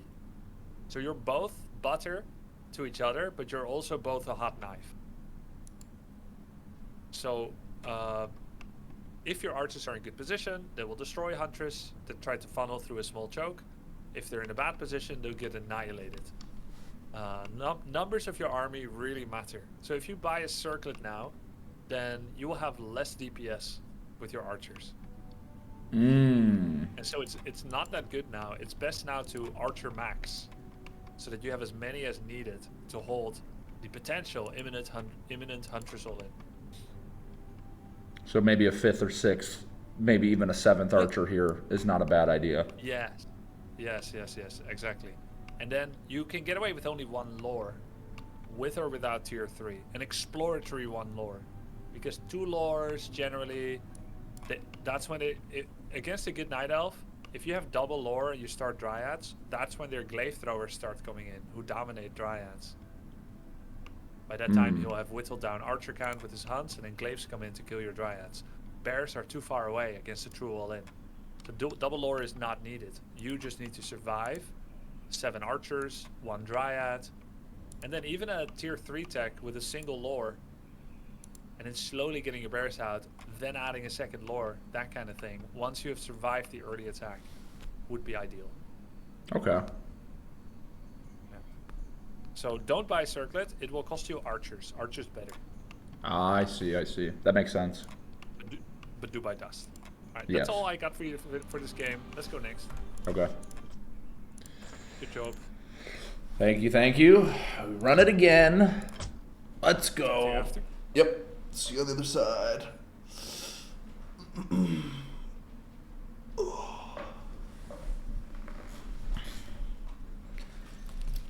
Imagine this was 3 weeks of League instead for Jinxie's tournament. Bruh.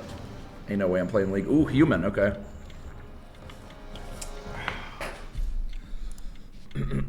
I would play Warcraft 3 for years over playing League for like a fucking week. On God.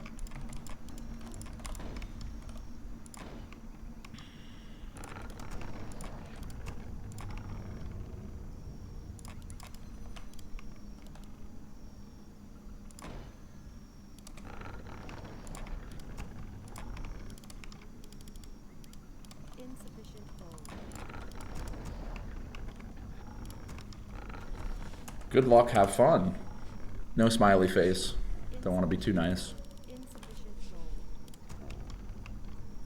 What the fuck does HFD mean? I didn't prepare for this. Have fun. Duh. Ah! What am I doing? Thanks. The emotion for the Prime? We're working on the weekend like usual. You know how it goes. Your build is Have fuck dick. Those are definitely words. Have fun dying. This guy's a toxic piece of shit. your build insufficient gold. Bro moving hand from keyboard. I mean, this is like the slow part of the game. It's about to ramp though. I'm about to not be able to look at chat until the game is over. I stand insufficient gold. Okay. Oh my god. Thanks.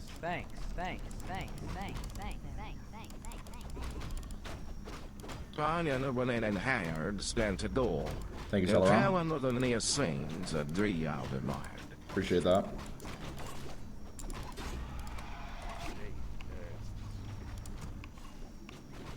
Create more meat.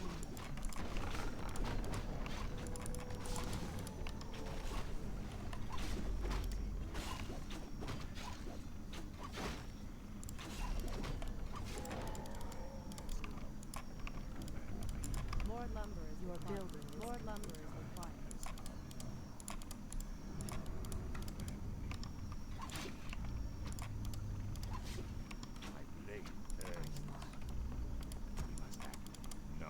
This is causing a great disruption. I will never recover from this. Did I deny myself? I think I might have. Fuck. Our warriors have engaged the enemy. I stand ready.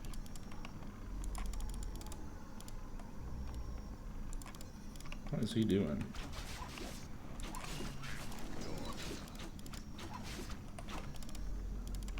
Creep that. Okay. I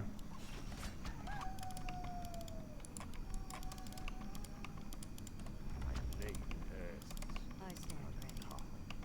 I'm going immolate for the footies and evasion. Perhaps this is a blunder, only time will tell.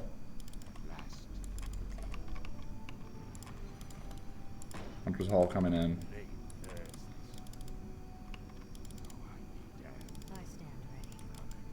Might be a circlet angle, actually, but I already made a lot of archers. Damn, what the...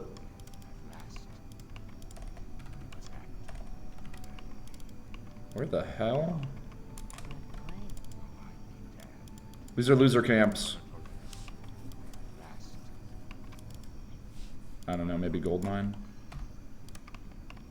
Is he creeping gold mine? There's no way. I left an item.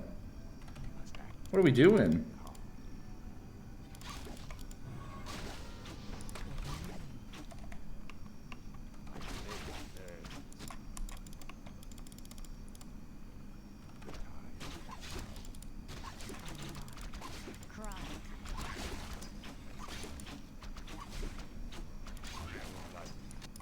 Our warriors have engaged the enemy. Kind of want another scout. Get ready for Naga. I'll go get my item, I guess.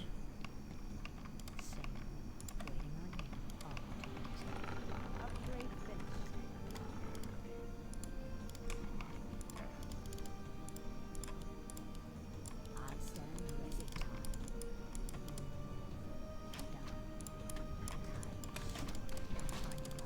Don't kill her, please.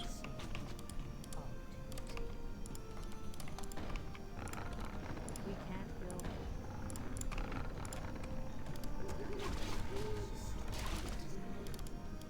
Okay, you can have this. Okay. Our sacred grove is being desecrated. Not my grove, man.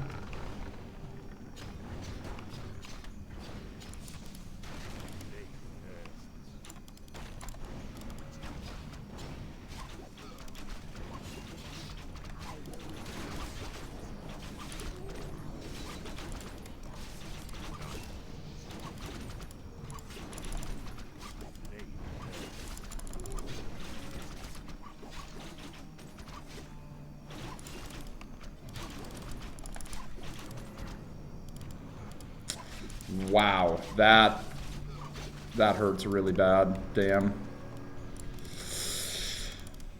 That was brutal. Okay. Well, I have 2 scouting, so I honestly only need like 2. Well, actually, I lost the lore wisps as well. That's quite bad, actually.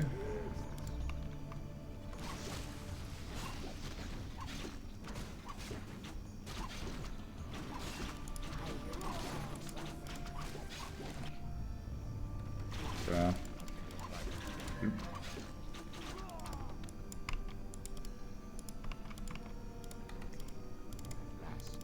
But his army's kind of... Oh, here we go.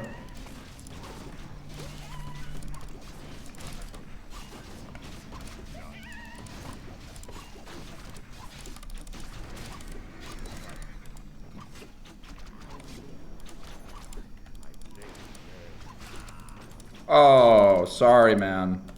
Sorry, man. Thank you. What a nice guy.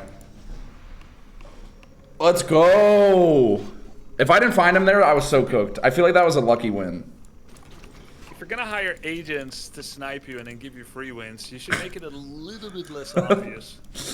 You think I'm hiring people to win, Grubby? You think I need to do that? Do you see my power? Wow. What can I teach you when you're already so perfect? It's hard to teach anything. I think there's a lot. There's a lot there, probably. Let's launch the replay and bend over, sir. There's some problems. Yes, Daddy. All right. So first of all, you never found him early game, yeah? Yes. I feel like I was on his trail, but... Can you make a prediction now, right after the game, when it's still fresh and raw, where you think he went? Camp 1, 2, and 3? You can reveal the map, remove Fog of War, and tell me which camp first, second, third, fourth.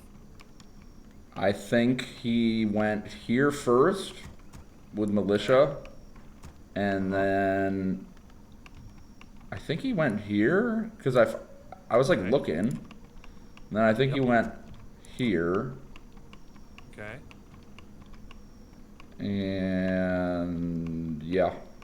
I guess this was the fourth. I think this was his fourth camp that I found him at. No, you creep checked and killed him there.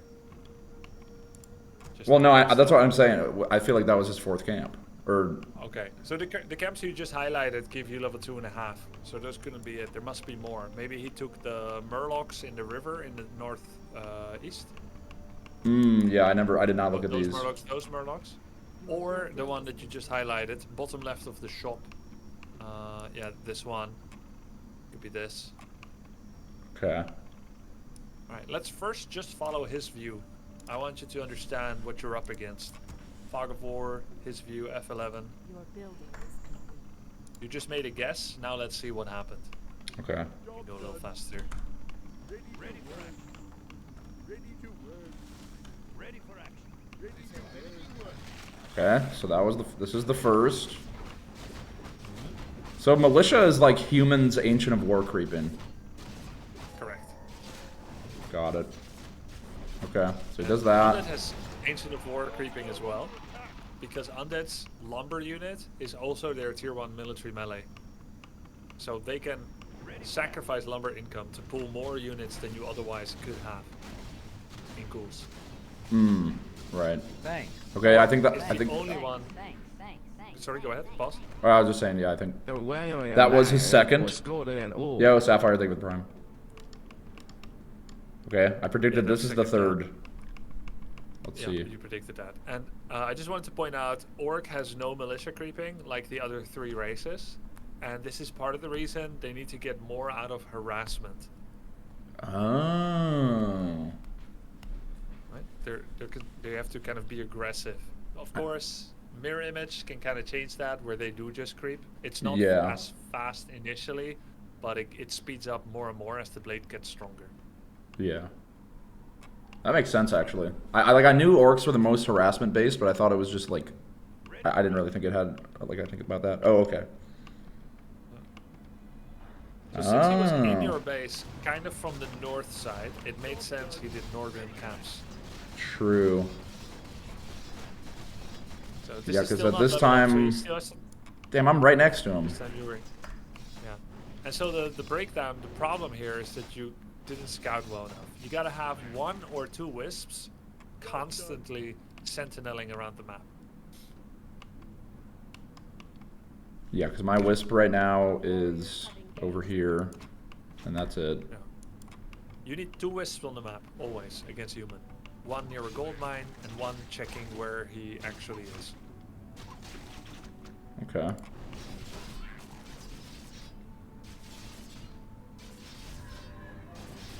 So now he's level 3, and once he's level 3, he gets machine guns, level 2, the water elementals. So then does he just go straight to my base from here? He should. He should no longer creep, because, look, people know this. They get level 3 and then they attack. He's a bit too slow, but the idea is there. You didn't cancel your first lore. Yeah. Pause, please. Oh. Alright.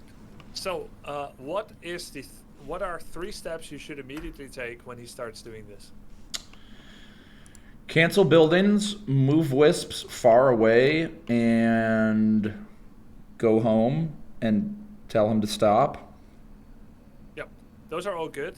Cancel buildings when they need to be cancelled, either immediately or before they die. Go home and move wisps further away. Those are all good. There's also a 4th and a 5th. Make lures in a new, currently unscouted location before the crisis is averted. Already start making lore over your Ancient of War right now. North of your AO War. Like over here. Yeah. Okay.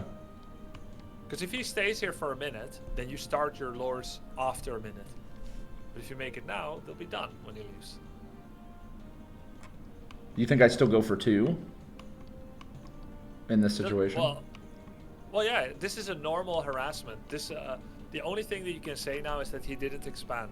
Probably. You're not sure, but, well, we know it, you should know it, but he didn't expand, which means it's a 1 base harass and sabotage into probably some creeping where he gets levels on his second, and then he's gonna attack again before your bears. And your tier S timing for bears against AI is 842, which you told me. But a delayed bear timing after losing lures, wisps, etc. is gonna be post 10 minutes. So he has now given himself more time to creep his Mountain King, Blood Mage, or Naga up to reach higher levels before you place bears on the field. So this is a 1-2 punch, a jab into a roundhouse kick to the face, right? Yes. Yeah, this felt really So you bad. need your lords I think I as like. fast as possible. Should I also just grab these guys and just pull them out, like just right away, and get them out Yes, of there? but the problem is your Hunter's Hole is hard and your trees are hard. So you've once again, and the Moonwell is hard too, you've once again created a death trap where your wisps can only escape into his footman. They cannot slide past the escape tunnel. Your altar right now, plus the Moonwell, are how I instructed you, which is that there's an escape tunnel to the north of your altar and in between your altar and your Moonwell. But your Moonwells and Hunter's Hole are touching the trees. Trees are hard, Moonwells are hard, Hunter's Hole are hard, so they need a gap in between. You've slotted them all together, so there's no space in between. So when he runs for your wisps, they will all die. Oh, so okay. So if an altar is against a tree, there's room. But if a well is Correct. against a tree, there's no room. Correct. And Hunter's Hole, no room. Okay. So ideally, the wells are moved one over, and the Hunter's Hall Yep. is moved one over. Yeah, that's how you get escape tunnels. Ah, okay. Very important for Night Elf. Okay. Yeah. So Noted. you gave 3 steps, which is go back home, cancel lures timely, and move wisps. These are all correct, but you have a 4th and a 5th. Once wisp losses begin, immediately reproduce wisps. Though I will say, of course, tree is hitting footman, which is nice.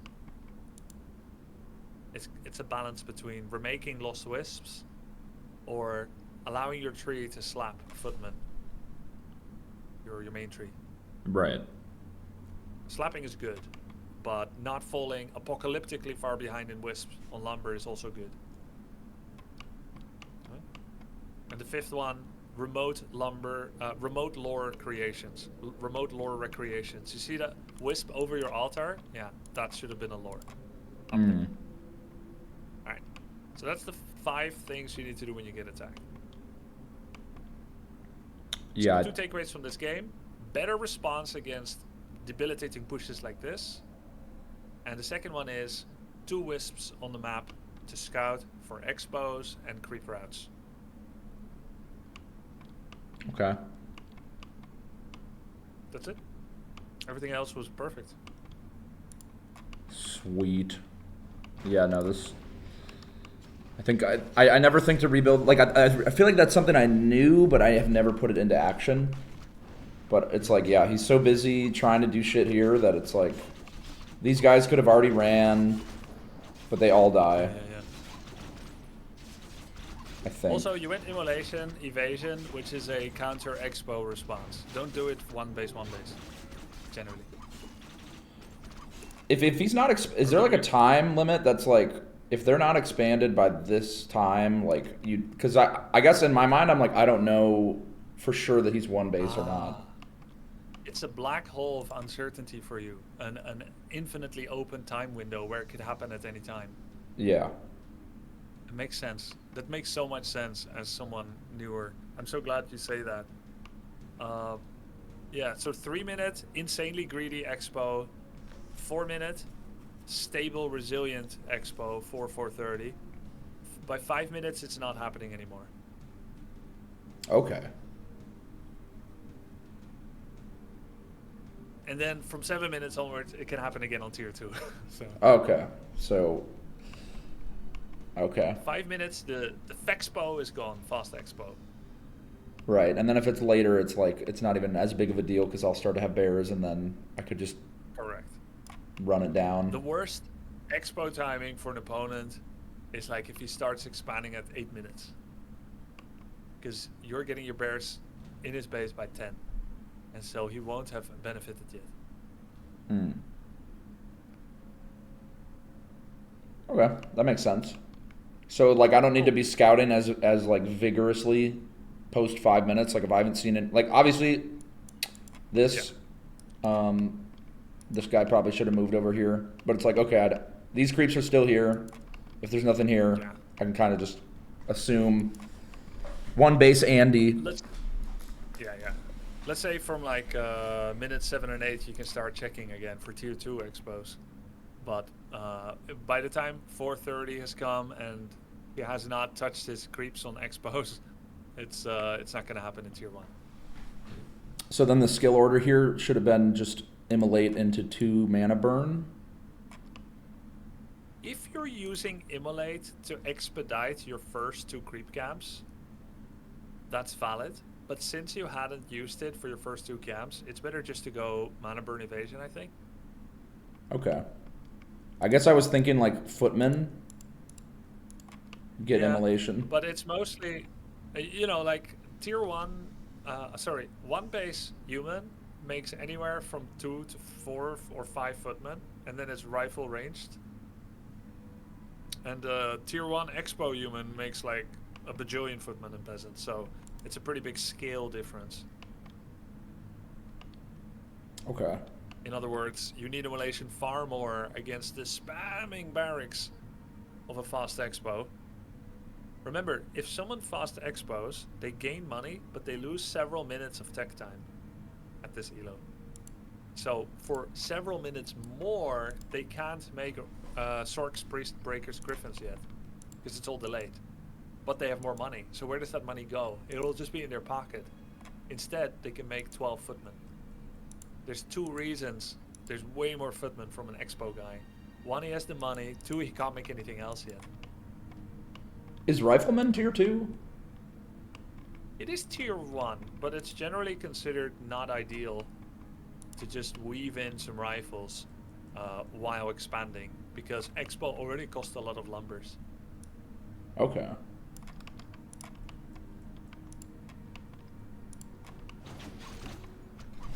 I see.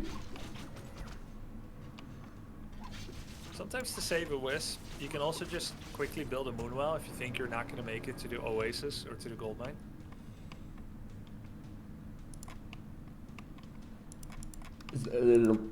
As like, won't they just kill the moonwell then, or it's just like it keeps them alive a little longer? Like you'll cancel the moonwell.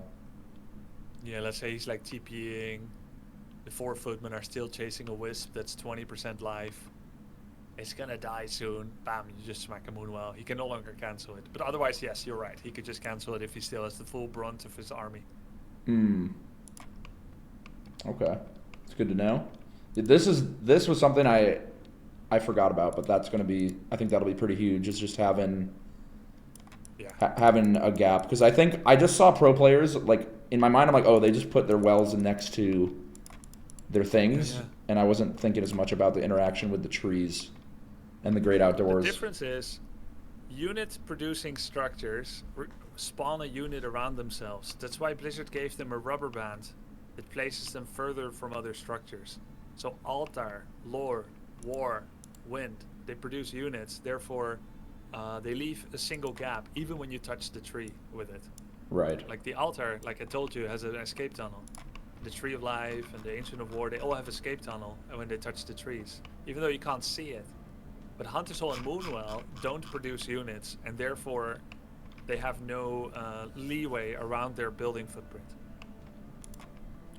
Yeah, I think we learned that on day 1, but I think I just didn't connect the dots, or I've just been like not put in as much conscious thought. Just be like, yeah, it looks like the pros base.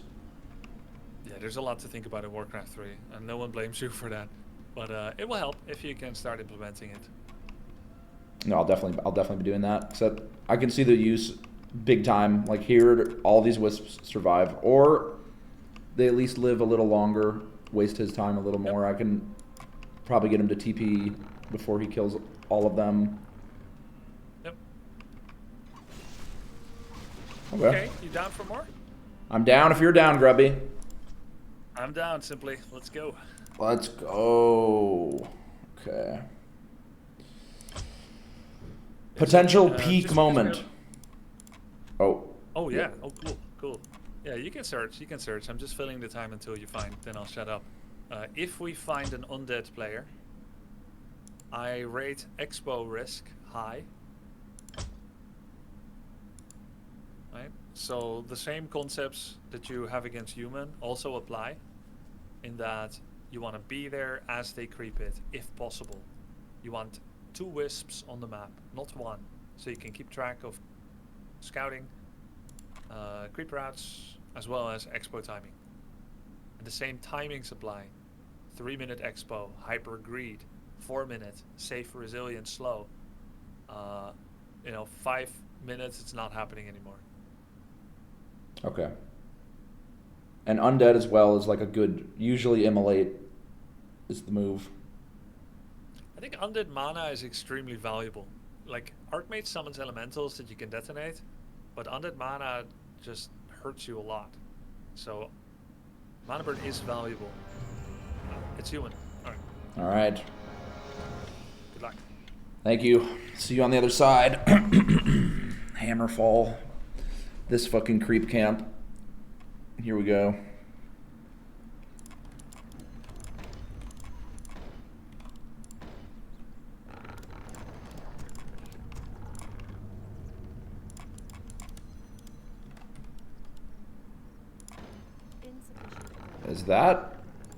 Does that work? We'll find out.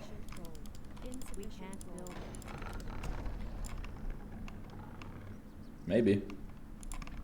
Oh, hell no.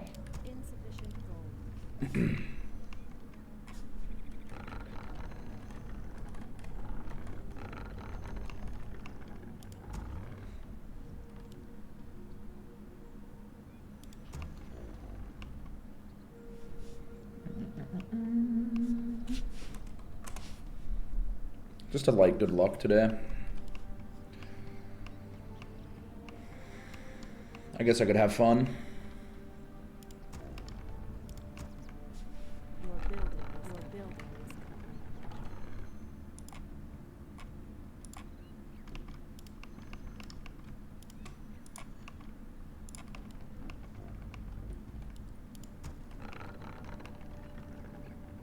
Missed a wisp.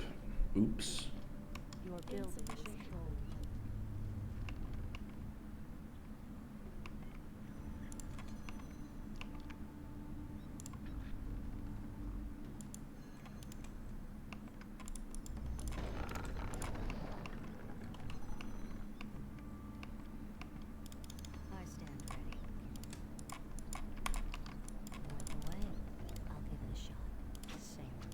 Warriors have engaged the enemy. On your mark. Like, this guy is always in my ass, man.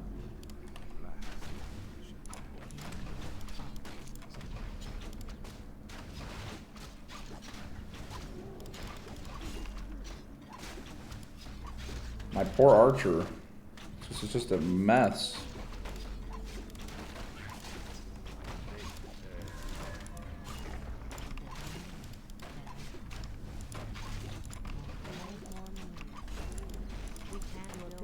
Oh, hell no.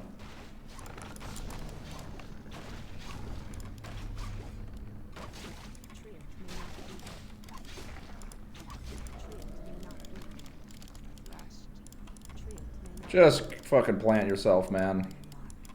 I'm gonna lose my mind. Insufficient gold.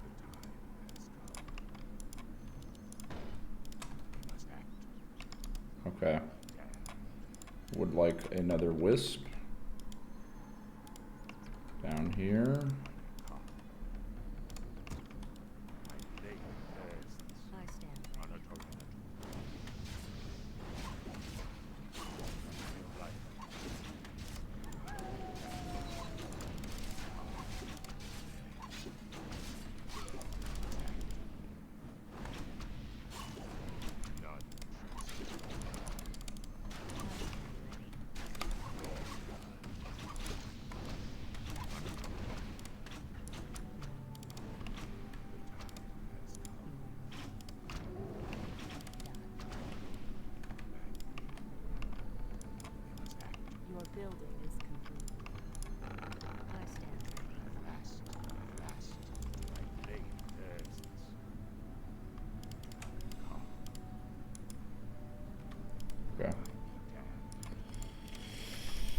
this guy out here. Okay. Still don't know what he's doing. I want to get this creep camp. Aha! Aha! You naughty boy.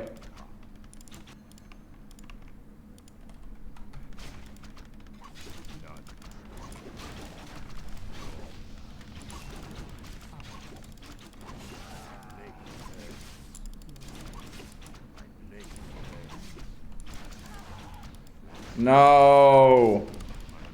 Oh, it's so bad.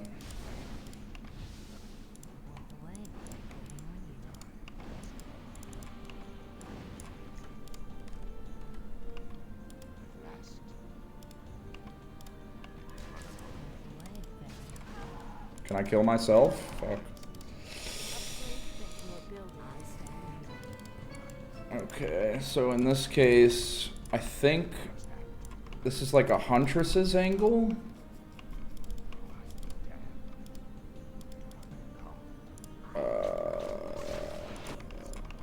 More archers for sure.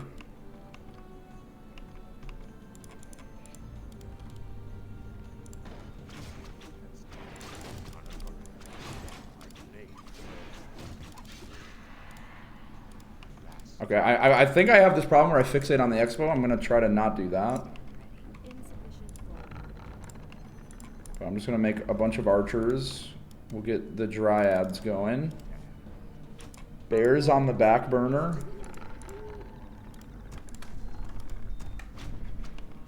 Let's creep up a little bit.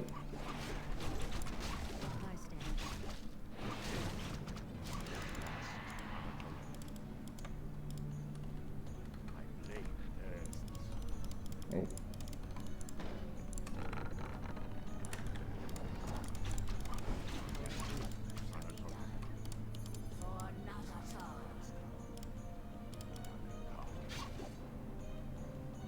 Okay.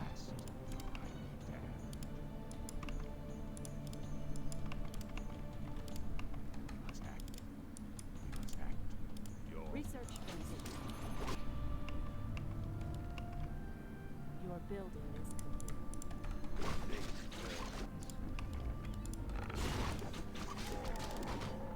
Cool. Oh god.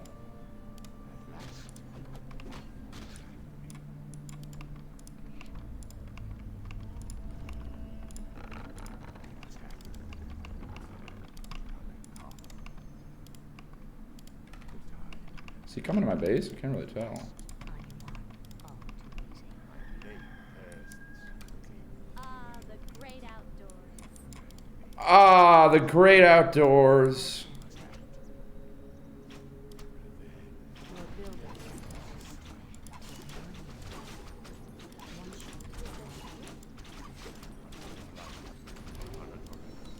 Okay.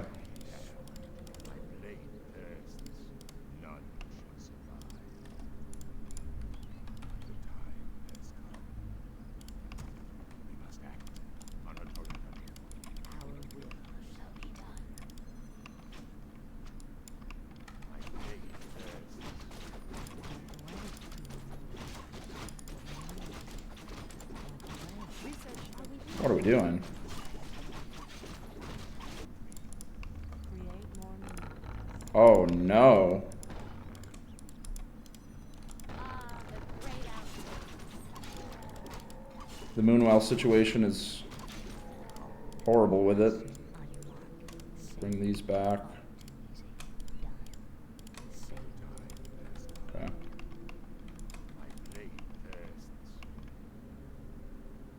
I mean, maybe he's doing this camp, actually. Research finished. Create more meanings. This is insane.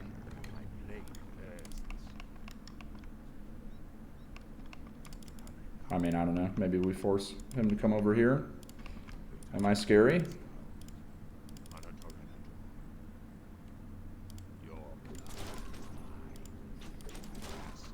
Whoa, what the hell are these? Your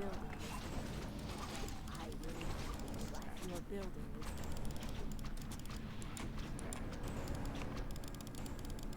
I don't know what the fuck those are.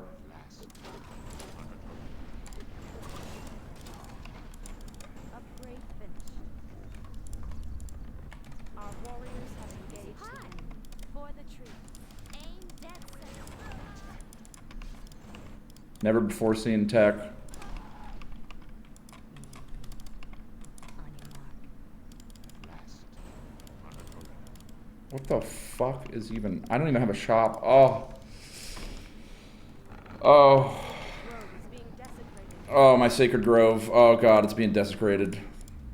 Oh, it's so bad. Okay. Research finished. You will save us.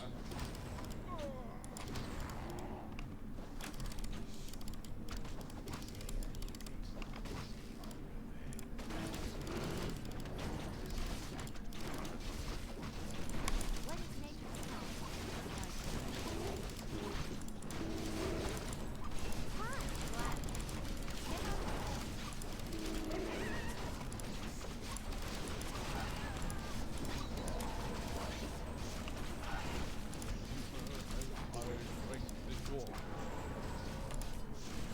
I mean...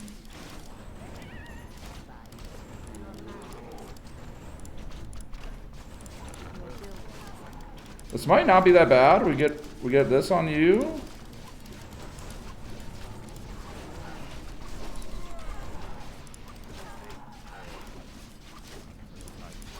Am I supposed to be scared? It tickles. No! You were my only hope. Our champion has fallen. Yeah. GG. I don't even know. I mean, obviously the Expo, Champion has fallen. but what the fuck are these, man? Piercing damage. Extra damage. Piercing and magic. Sheesh. GG. GG. GG. This is the same guy that did the mass raiders against you. That had you dead to rights. Oh. It is. I didn't even realize. And I feel like his strategies and play are Smurfy. If he's not a Smurf sandbagger, then that's a compliment to him. If this is an organic meeting. And so I'm not accusing him outright, but I'm just saying the builds that he's using are very atypical for this ELO bracket, and his execution as well. He might just be very smart, talented, and skilled with a good chair. And my Polish chatters also say that the name is kind of Smurfy.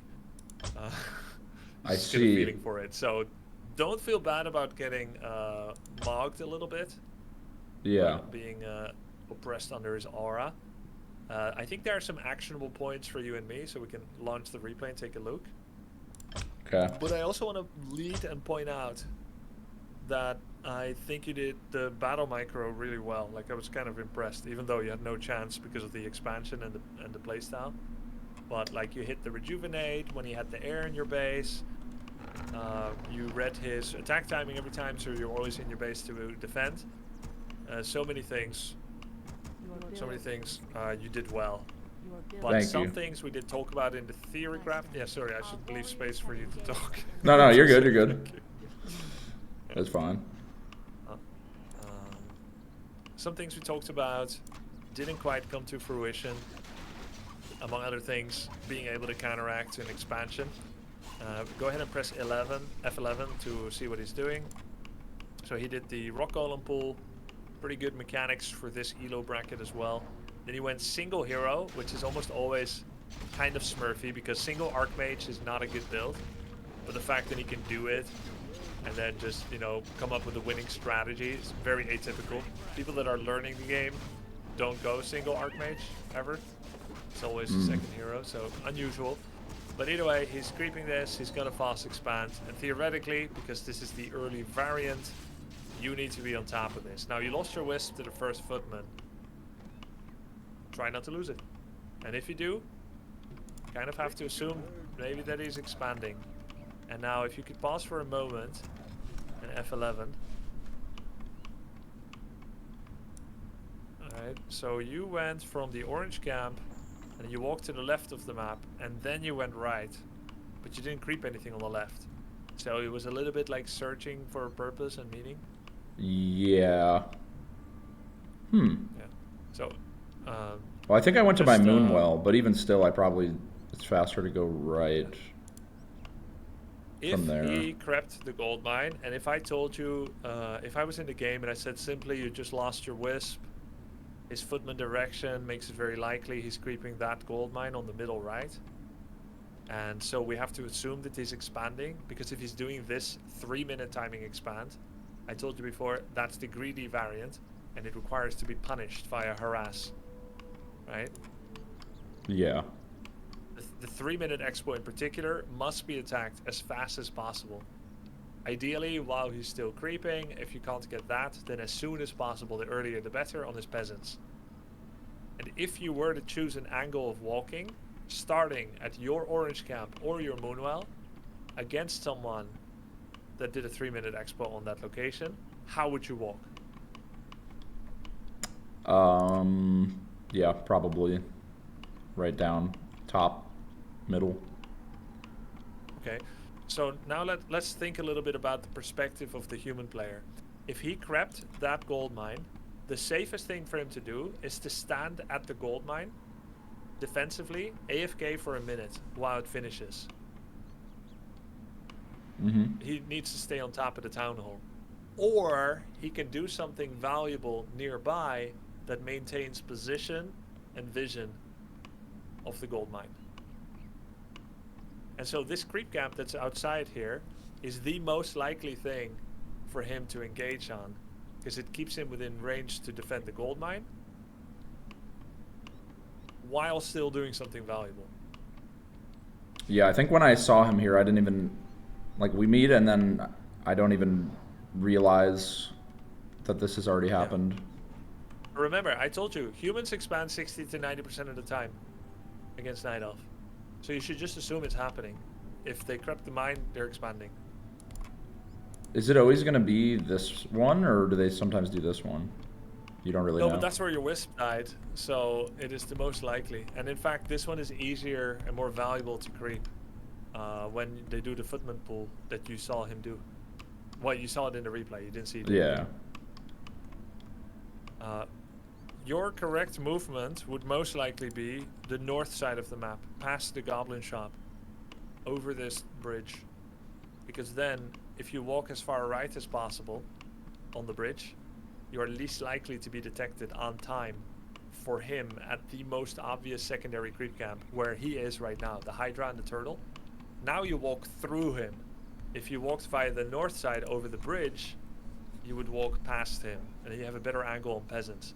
And that's what you really want, because the fight that you take here has you trade your health and mana to do damage on footmen that will be massed in the millions. Yeah. But peasant kills slows down the greedy expo. That's the goal. Oh yeah, I see him at level 2 as well. I guess that's a tell. I should be level 2, huh? I think I denied myself, maybe? You did deny yourself, but you would be level 1.9. What level are you? F11? 1.9. Okay, then you're fine then. Actually. Okay. You didn't deny, that camp simply doesn't give it. His does. Now, if he's expanding like this, you can make a tree of life roughly where your AOW is rooted. If you make that at 3 minutes instead of teching, that's another valid way to play. Like, yeah, right over the sheep, for instance. Very easy to find, but if you stay on his side long enough, it might finish early enough. This is something we should consider as being a possibility, because if I just told you someone expands, you kill 0 peasants, if they expand at 3 minutes, you just lose. The only ways to play against it is killing a minimum of 2-3 peasants or a counter expo. This bear timing takes too long to materialize against a 3-minute expo. It's fine against 4-minute expo, but against 3 it's not okay. I guess when we talked about this before, I think the play was like, oh, War of Attrition, get Dryads, like try to trade as much as you can, which is kind of what I was trying to do, but I failed pretty bad. Yeah, that's all still true, but you can only bridge like maximum 5-minute window until you have Expo or kill them. So this is minute 3. Your timing hits at 9 or 10. That's 6 to 7 minutes. It would be fine if you had a 5-minute window, but you have a 7-minute window where you need to win positively with attrition. That's really hard. It's way easier for him to do. When we talked about it before, we were talking about a smaller window where you do get a counter expansion eventually. And I guess if you now go for Dryads with a counter expansion, which is what we were talking about last time, then the window is smaller. But then you're staying tier 2 and going like 6 Dryads. Then Bears. Okay. I guess I'm like, I feel a little lost on like, yeah, like making that decision, that macro decision. I'm like, I don't know how to gauge that, I guess. Yeah, it is hard. I understand. 3-minute Expo requires a very fast counter Expo or many peasant kills. Otherwise you lose. That's the simplification. So, okay, I build Tree of Life here, then what's the play? I'm just chilling at T2 for a bit and then Dryads while I get the expand. Naga, Dryads, Ultravision, map control, defend your Tree of Life, root it, defend it, use Dryads to pick off some units, scout what his follow-up tech is, and then transition to Bears off the back of 2 bases. So in that case, Bears are coming a bit later, but it's fine. I have more Dryads and I'm matching his economy. Correct, and his Sanctums are later too, if he goes Sanctum. What would the Dryads have been good against these things too that he ends up building? Those Dragon Knights? Like what the fuck is that? Against small, Dragonhawks. Against small unit counts, yes. Eventually, Dragonhawks are better at focus fire because they can stack. They have no collision while they focus fire. So Dragonhawks are much... He can just take 12 Hawks and shift-click 12 Dryads. Whereas you, if you auto-attack move, you will only hit some Hawks sometimes. And if you target fire, you're going to trip. Because they have collision. So in small numbers, you're fine. In big numbers, you need that Orb of Venom, Frostlight, Fork Lightning, some Bears for Rejuve, some Dryads, but mostly heroes are going to be attacking his air. Or maybe you try to kill his heroes. It gets a little bit more complicated. By the way, you fought this guy 1700 MMR, so I was not wrong. 1700. Holy. Yes. Yeah. Okay, so fake game. Yeah. I am almost as much MMR over that guy as he is over you. So it's a pretty big leap. You take 2 of the difference between your MMR and his, you're almost at my elo. Yeah, that's quite a gap. Yeah. Someone asked in chat, is he catching the point of someone has expansion, kill it, or expand or lose? He keeps not acknowledging. Well, he doesn't know the reference frame in a clear way yet. It's much murkier for him than for us experienced players. So you can't even kill the Expo, by the way, but you need to kill enough peasants to be allowed to transition to the rest of the game against the greedy Expo like this, which means now you actually have to walk past his Footman and Archmage. You'll take like 8 free hits from Footies and AM and Water Alleys. You go right past, start attacking peasants. Yeah, that would definitely have probably panned out a bit better. But this is really good because I think I'll be like, in my mind it's like, oh, he's level 2. Like, the only way he could be level 2 is this camp, right? Yeah, correct. That is actually correct. Is that... And you can also click his item. That's actually a really big giveaway. Circlet. Is that the case for like all Goldmine creep? No, I wish it was. not Circlet, but I mean like level 2. Like will they generally be level 2 after, or? No, many camps are 1.9. Okay. But on this map, they're level 2, both of them. And What I can say is that the low-level permanent item you get from creep camps is like claws +5, gloves, ring of protection +3. Same thing you got. He has a circlet, which is 1 tier higher, and it shares space with claws 8, talisman of evasion. What else? Pendant of energy, I think. Periapt of vitality. So if it sounds a little fancier with more syllables, then yeah, the more syllables it has, the higher level, and then it came from the expo. Okay, I'll count the syllables then of the items. Ring of protection, circlet of, yeah, okay, makes sense. Yeah. But for the rest, I think you played this game pretty damn well on intuition. Don't let it get you down. We're gonna just keep trying when someone is human, is to assume, expand, and try to have 2 wisps on the map to scout it. You don't have to get it right away. I'm just gonna keep repeating it in a non-harsh way, just to helpfully help it, help iron it down. How important it is to counter, especially the greedy early expo with peasant kills. As you should. It needs to be nailed into my thick head. But I guess I have like this. I must say. I have this built-in scout off the well. I think I'm missing the second one. Well, he killed one. So I brought a second one, but I guess I'm like, I don't know when I should pop out the second one. Maybe after I tech, send a second one out. Yeah, right when you tech, place a second one on the map is a pretty good mnemonic device. Okay. Yep. Oh, what did Let's end go up? next, man. Okay.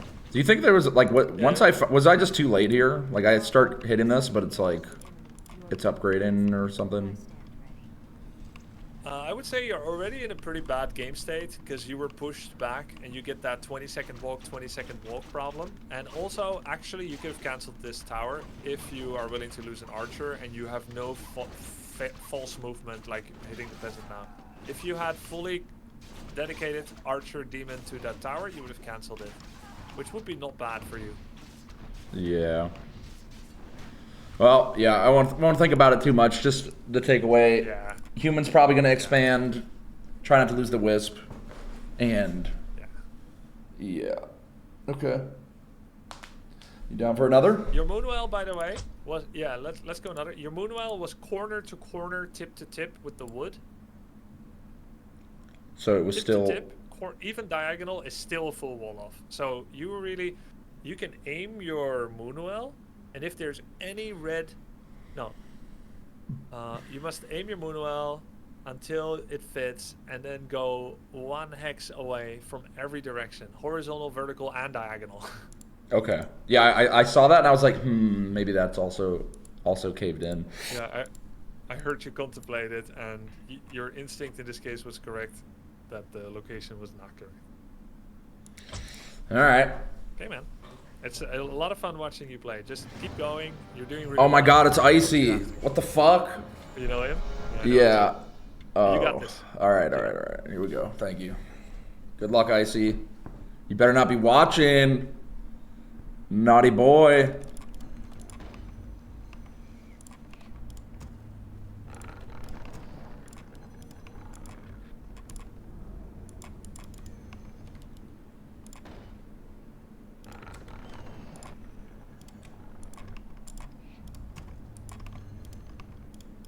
I wish him a good luck in a second.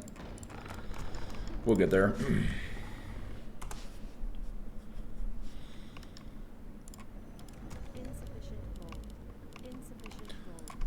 Insufficient gold.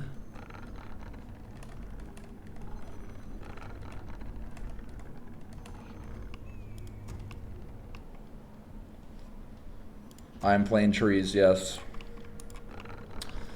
We enjoy the great outdoors here.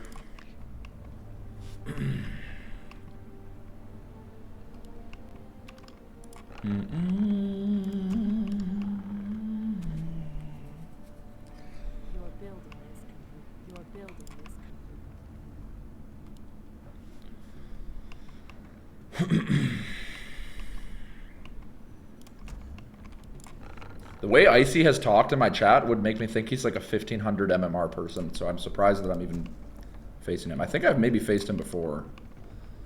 We'll see. We'll see if he knows what he's talking about.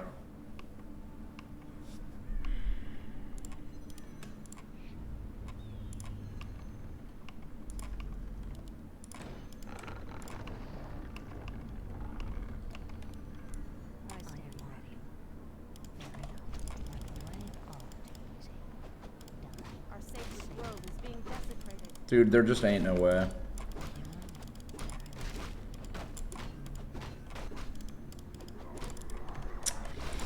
It's just a feels bad man clap moment.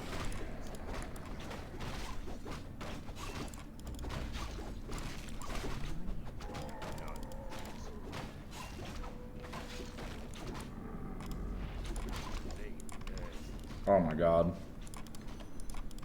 Okay.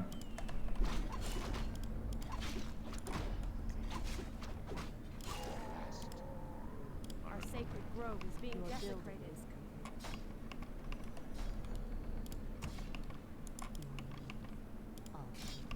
What the hell is going on, man?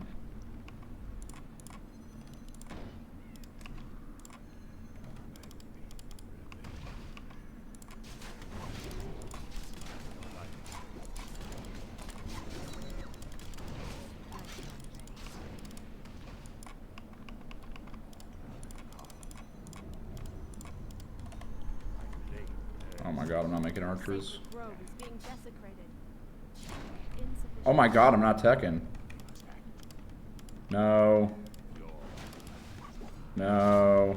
No, no, no, no, no, no, no, no, no, no. Can I make a stop to this? Okay.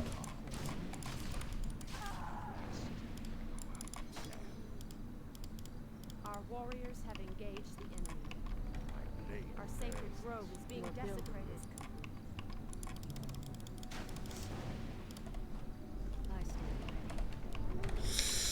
We're like a minute late on the tech. Holy shit.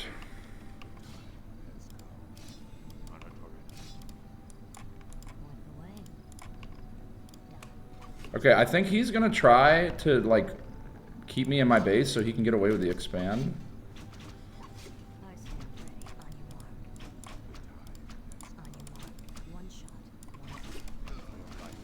We're gonna try to not let that happen.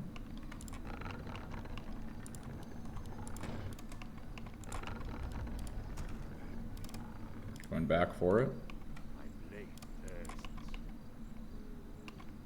Honestly, that's fine.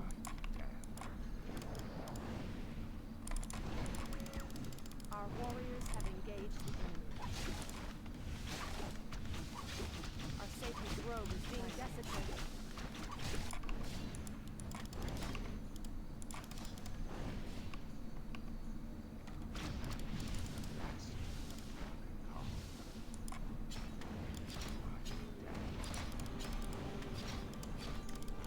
No, man.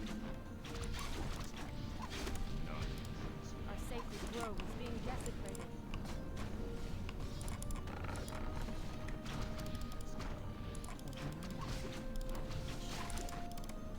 Sure.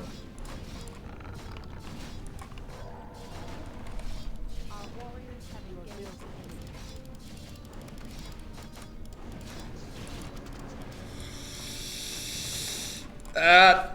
That doesn't feel great. I'll tell you what.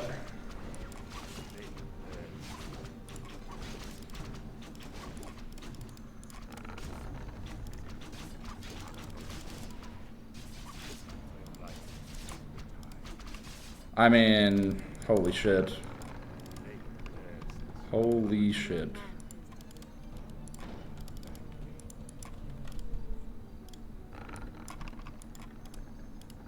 I don't think he's gonna expand again, but maybe.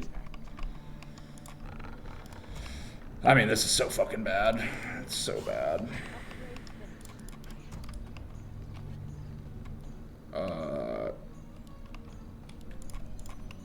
Yeah.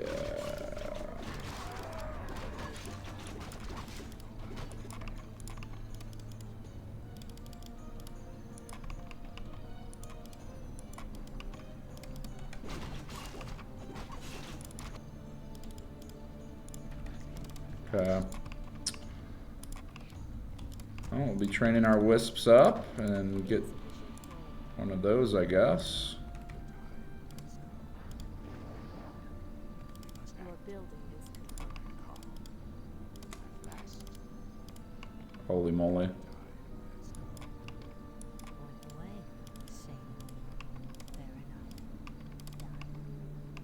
The archers are coming to end everything.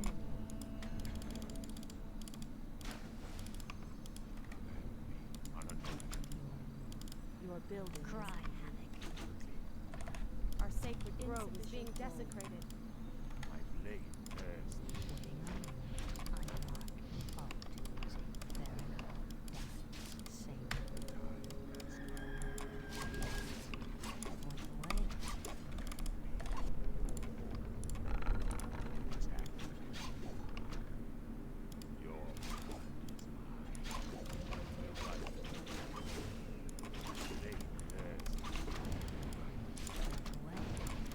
Brother, ay, ay, ay.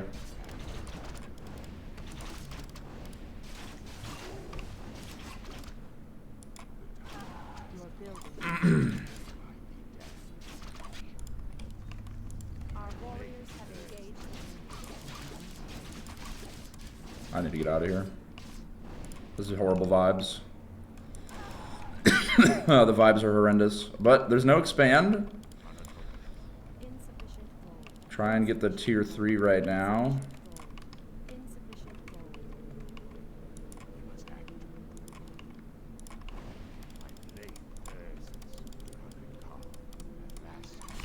Ah, the great outdoors. Oh wait, he might be getting too greedy here. Hi. The hunt What are is you over. doing? Nah, the Dryad's here now. You're done, buddy. You're done, buddy. Maybe. Can I get in front of him, maybe?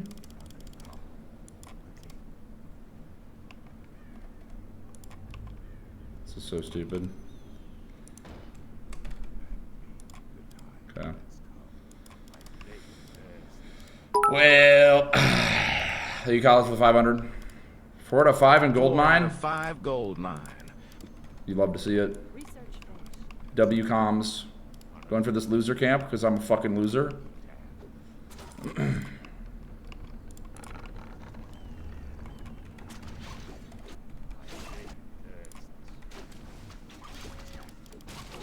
Still don't have a second hero. I think that should probably be my next investment, actually.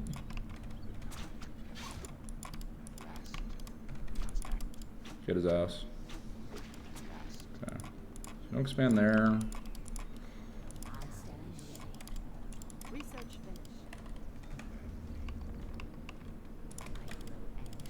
finished.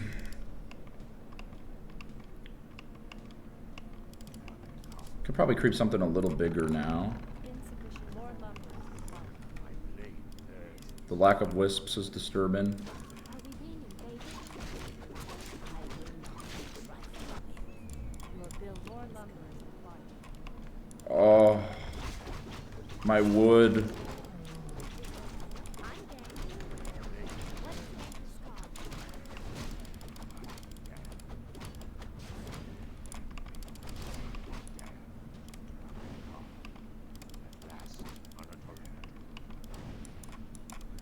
On a Tyranitar, I guess.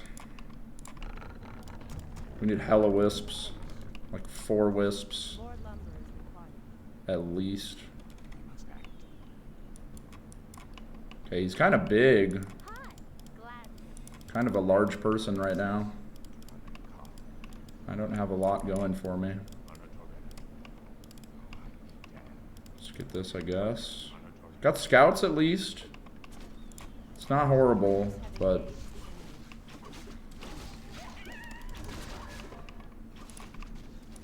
Some bears would be pog. Ah, the great outdoors. Are we being invaded? And some rejuves. You know what? I'm making the executive decision to get 1 more on wood. Also 1 on shop. Man. Heal up a little more. Okay, I'll have rejuve soon. More lumber is required. Finally getting the upgrade. Still need way more wisps. Probably 3 more. Topper's Pizza, how can I help you? Let me get 4 extra large mac and cheese pizzas, 2 meat lovers pizzas, and 2 buffalo chicken pizzas. Give me 5 orders of the pecan sticks, and 3 orders of the cinnamon sticks. 40 boom boom wings, and 6. God, that sounds so good. That sounds so fucking good.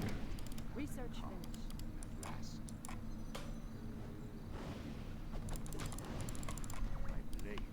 Okay, I mean, he's kind of letting me get away with the bears. Lumber is required. And I can get staff. Big plays are about to happen. Staff on you. Let me just give this to you as well. We'll get double staff. And another wisp scout for here. Yo, 2Cat, thank you for the raid.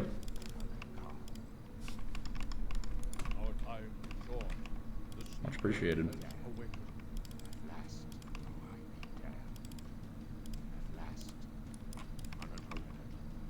Nah, I'm crying. Son, I'm crying.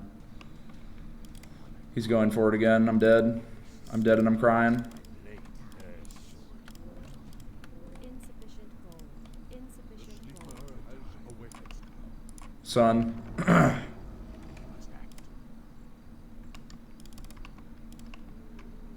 Or is he? Wait, what the hell is this?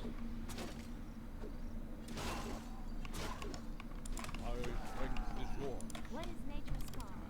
Are we being invaded? Insufficient gold. Hi,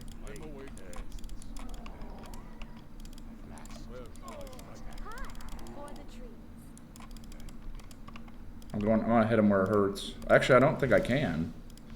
Maybe get this. What is nature's call? Oh. Oh. Well, that's not great.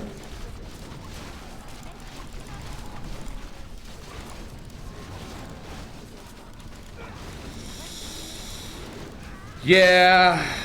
Yeah. Oh, did he expand there?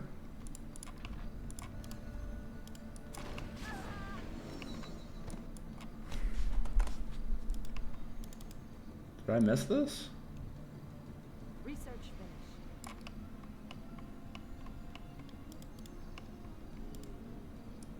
He just... Moon wells. Huh? Hide moon Hide wells. buildings. Make this. Here we go. He'll never find this. Time has left the game. Full stop. Fuck that. That was rough. That was rough. Yeah. I stopped the expo, but it felt like it didn't even matter. He delayed my shit so much. Before we tickle your brain, let's tickle your fingers. Okay. We're gonna do a little exercise. Tickle me gently, please. Alright. Let's go ahead and have you join my BattleNet game on the actual BattleNets. Okay.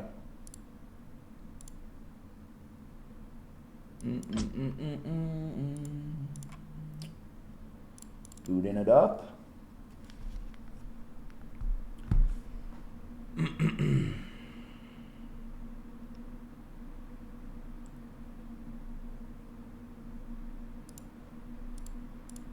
Game name in multiplayer is going to be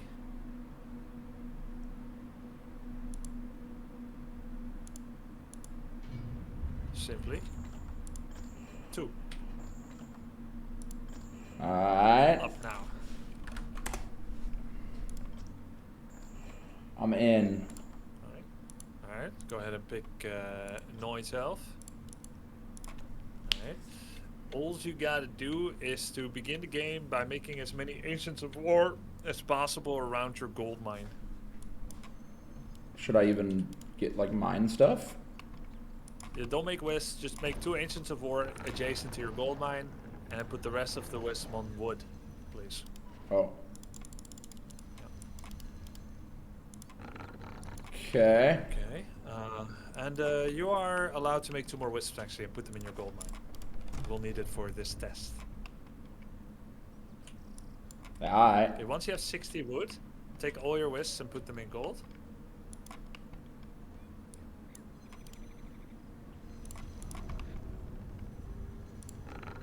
Okay.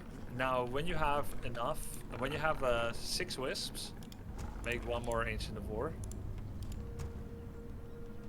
6 So wisps. the only wisps that don't fit in the gold mine. Oh. I see you. Same. When your Ancients of War finish, uproot them. Okay. And then start hitting your own gold mine. You are building this company.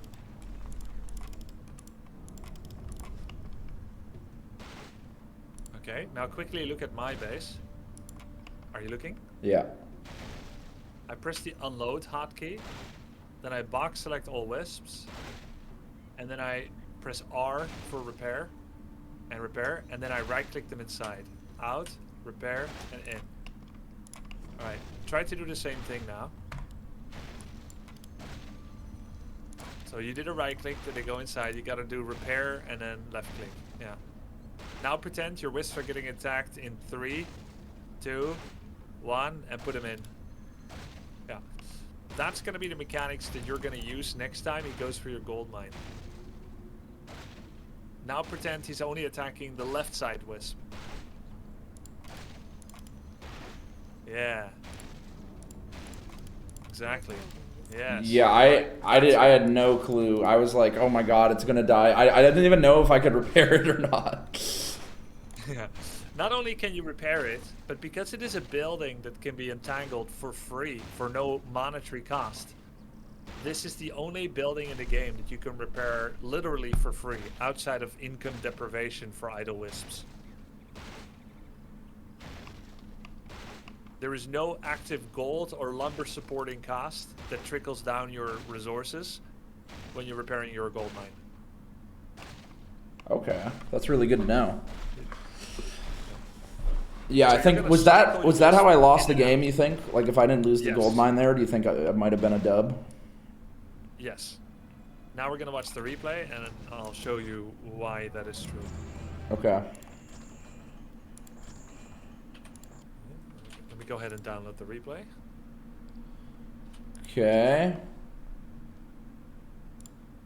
I will download it and I will show it to you. I will watch it as you show it to me. I was gonna ask you to watch it.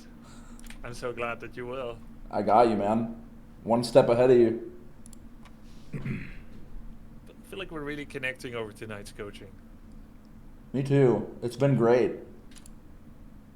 Nice. Make the UI a little smaller. Opening. Put this on 6, maybe 50. Okay. Alright. So someone asked in chat, what do you do against griffins? And the answer is, it doesn't matter. It should never have got there. But if there are griffins, dryads and orpophenom are a soft counter, and hippos are a harder counter.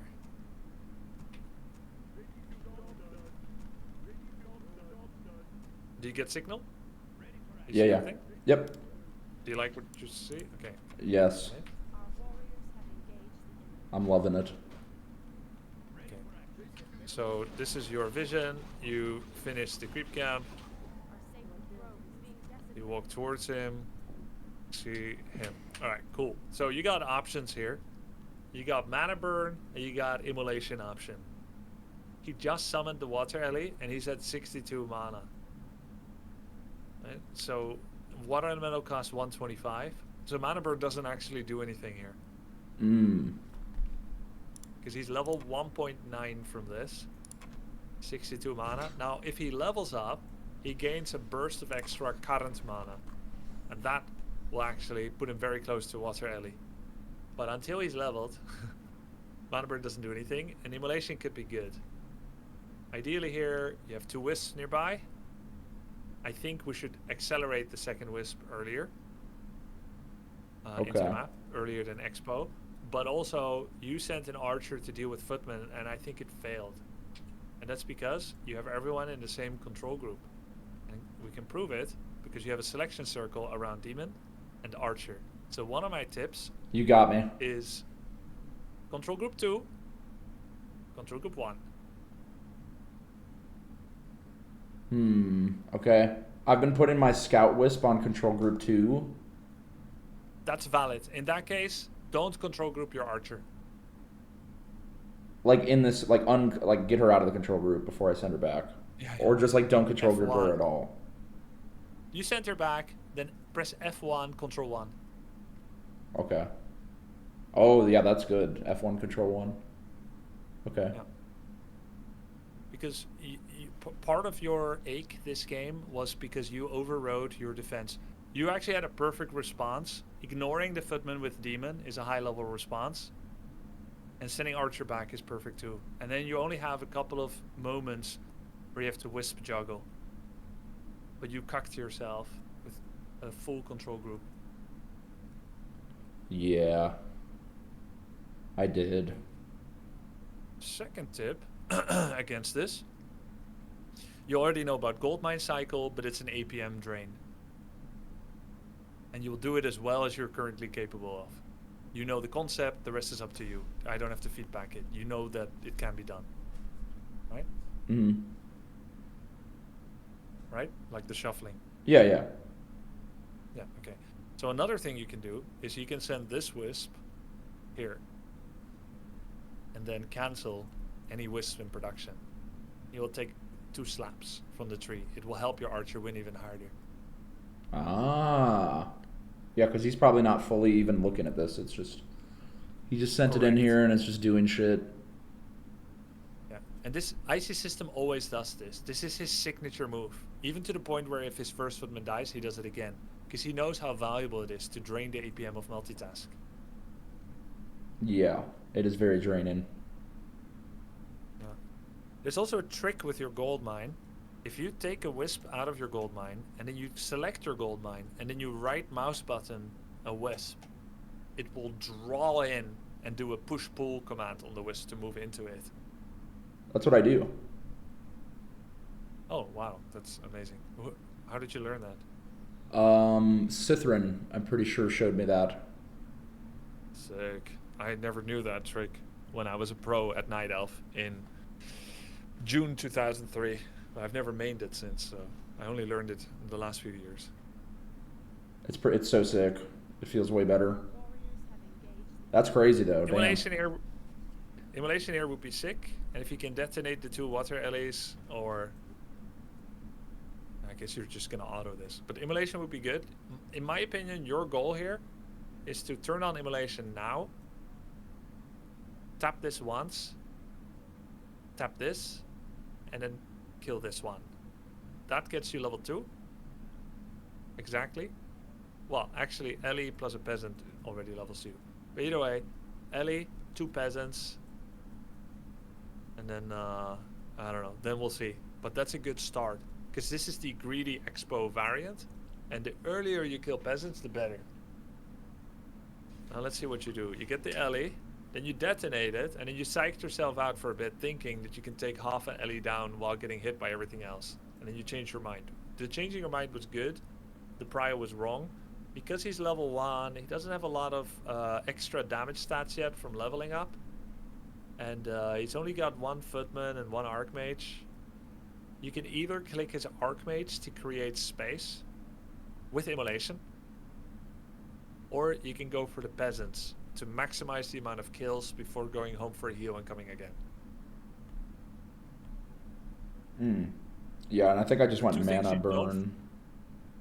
Yeah, which even if you did, the priority of targeting is still the same. The last things to focus are anything, like any healthy level of water elemental, even half-life, even the third, and any footman. You don't focus the water elemental footman here, especially in like a bare bones situation like this. It's Archmage, because if you don't hit Archmage, he will get 1 hit every second on you. But if you do hit him, he has to move. And that's his main DPS here. Okay. What do I end up doing? Let's see. You walk to him, you mana burn him, and you go away. Now he levels up because you lost a wisp. It's actually a really big deal. And it's partially because, you know, you didn't cycle it, the archer didn't end up getting sent back. You actually end up losing a lot more wisps to a single footman. It's an effective tactic by him. Then you got 1 hit on the footman, and you targeted Ellie, changed your mind and left. Still, not over. This is what happens when you send a wisp away and he loses vision. He momentarily autos into the tree. He came back, you clicked the town hall. Now let's see if he cancels it. If he cancels it, his lumber will spike from 40 to more. He cancelled it. Still good for you. Arch is a little sloppy, but you go back.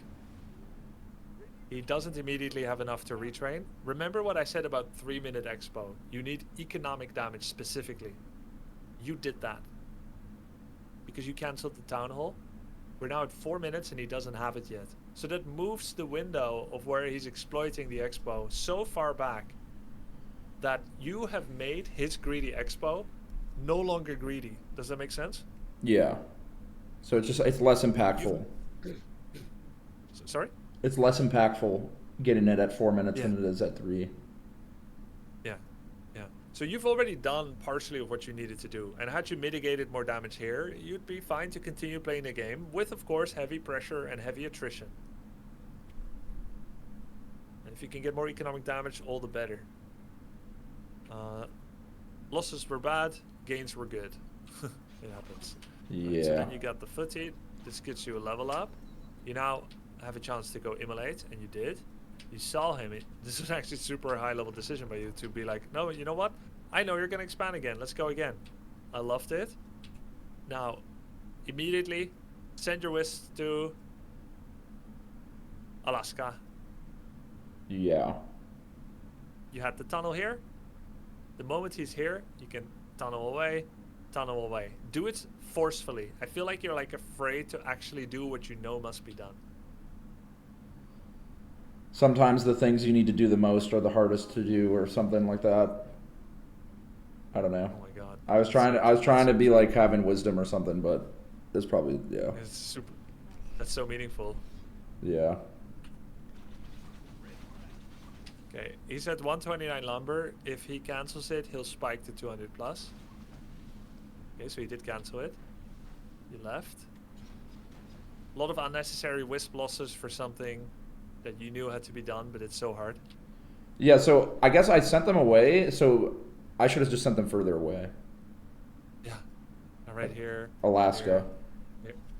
Yeah. Here. Right. Not within vision. And these wisps could have gone here. You can always bring them back later. Right. 2 town hall cancels already. He is still tier 1.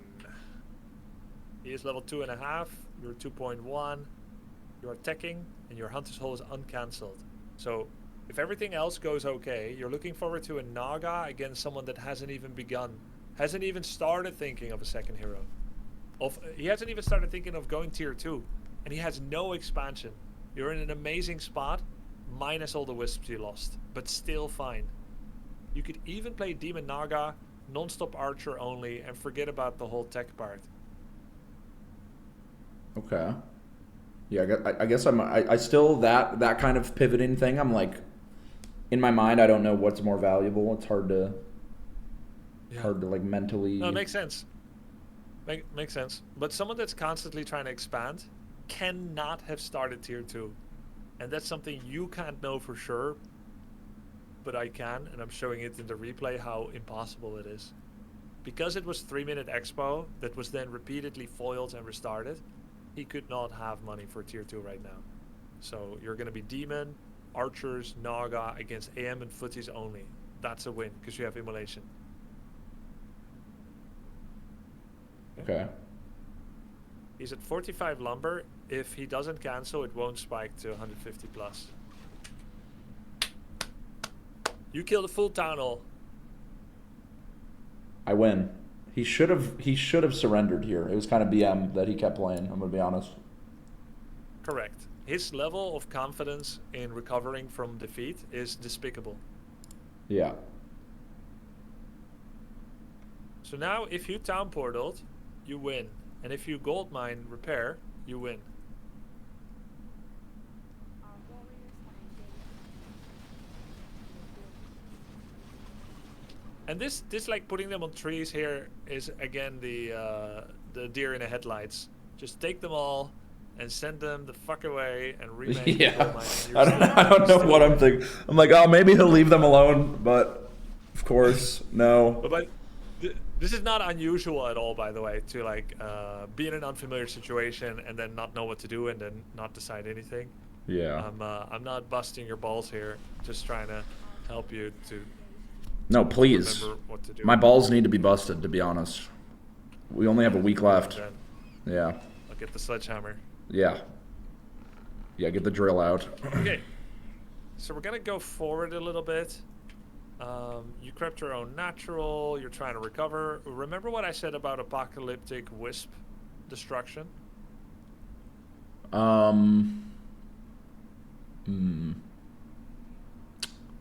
No. It starts with sh, and it ends redder. Oh. Not talking about ass. The shredder. True. Correct. Our sacred grove is being desecrated. Could I afford him at this point, though? You could have before you made the 4th moonwell, lore, and so on. You had exactly enough, which made it so perfectly ironic. I've yet to whip out the shredder. Actually, maybe I've done it in like one game, but it might have been while I was getting coached or something. It's 375, 100. So you have more than enough to make it now. And also, it's available from Warcraft time 2300. It's now 1 a.m. Well, what is... Let's see. It's 20 seconds per in-game roleplay hour. So 40 seconds ago. Okay, minute 5 onwards. Minute 5 onwards, you can buy Shredder. You can buy it at night? Yeah. Oh. Yeah. Well, minute 5 of game time. It turns night earlier than minute 5. It turns night 3:40, I believe. So, your play now, given the situation, would be to secure a shredder, and then every wisp that you still have is going to become a gold mine wisp. What's like the ratio again on a shredder? Like a shredder is worth how many wisps? 10 wisps. Or 12 or something. 10 or 12 wisps. Holy It's insane. shit. Yeah. Okay, so from here on out, now you're not in a great spot. But if you had had immolation level 2 here, you'll destroy his footies. Archer control. In these moments, you really need to have control group 1 demon, archers 2. Archers 2 become your floaty, I don't want to be hit. If you chase me, I might just run. And your demon can go man mode. But if they're all in the same group, you're always going to have your archers get punished. So try to practice a bit. Demon 1, archers in 2. In those Okay. moments. So it's actually very dynamic. If you're moving around creeping from one camp to the next, it's okay to have all your archers in group 1 with your demon naga. But then the moment that you get to an enemy base, quickly do 1 control group, 2 control group on your archers. And then they can float. So that they don't get used like a sledgehammer, because they're glass cannons. Yeah, the archer control, especially in moments like that, is just cooked. Simply, despite everything, you are a winner. And you deserve winner camps. This one right here. Mm. Not loser camps. I just see the green and I'm like, oh, I know. I feel like I've just been burned too many times with the yellow camps and I'm scared of them. Yeah. But I have a Here's valid. You have Dryad. Demon 3. Demon 3 can creep everything on the map with minimal support except the red. So any orange is now fine because you have Demon 3 full life. Mm. Okay, I'll keep that in mind. If you creep this, you get Potion of Invulnerability, which is almost always an instant buy. Even if you Demon don't need it, you can give it to the Naga.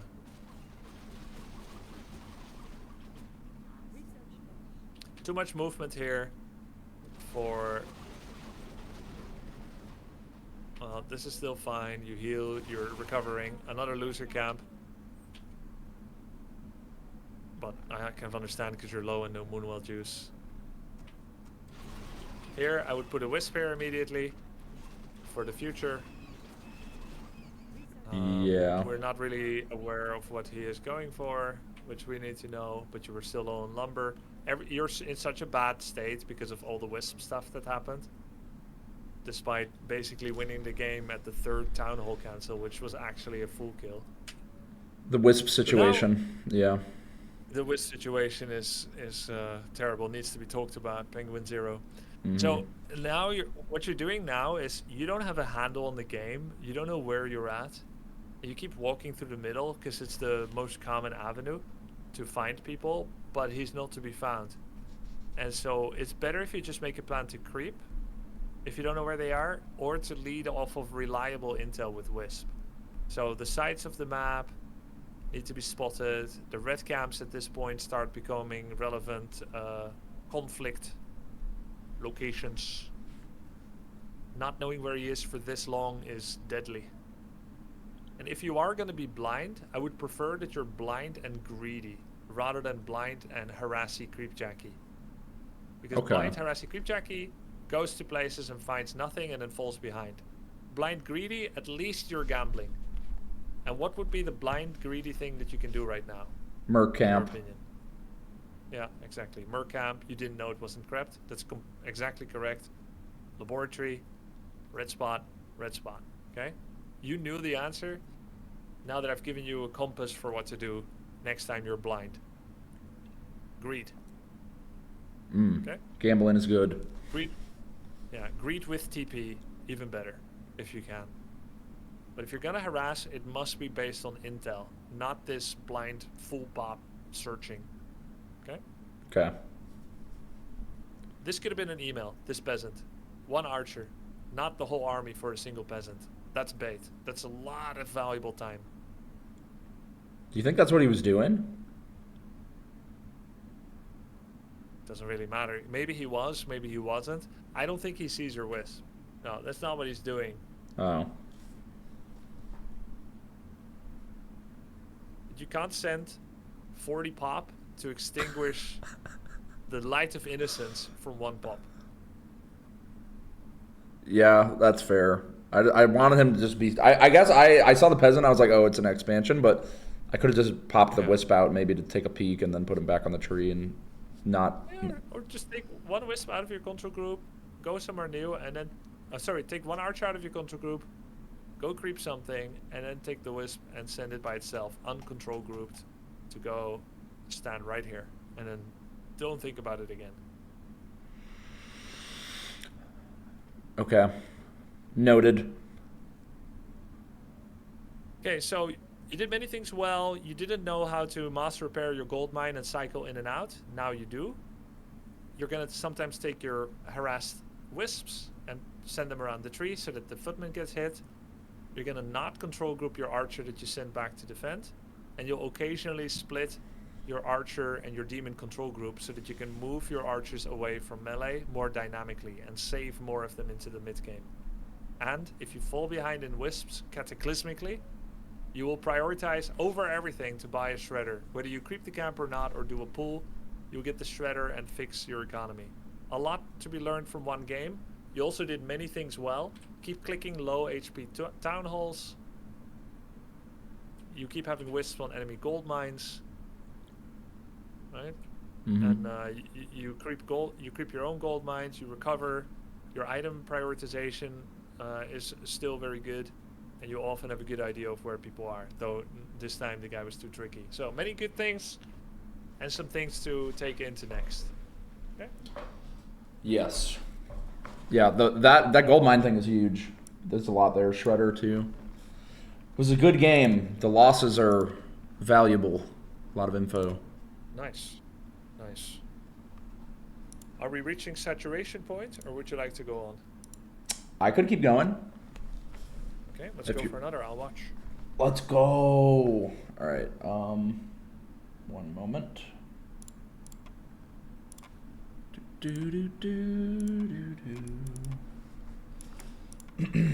GG's Icy. Next time I got you, buddy. I will get your ass. So I had one question. Secret weapon. Yeah, go ahead. When you were talking about the like moving the wisp back and forth and then stopping the production of wisps, like would you say that's worth there?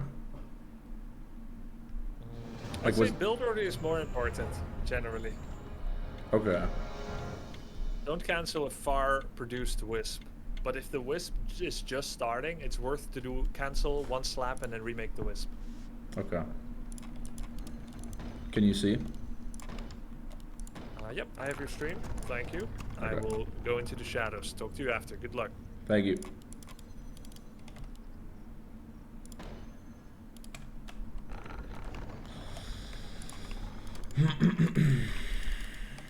Random player. Very Giga Chad. Thank you, Collins, for the 500. Can't wait to hear this. Hello, dear viewers. Today we are going to observe animal behavior in the wondrous great outdoors. During the day, nothing much may seem to happen, but at nightfall a different ritual emerges. It's like spores of fungi popping out of the dump, cold. Oh, it stopped. No. It was too long. Thank you for the narration, man. If I had a third arm or a fourth arm, I would play that back, but I don't. Sorry. Holy shit. Thank you, College, for the 500. Hold on while devouring the skeletal remains of a sheep. By a small campfire, the dryads are sucking the honey-like juice from the rejuvenated bear's balls and lick the moony juice of their moisty boater sticks. Is that how it works?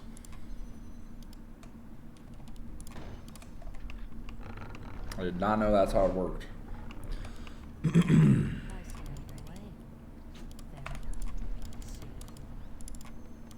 Oh. Our warriors have engaged the enemy.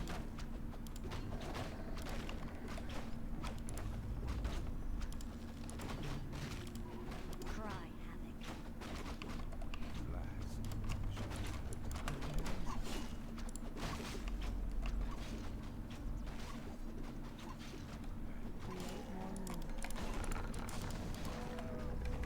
No.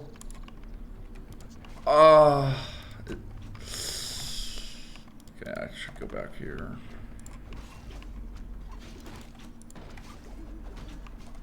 More lumber is required. Your building is complete. Oh, nope.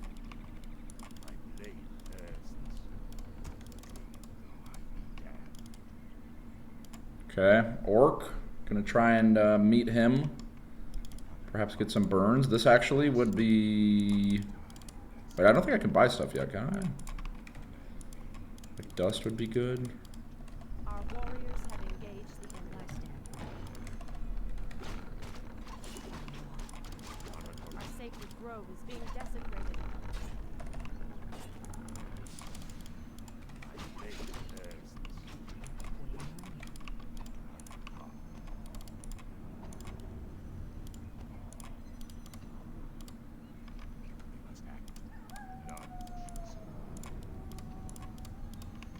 Today. I shat the biggest shit of my life, genuinely. After 3 days without shitting, I was able to 3D print a I'm mountain sorry, of Grubby. poop. It was so big it reached over the water, forming a mountain. The bowels movements felt like a geological event. I felt like Earth moved. Thank you.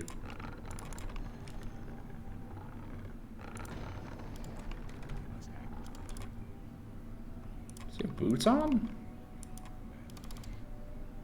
Okay. I don't even know what ability he has.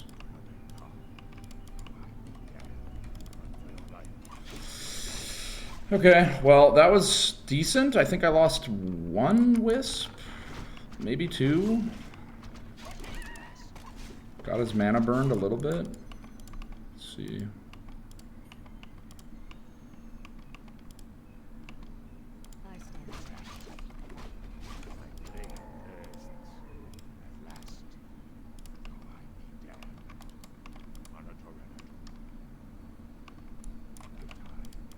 Creeping close because I feel like he might potentially come back.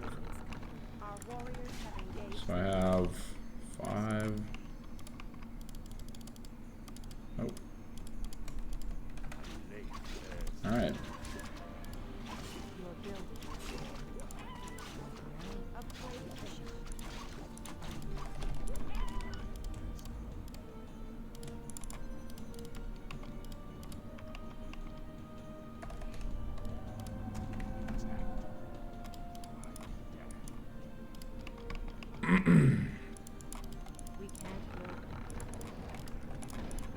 I'll just make 1 extra wisp.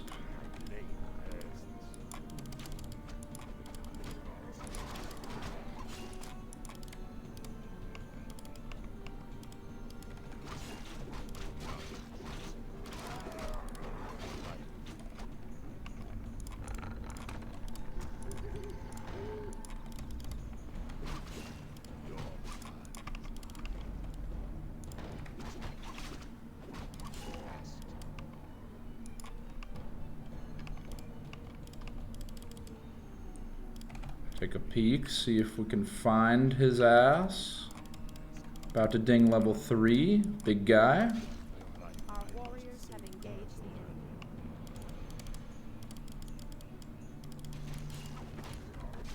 enemy. Okay, he's just starting to creep that.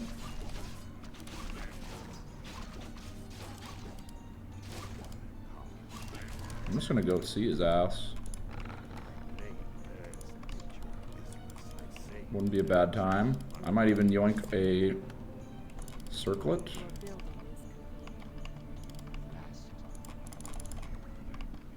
Actually, this might not work out too well.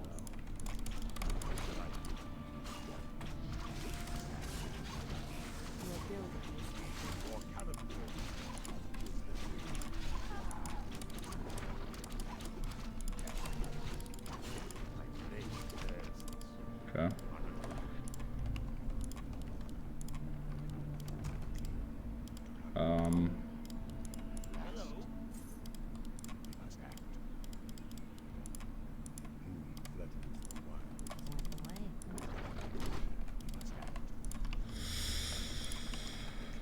Okay.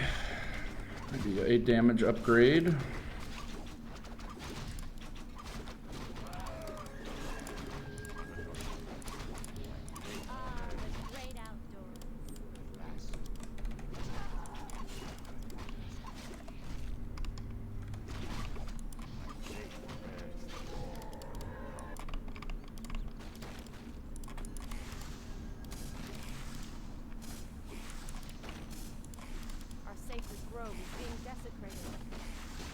What's the play here, buddy? Oh, we practiced for this.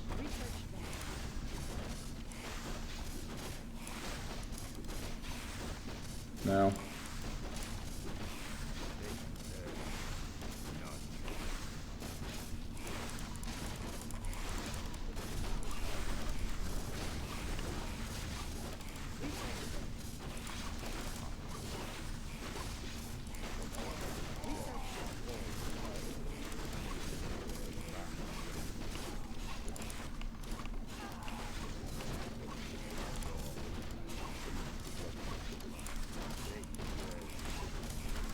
What the fuck is happening?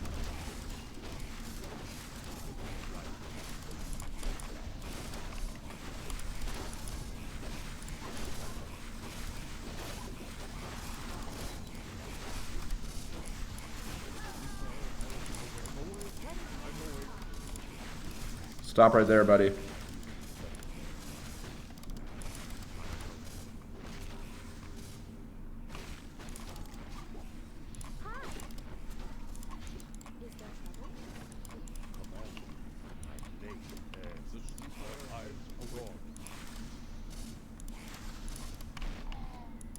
Okay. Sure. Why don't I have... Tree of... Oh my god, wait, I never teched. This whole time I thought I was teched. Oh, no. Okay. I'm pushing in. Let's do staff. That's really bad. I guess I'll just do dryads in the meantime.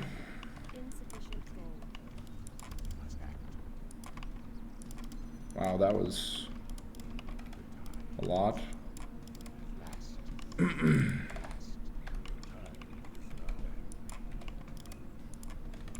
being invaded? Hi!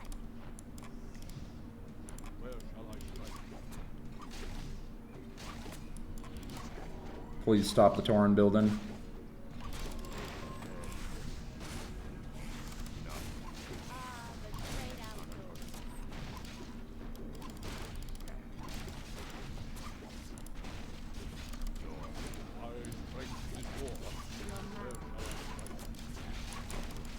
We out that bitch.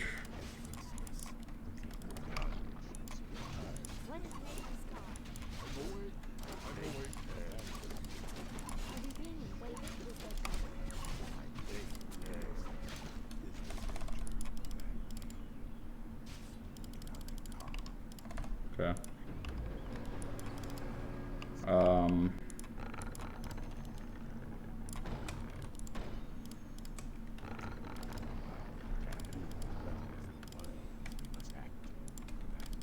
Okay. Well, stopping the Tauren building's pretty fucking big. I think I can get away with some creeping. Let's check the expansion. I know we cleared that. I also cleared this. Go down here.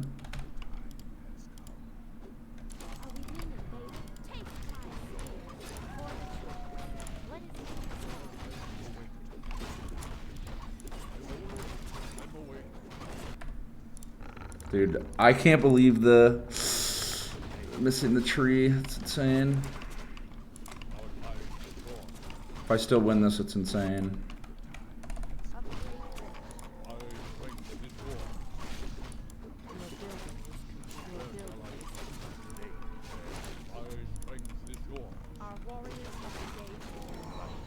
Big.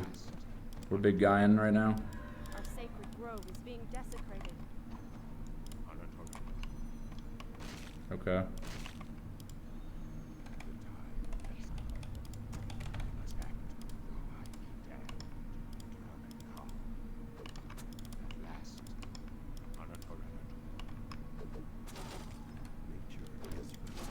Research finished.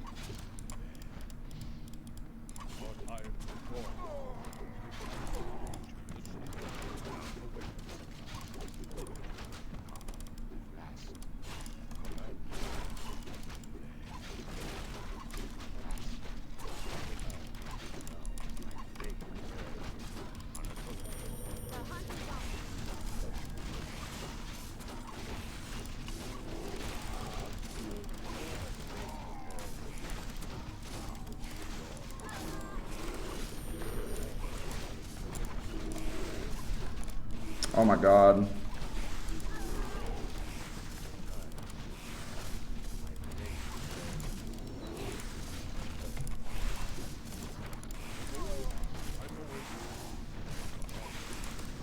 This is so bad. The micro there was whew, not great, not great, not great.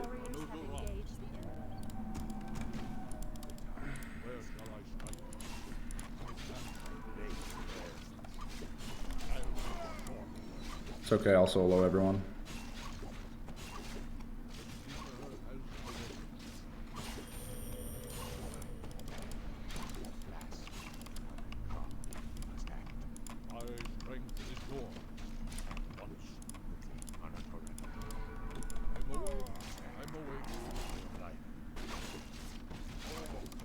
Bro, how does he do so much damage?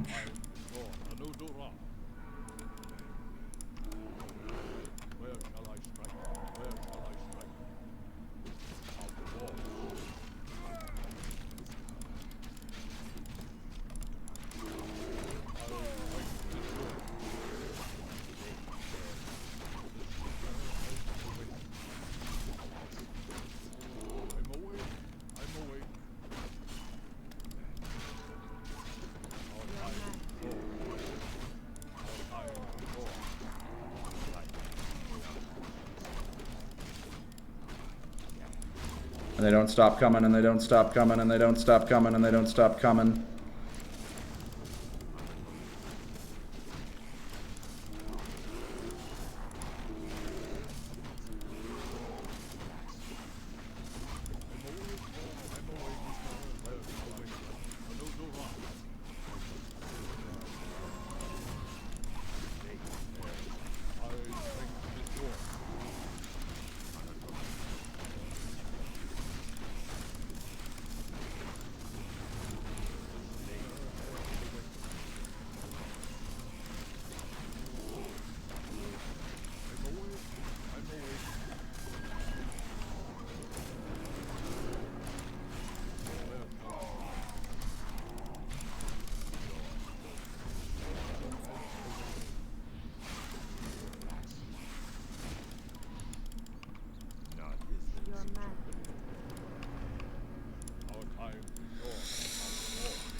Holy shit.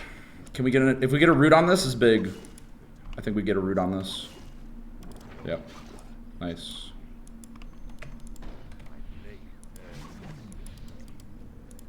Cheeky.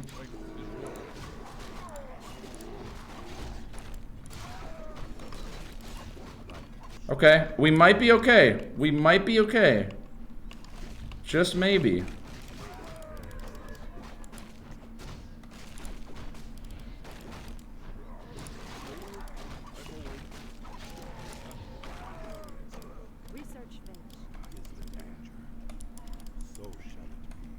Okay.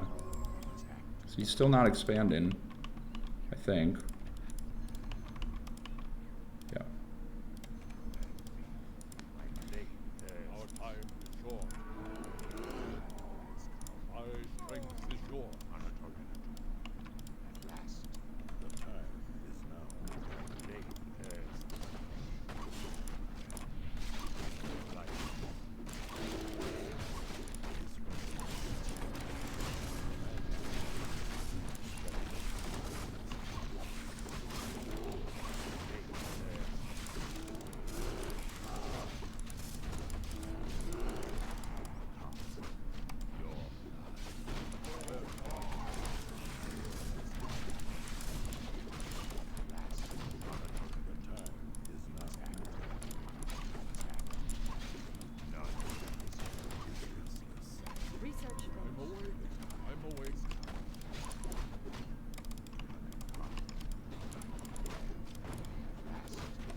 Ay.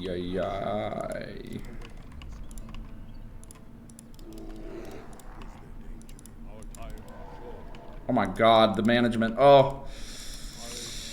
Get everybody over here. Get everybody over here. I'm even going to cancel that to get orb.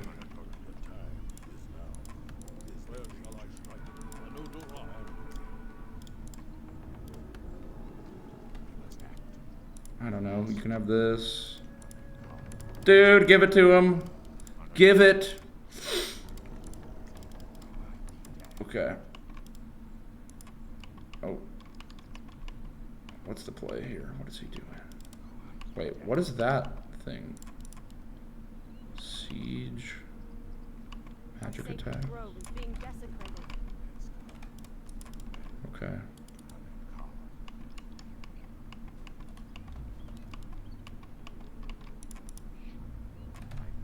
Maybe Nature's Blessing would have been good.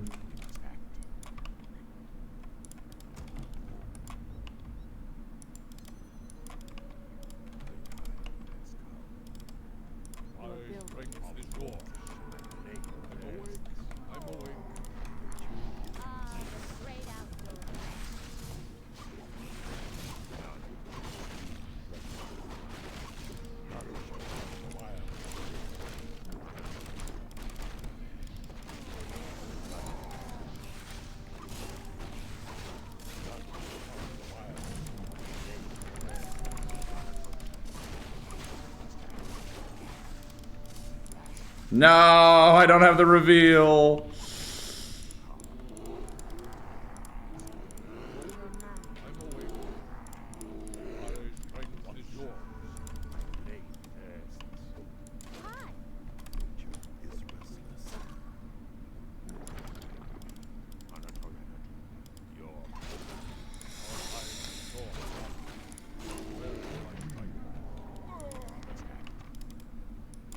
I see the expand. You know what? Fuck it. Yeah.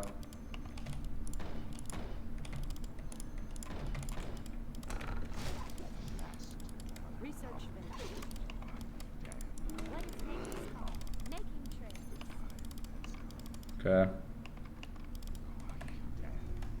I kind of want items, but I feel like right now I could strike and it could be really good.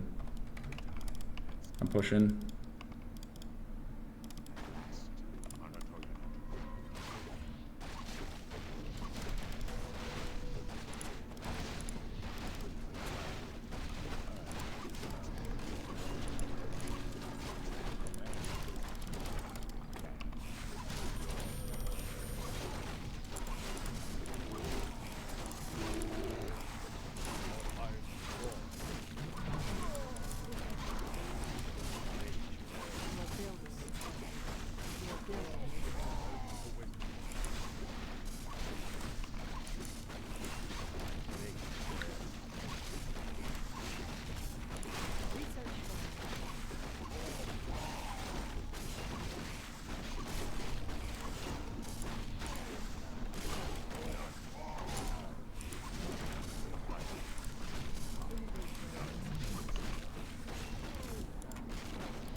Okay.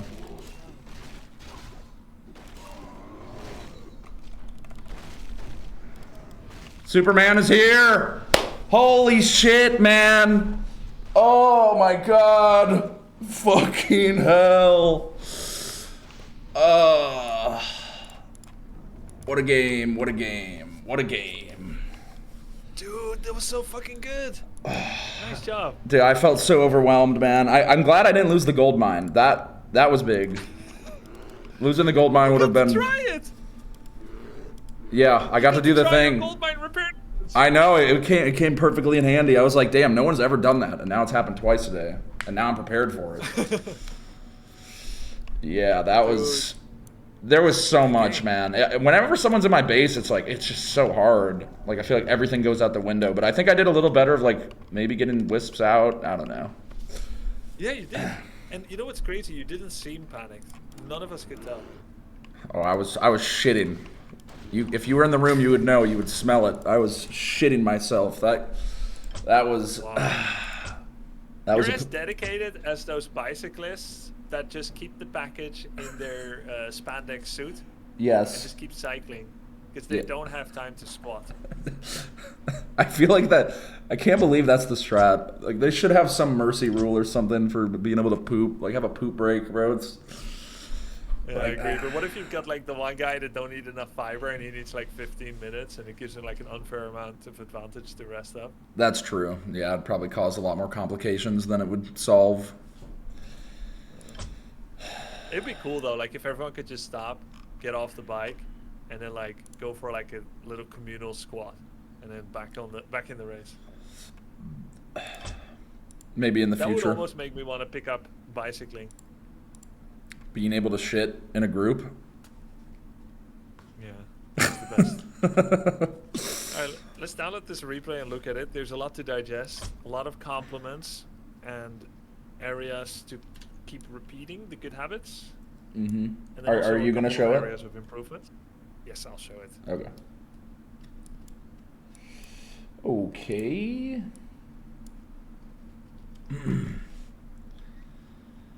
Alright. I was sure that was going to be an L. That was a crazy game. It was crazy. That was insane. Denying the creep hurt you quite a lot. Yeah. Try not to do it. The Ancient of What do you War. make of this? All right, let me pull. Base recognition and meaning. This is a big theme today. You've gotten better. What do you make of this?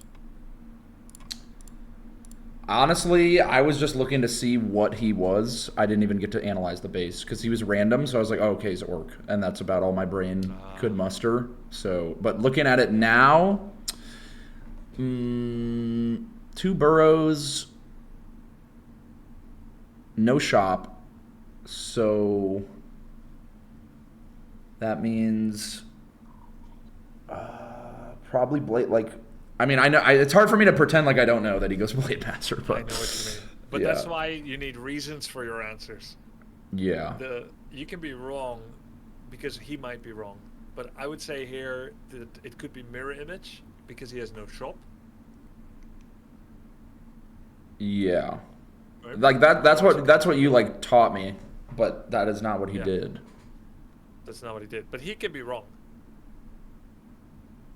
He could be wrong, which means he's still doing something deserving of your respect and fear, but it's slightly less dangerous than something that is optimal. It's more okay for you to be wrong when he's wrong, because that means he's not optimal, than if you're wrong when he is right, then he is optimal, and now you're blind against the optimal thing. Do you know what I mean?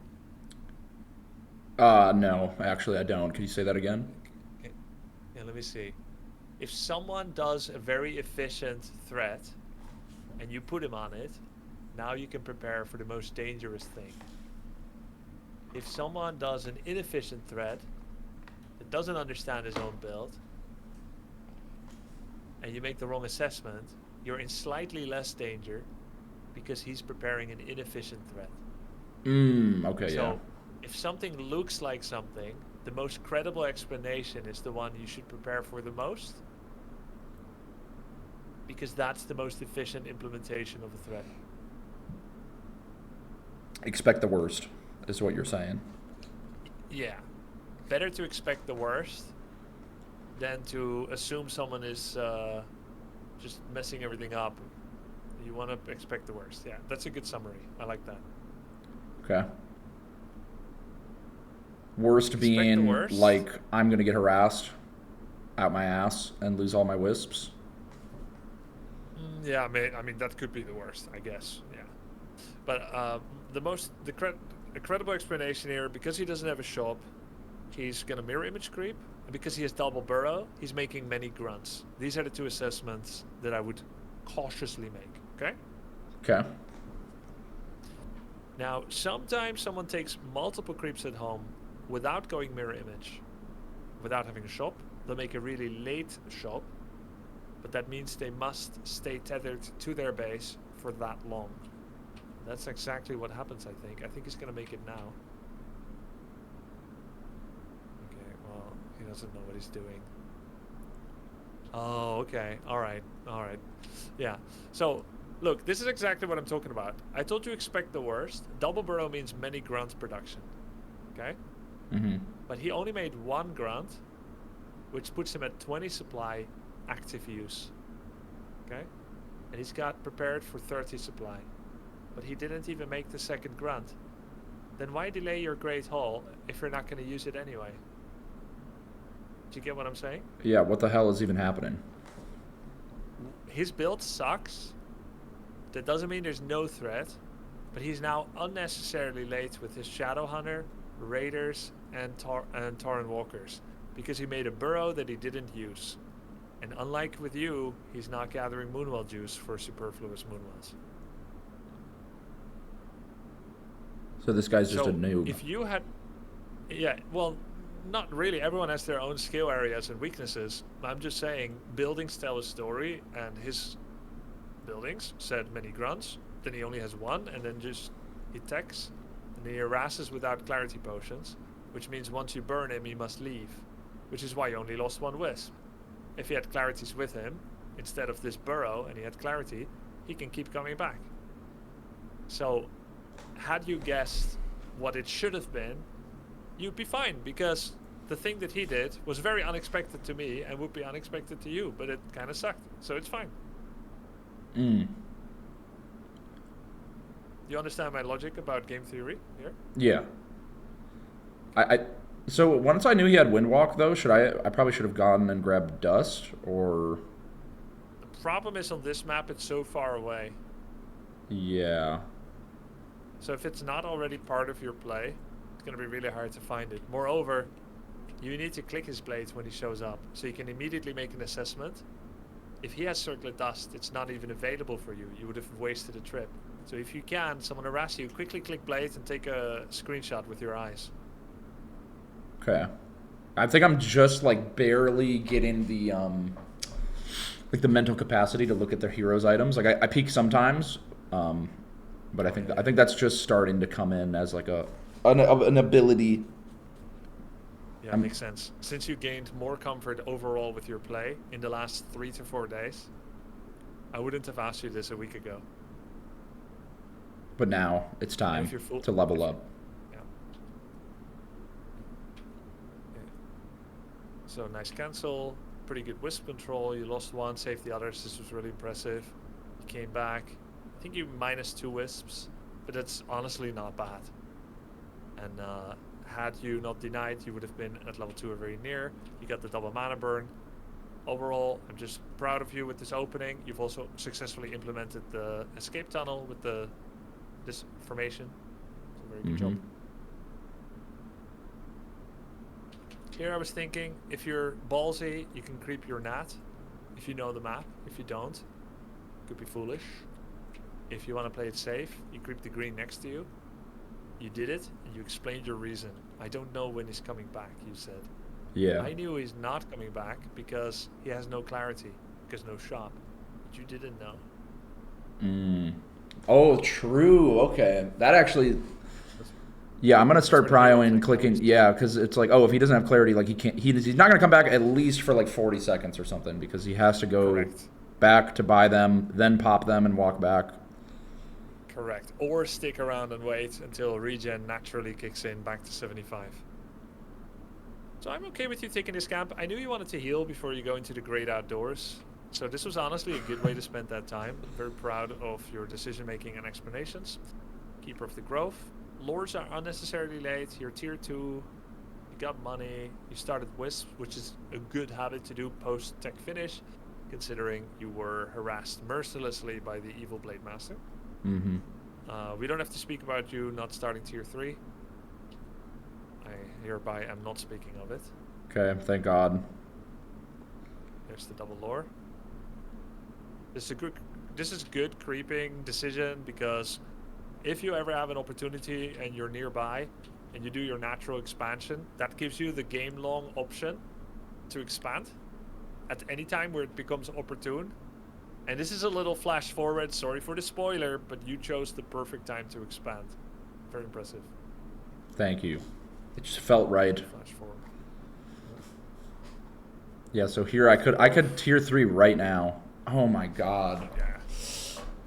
What am I doing? What am I doing with this money? What do I even do with it? Oh, good. It's been a long day, honestly. Your endurance has been impressive.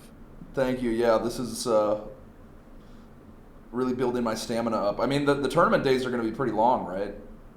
Longer than this, yes. It's going to be 9.5-hour tournament days, 3 days in a row. Holy. Okay. That's good to know. But we'll have breaks. Like, you're not always going to be playing. There'll be plenty.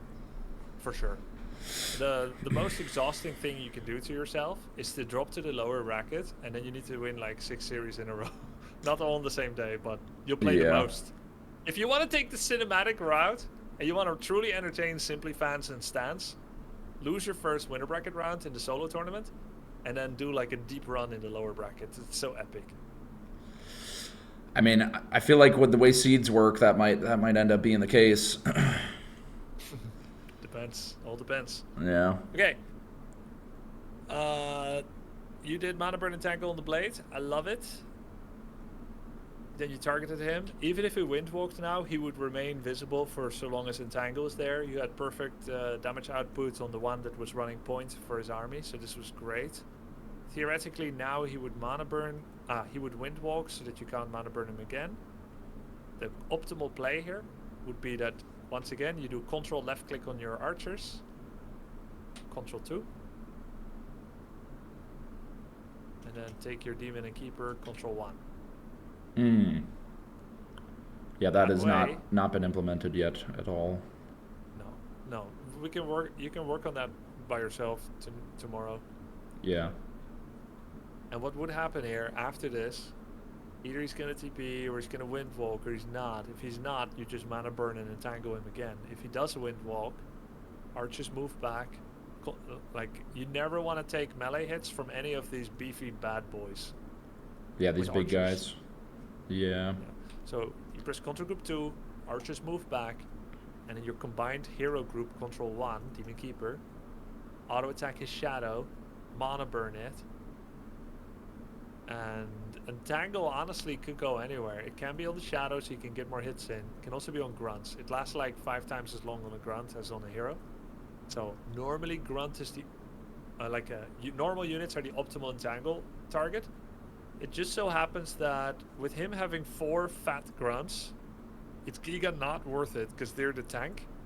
It's giga not worth it to try and kill like a 8 to 25 health. That's like hero levels of survivability. So you targeting heroes was actually optimal here. Now he reveals what ability he has. This is the worst ability he could have picked. Serpent wards are very good against dryads, but not very good against archers and heroes. Of course, many serpent wards can be scary, especially high level. But level 1 serpent ward is a creeping accelerant and is not a PvP ability. Hex to shut down one of your heroes, or to kill 1 by 1 archer, or heal wave to keep his blade up would have been better. Okay, so this is also a source of XP for you. You can kill them. They give XP. Very easily killed, 90 health, give like, I don't know, 20 XP. Yeah. Archers are now glacial at escaping the grunt surround. He did a windwalk like he should, and now your only good target fire is the snake, which you actually killed, good job, and then shadow. Blade is missing, grunts are too fat, so this is where you should target shadow, but he reveals himself again, and so you once again go for blade. You kind of do a funky 28 mana burn. Yeah. Try to just see those small mana bars and just go for the ones that are still fat. Yeah. That's a then you- deplorable you mana did burn the- right there. Yeah, I guess you just like were overstimulated, a little surprised, and you end up mana burning him, entangling shadow, which should have been vice versa, entangle the blade, mana burn shadow, but it's fine. That's just the processing cap during the moment of a long training day. Overall though, you still handled this fight really well. Okay, moving on a bit. Still no tier 3. Yeah, that's fine. Regrouping this was excellent. To the victor go the spoils, yeah? You take the most adjacent, highest value camp after routing someone is just, it's fantastic. So I was very proud of you that you crept this. A little bit less proud that you did it with an entangle open. The way that this should go is demon first tanks everybody, and then if you want to save health on demon, then entangle.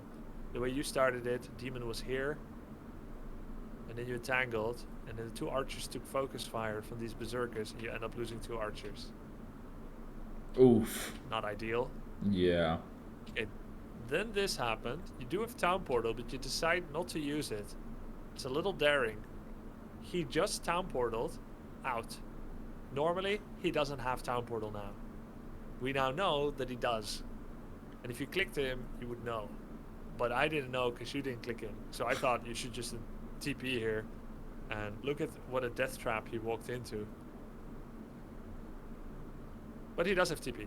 So this is like just his signature move. Kill Goldmine. And it would have worked too if it weren't for those pesky wisps. Yeah, I'm surprised he didn't, like, start hitting the wisps. Yeah. He got so close, he thought, just see it through. You've been there on the town hall. Oh, yeah. Many times. Entangling Grunt here means that he can't hit anymore, is the optimal play here. And you should also be guzzling your Moonwells empty, and then keep entangling 1 Grunt after the next to reduce his DPS. So he can't reach critical fatal DPS on your Goldmine. Okay. And then box select this shit right here, and do another repair on your Goldmine. Okay. Yeah, I think I might have pulled some over, but I think I was like, I honestly I thought I was gonna lose gold mine. To be completely honest, at this point I'm like, holy shit, like what is even happening? Yeah, but you held very well. I would really exploit that shadow a little bit more than taking the mano a mano with Bledu Mastu. Samuro. That's his support right there. Finally, you did it. It's very good. This is how much damage Dryads take from snakes. It's very scary. Damn. Yeah, there's a Shadow. whole lot going on. You have Entangle mana here, so we want to see some kills. The optimal play is that you entangle one by one grunt, Dryad is on another, and you empty this Moonwell. Slurp it. And then more entangles. Slurp it hard. Could have also entangled Blade, kill him. He had TP, I didn't know. Still, you did an entangle on one grunt and Dryad on the other. This was very well handled. Except when you let him go. Yeah. And this one, here your Dryad should be stutter stepping forward. And you should be entangling more exit kills. You had chance to get more exit kills. But overall, this was very good and beyond your 1080 MMR parameters. So you should be very proud of that. Thank you. Here, did you know that burrows have infantry armor? No. Okay. So there is a visual difference where they get metal plating. That's when they become like Moonwells. Relatively tanky, but right now they got infantry armor, and so they're actually weaker than a grunt to kill. So Barrows here is the focus. Could be a good kill target. You ended up going for the totem, which I would normally classify as a mistake, but you got it. So who's really wrong? Checkmate, right? Yeah, I've gotten clapped so many times by Taurens that I think I have post-Tauren stress disorder, and so I just always I always break that building because I fucking hate Taurens. I see, makes sense. Well, you should make Chimera in the late game against Taurens and in target fire, but I see. He is tier 2 though, so he can't make Taurens. This is a walker building only for now. Oh, they're tier 3. Yep. And you can't pre-make like your tier 2 bears. I see. Okay. That's good to know. Yeah, so Barrow's here so that he can't even make more army.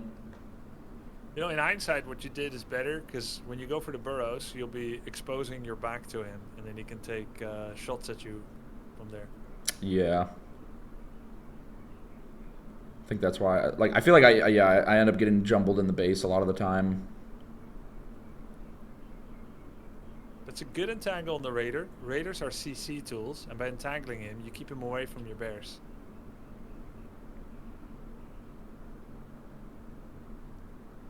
Little psychotic fight. Yeah, it's a clusterfuck. But you item hotkey, didn't you? Yes. Because I didn't see your mouse move there. It's very nice. That was a double tap T moment. Yep, very well done. Double Moonwell when you're capped is again excellent. I was happy you take this creep camp. The totem kill really sets you up very well for effective bears, as walkers are big bear killers and bear disablers. This creeping is great.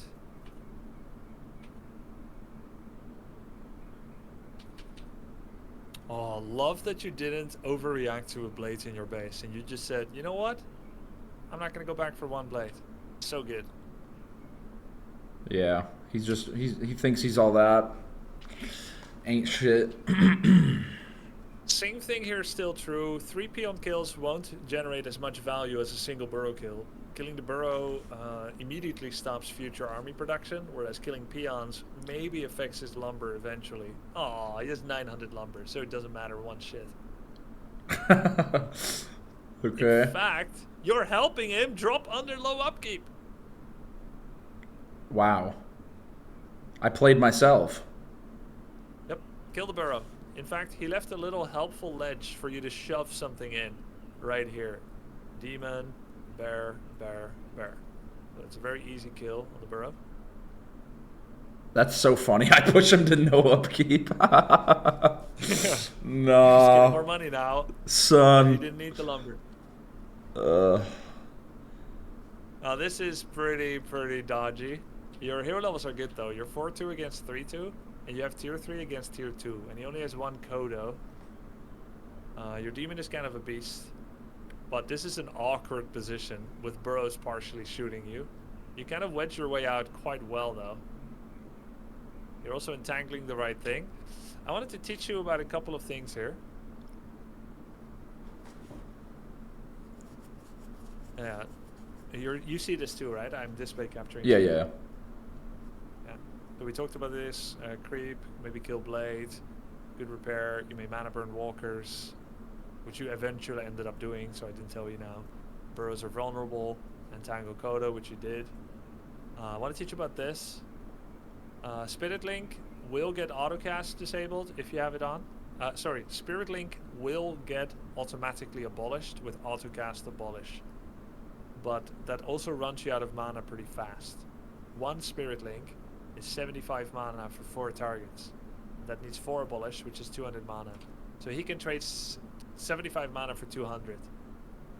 And therefore, sometimes you want to turn off autocast Dryads against Orc, so that you can target fire something and then also quickly abolish the link away.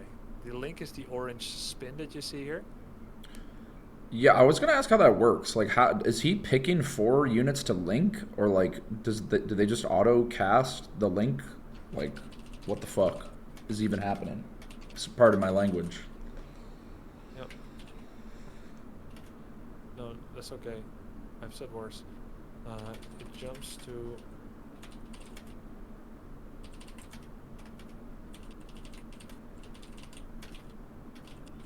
Okay.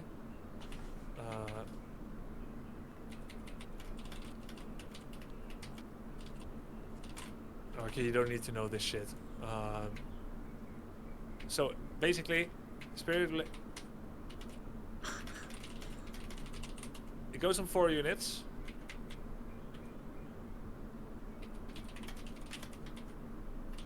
Damage gets distributed.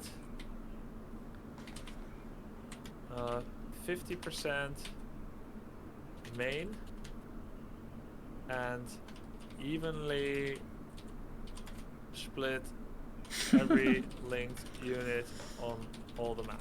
Okay? And it has no limit on range. Correct. It's Wi-Fi. It's global Wi-Fi. It's Starlink. Wow.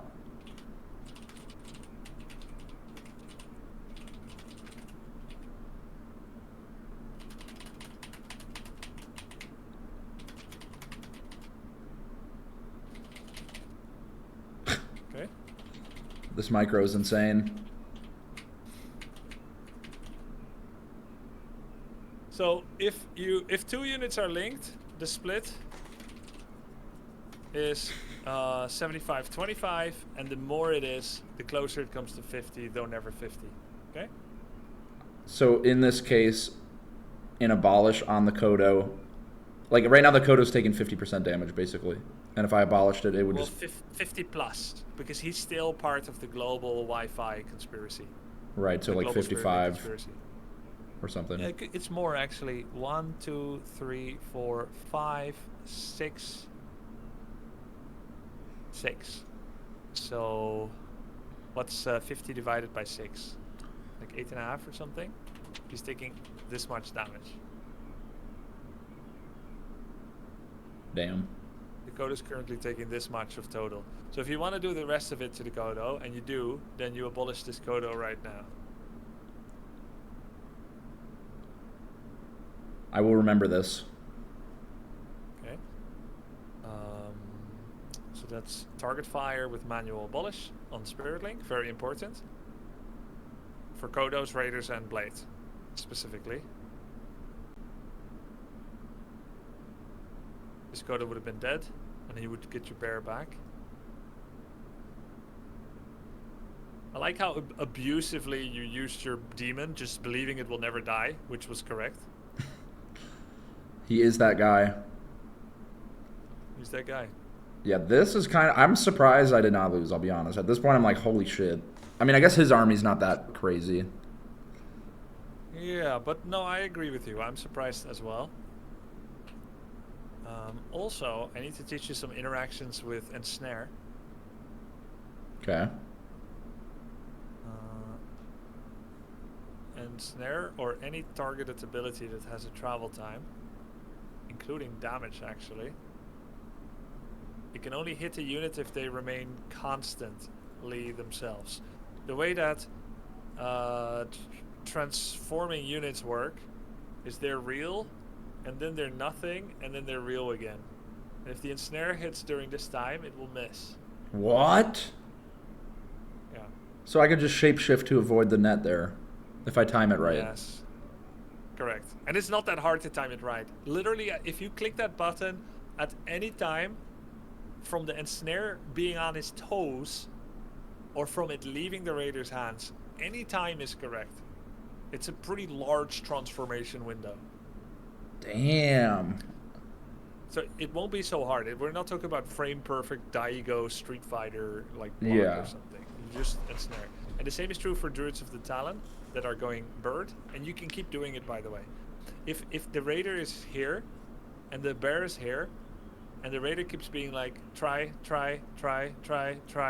snare, you can keep going in, out, in, out, in, out. There's literally no chance for him to even finish the animation of ensnare. If you keep pressing transform, transform, transform, it will keep failing. What's So the there's a way not to cooldown get on ensnared. the net? Well, the cooldown on the net, the duration is 10, and the cooldown is 16. Oh, okay. But if you transform early enough, the animation won't complete, and the cooldown never starts. Oh, so if you do it later, then you get the cooldown. Correct. So if you do it very quickly, then he will click, and it will be like blip, blip, blip, can't, it's not a unit. But if you do it anywhere from the ensnare actually leaving his hands, then you delete his 16-second cooldown, and he has to wait another 60. Okay? Okay. So this bear could have lived with that. This is just highly illegal, but actually it isn't. Oh, and then I wanted to teach you about ensnare staff of teleportation interaction. Do you know what happens when you start staff of teleportation and you're channeling and you get ensnared? No, but I'm gonna guess that it stops you from teleporting. Yeah, it cancels it, puts it on full cooldown, right? Fuck. That's scenario 1. Scenario 2 is you wait until the ensnare was thrown, he has no new ensnares, then you staff of teleport, you get away. So right after you got ensnared, you're safe to teleport. Okay. Which just happened, by the way, in the replay. I think I was just like, yeah, I'm not gonna die. I'll just run. That's also true, but sometimes it will matter. Sometimes you're surrounded. Yeah. 3 Or is- he like morphs me or something. Yeah, but he doesn't have hex actually. He has heal and snakes. Oh yeah. This is situation 3. Net. Staff of teleportation. Net again. But he didn't wait for the first net to end. No cancel.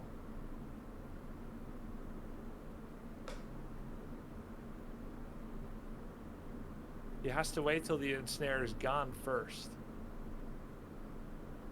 So I can teleport while I'm netted? Or... Yes. First of all, you can teleport while you're netted. While the net is still on you, you can already teleport. And you're fine.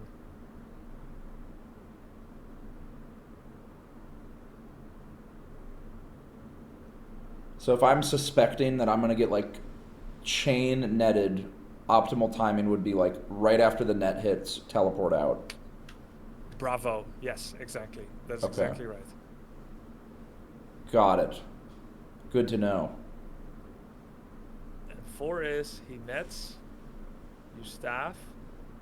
He has the wherewithal and the state of mind to wait for net to vanish.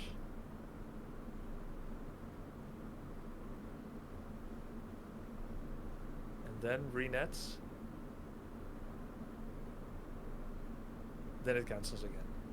Ooh. How long does it net you for? Can you like perfect time in, get out, or is it like if they know what they're doing, they can just chain you? The latter, what you just said, the latter. Because ensnare is, I think, 3-second net on heroes. It's like it's 10 seconds on units and 3 on heroes. Duration. And the Staff of Telly, I think, needs 4 or 5 seconds to channel. In other words, if he nets and you immediately staff, he still has a 1 or 2 second window to re-net you after the net animation disappears. Okay. That's good to know. That's I Deport. feel like the orcs I'm running into won't be that high level. Probably. Yes, so the most important thing for you to remember is that the best time to try a Staff of Teleport escape is that after all the nets were used and immediately after. Okay. Which just happened. Oh wait, that's what it was. The bears were coming in, so I was like, yeah, I'll rejuve, and then I'm back. Yeah. But not really. This could have been dodged again, yeah? Yeah. If you knew. This all could have been so much better. The same bravery you showed with your demon would have been game winning. You're literally beating his ass, even though he's got a far larger army and same hero level, if you have Orb of Venom. Because he has no mana, you have rejuves coming in every now and then. But you spent so much of this game without Orb of Venom. Eventually you said very casually, let's get Orb of Venom. But that is super high prio. You already show such a good understanding of how far you can push your limits with rejuves and demon. Yeah, I guess in my mind, I still think Orb is more of like a ranged counter. Like I didn't even know it did anything other than I could hit ranged. I forgot that it also gave damage and poison. I think. Isn't it like 48 damage per hit? What? Yeah, I think it's like 48 because it's like 8 seconds, 6 DPS. Correct me if I'm wrong, Chad. This used to do 90 damage, but it's been nerfed. 48 non-lethal damage. So it's 5 plus 48 dot. So if you do a single hit, Orb more than doubles your output. If you hit a different person with every hit, you still have more than double your damage than you otherwise would. It's only when you keep hitting the same target, all you get is 5 plus 6, because you keep refreshing the duration, plus you end with 48 poison damage eventually. Well, I should say 42. So the 5 is from the base damage of Orb, 6 is per second, so that applies with every auto attack. So it's 11 extra damage minimum, so like a claws of attack plus 11. And then if you keep hitting the same target, however many times you hit him, it eventually adds another 42 non-lethal damage. So however many hits you had, you divide 42 and that was your total extra damage from Orb. So if we just really simplify it, Orb is 11 to 20 damage claws on average. Damn. That's what Orb is, and that's fucking good. Yeah. So if I'm playing really well with Demon Hunter, I'm not focusing one target unless they're like really low. I guess I'm just like tagging them Correct. with Orb. Yeah, correct. Okay. And it doesn't have to be like 7 targets because it's too much walking, but you will hit this grunt once, and then this raider, and raider's still focus target. You should still do more killing, more confirmed killing than really just like weaving everything. But there are moments like this where kills are not near. And you have 2 bears who rejuvenate. You've got a fat ass Superman with Orb. Now is one of the most perfect times to really just give everyone aids Mass aids to the orcs. Yep.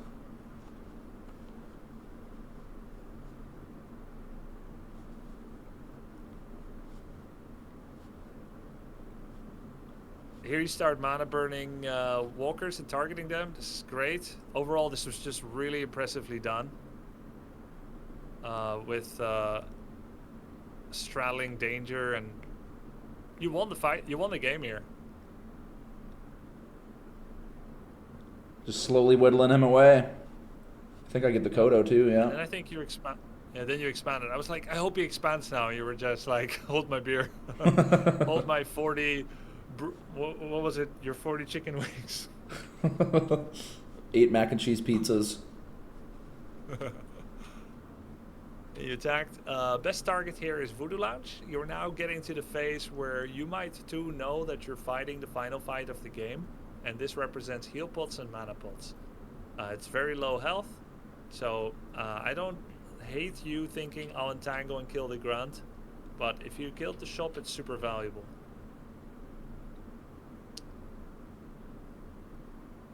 Raiders are great focus fire targets because they offer control to him. Once all the raiders are gone, you can actually dodge Kodo Devours. And here's the next interaction. Kodos come forward and they do a chomp with Devour. Okay. If you take a step back as they bite, not only will it miss, then you can go back in. So basically you spent an action and he spends an action. He did one action and then you spend one to disable it. Now he needs to do another Devour and you can walk away again. So it's literally who has more actions. If you're not ensnared and you walk away diametrically away from the Kodo when he tries to do chompy at the melee, it's trading actions. Whoever's faster wins. Okay. How long is the chomp window? Like, is it like instant? Okay. Alright, so like half a second. Yeah. Okay. And another thing, transformations also cancel out active ability targeting of the Kodo, just like the ensnare. So if you have an adept bear, and let's say a Kodo, one of them ninja Kodos, comes here and he's like, just click F, well, whatever your hotkey is, transform, and he will miss. And then you still need to walk for the second attempt. Okay. I think I remember hearing about that, but I've never done it. Like, I'm like, yeah, it's a lot of actions, but I think I could, Yeah, for sure. I could maybe do it. Could maybe make it happen. I mean, I think sometimes it'll be really obvious. It's like, oh, a Kodo is walking to the front line. Like, if I can't entangle him, move the bear away. Yep. You needed Orb of Venom here. It was super overdue, a little underrated. Maybe now you'll never underrate it again because it's a class of attack plus 15. Yeah. I did not know it was that. I didn't think about it like that. The air thing is also very nice, but doesn't always come into play. In terms of upgrades, I would rate armor upgrade a little higher than attack, because Orc is 100% basic attack damage, 0 spell damage. So the armor on unit, except if he gets eaten, of course. But outside of getting eaten, you get 100% mileage on the armor. Whereas against some other races, Thunderclap, Blizzard, Stormbolt, Coil Nova, Frost Nova, Impale, like those are all spell damage. Orc, the way that they usually play, they have none. Against Chain Lightning, Shockwave, sure. But here it's all raw, hard-earned blood and sweat damage. So armor is usually quite good. It's synergistic with Thorns. Oh, you should prio Entangle over Thorns too, though. Oh, okay. Yeah, the extra duration and damage actually makes it a really good hero killing tool. It really disables Raiders and Kodos for a very long period of time. So let's focus on Entangle. Would you go Entangle all the way? Like, if I get to level 5, I go Entangle 3? It depends on how good your opponent has shown themselves to be using Dispel, like Walker Dispel. So far, this guy doesn't even have the upgrade, And I think he forgot about it because you killed his totem most likely mid-upgrade, and now it's just never part of it. So your Roar, Reduce, and Entangle have free reign. If you notice that consciously, Entangle is better than Thorns. But if he's been really good about dispelling everything, Thorns 3 might be better at level 5 Keeper. Okay. Oh, So I got... Did I have anything else? Huge Orb of Venom mission. You can bring Wisps to detonate for critical fights on Walker and Shadow. Wasn't necessary this game. Target burrows. Bears should target raiders.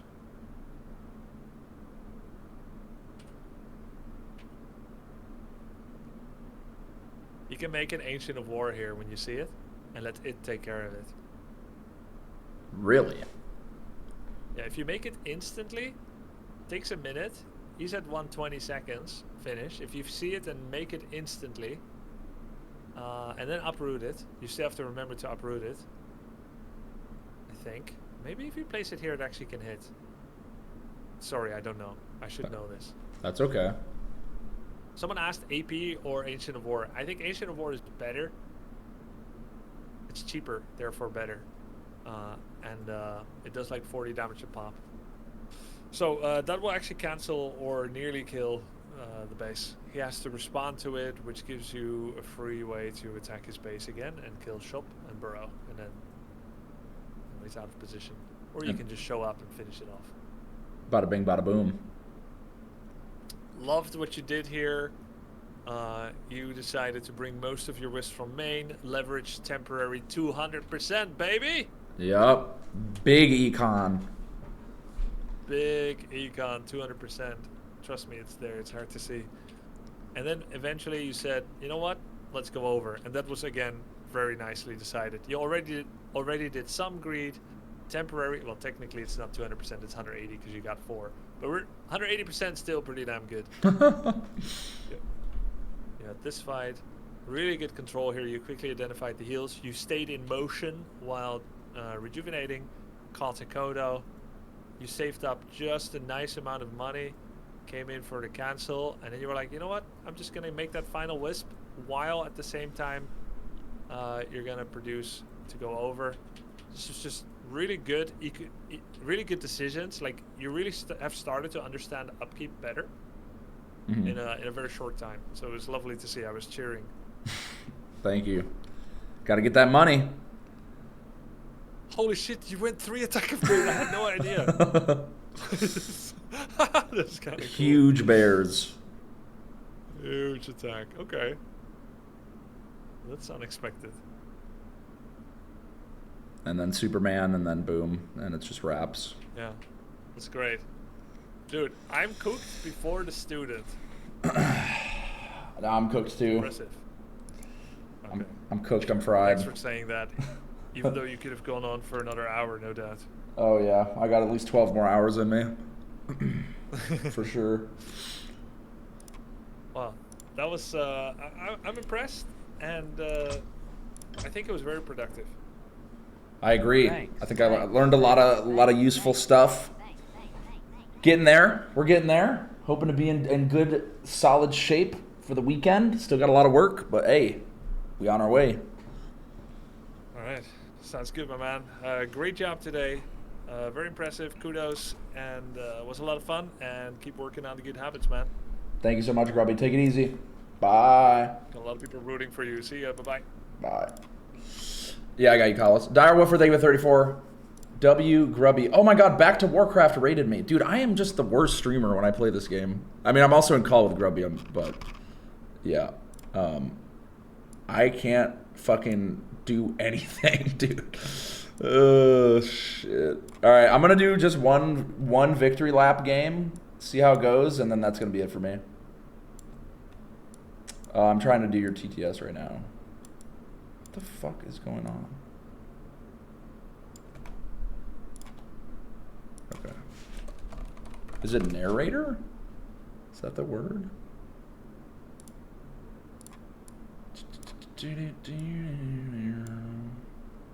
Oh, here we go. Thank you. I got you, man. We can't ever let bits go unrealized. Oh, this fucking game, dude. All right, let's go. I'll do one more, and then... It's like spores of fungi pop out of the damp, cold ground and devour the skeletal remains of a sheep.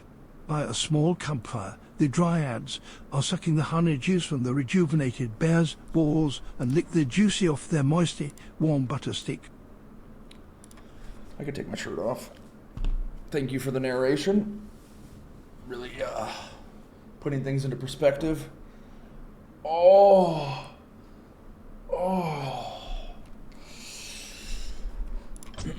Dude, we're playing some pretty big boys, too. This guy had 2,500 games.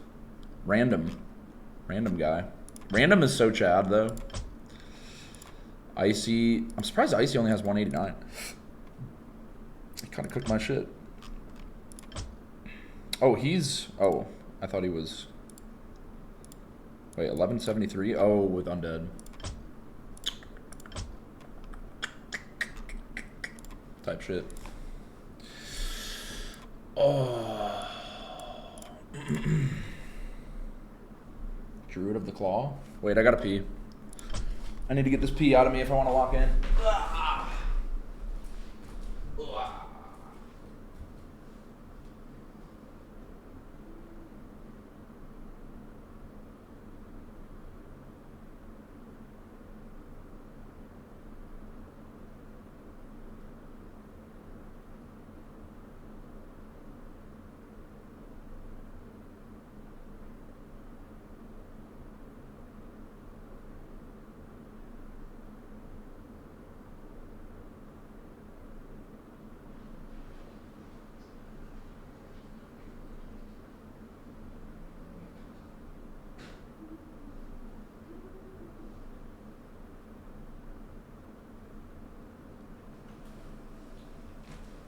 So back. I haven't played a lot, honestly. Mostly got knowledge. Oh my god. Undead. I think this is the first undead of the day. Won't you get banned by Twitch if you take off your shirt? What, you think they're going to banish me to the Shadow Realm? Ain't. I'd like to see them try. No, they reversed that rule because they were like, this is stupid. Which it was.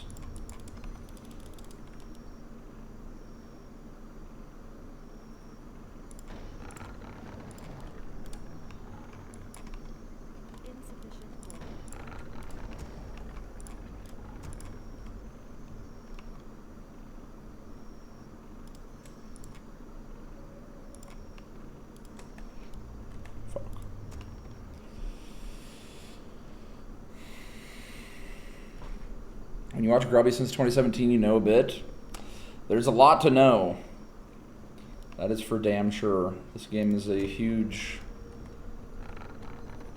big knowledge check. Although, honestly, I feel like I'm really starting to hit my stride. I still don't know, like, all the armor types and shit. I feel like knowing that stuff would be pretty good, but... I think that's got a gap. Find out.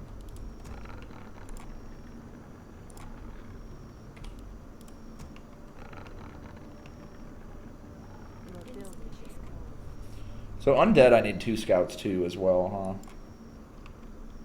huh? Scouts coming now.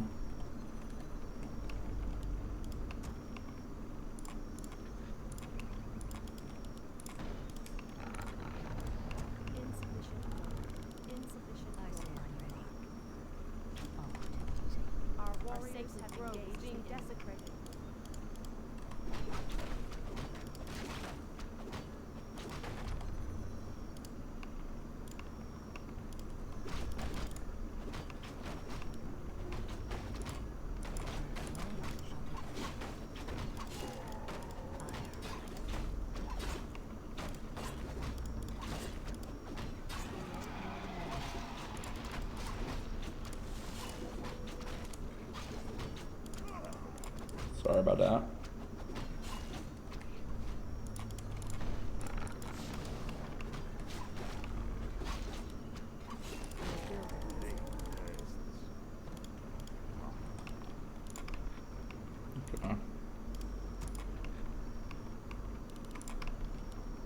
Attacking.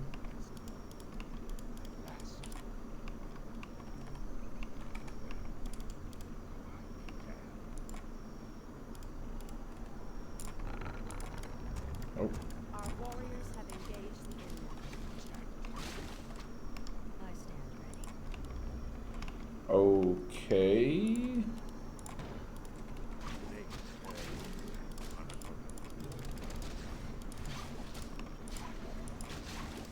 You piece of shit.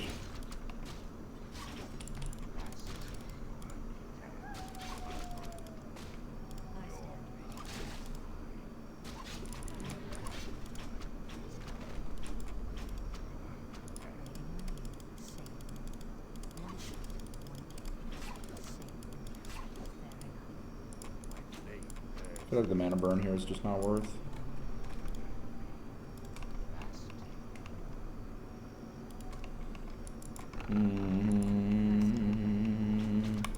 Ain't no way you're back, man. This fucking guy. Yo, Grubby, thank you for the raid. Welcome. I'm just doing one more, but I wanted to get a little more in. Howdy. Thank you for the coaching. Welcome, y'all. Playing an undead guy right now, and it's going okay. I think. Oh. Fuck.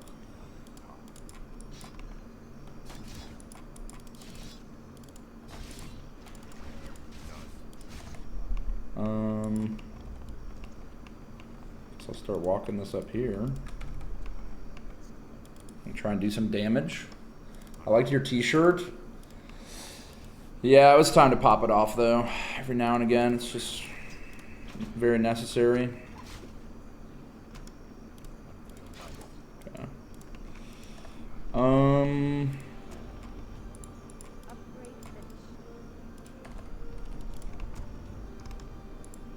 Let's get a lore out. Oh.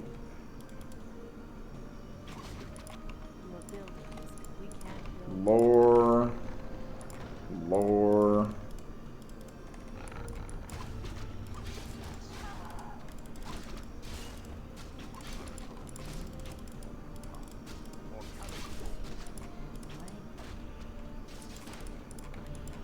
Okay.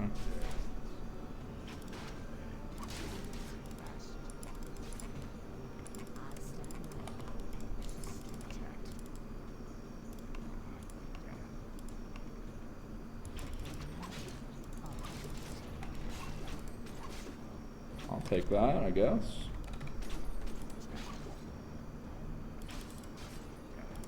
Yoink.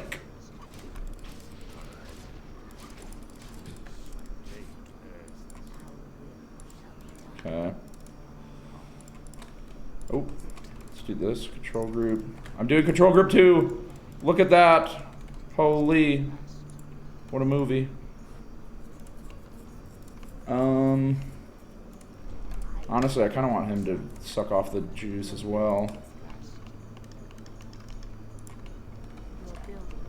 Okay.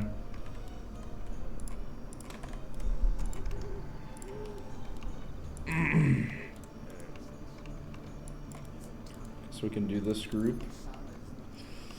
You got this, bro? You're higher than your MMR shows? We'll see. We shall see.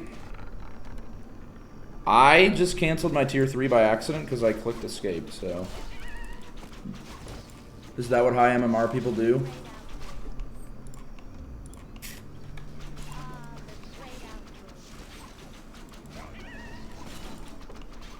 When I get battle time, heroes 1, archer 2, so you can dynamically move. Yes, sir. Dude, get him out of the group, man.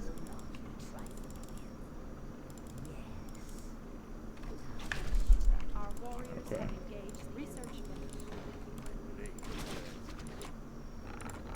I have not checked his expand at all, but I feel like with all the shit he's been doing, I don't know if he would. We'll get him over here. Lost a dryad, it is what it is. Oh.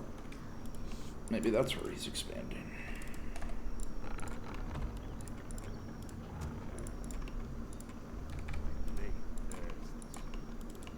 The Dryad loss is kind of ain't. But maybe. No expand here. Okay. What is nature's call? Hi, nature's trail. We're just fucking chasing around, bro. What is this? Your building is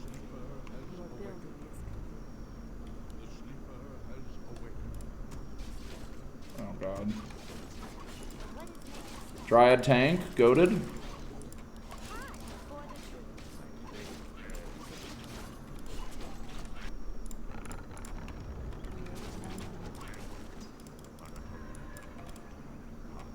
Okay, let's creep this.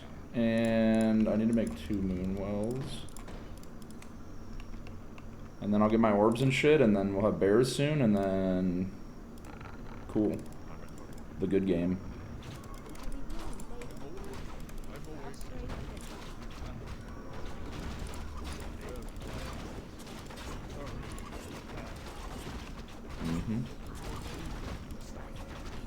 Oh, that's huge.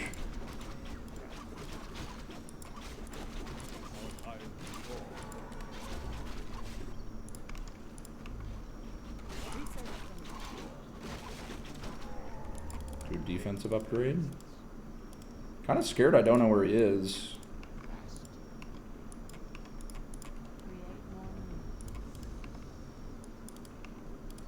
research finished. Your building is done. It's making me uneasy. Your building is done. We go greedy then. I'm game. Aim dead set.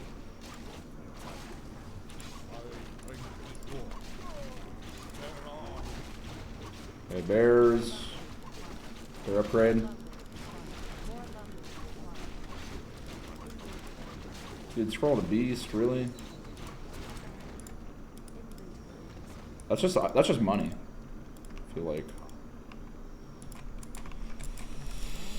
What is nature's Okay. I'm also just so fried from having played through these games today. I'm fucking... I always feel it near the end of a session. I'm just like, holy moly. grove is being desecrated.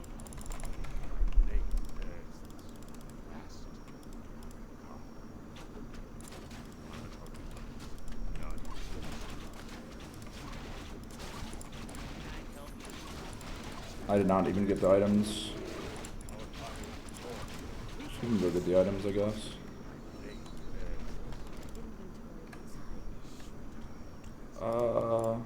Oh.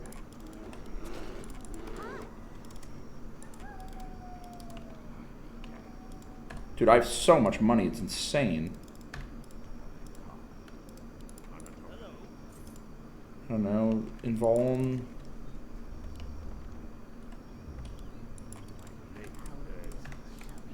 Okay, I'm just bringing the whole army, whatever. Fuck it, we're bringing the whole ocean. Are we being invaded? I feel like I'm about to get absolutely fucked, but maybe not. Can give you haste.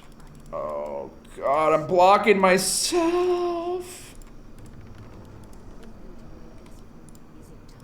Our sacred grove is being desecrated. Ah, the great outdoors. Okay. Okay, this needs to check for Expo. This needs to check for Expo. Going this way.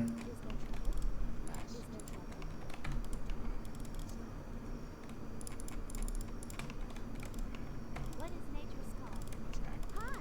I mean, he's got to be going for this red cam or this Expo. Are we being invaded? Hi. Could buy Shredder for wood. Invaded? Might actually be a Shredder angle, low key.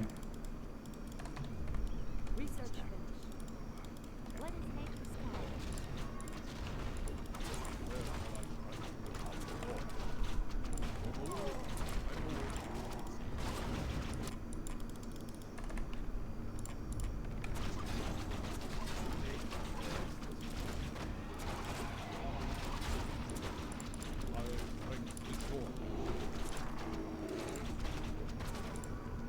Holy fuck. More lumber is required. Click a tree, I don't know.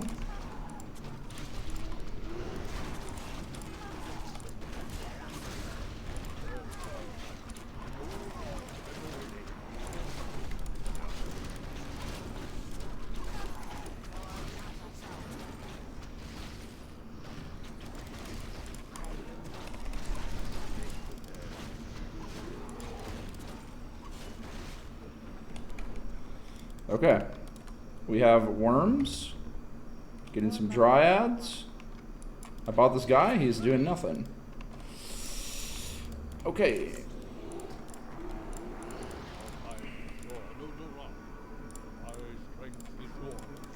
Our warriors have engaged the enemy.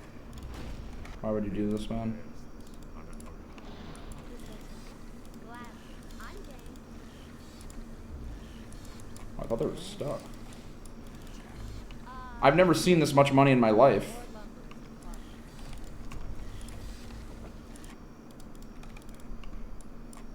Okay. Is there trouble? Whew. Oh.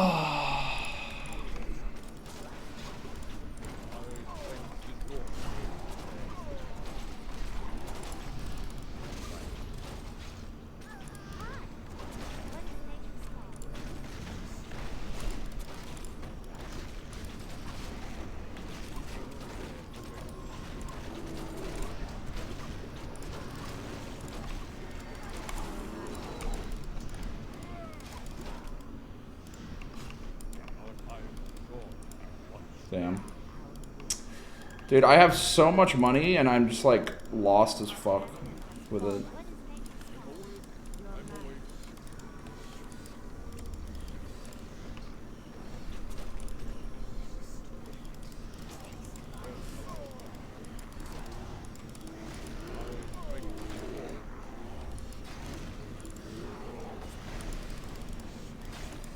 Like I want someone to go get the fucking guy.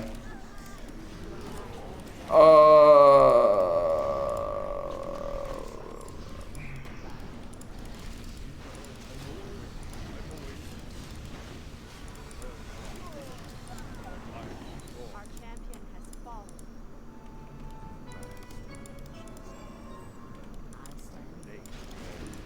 They came from behind. I'm so cooked.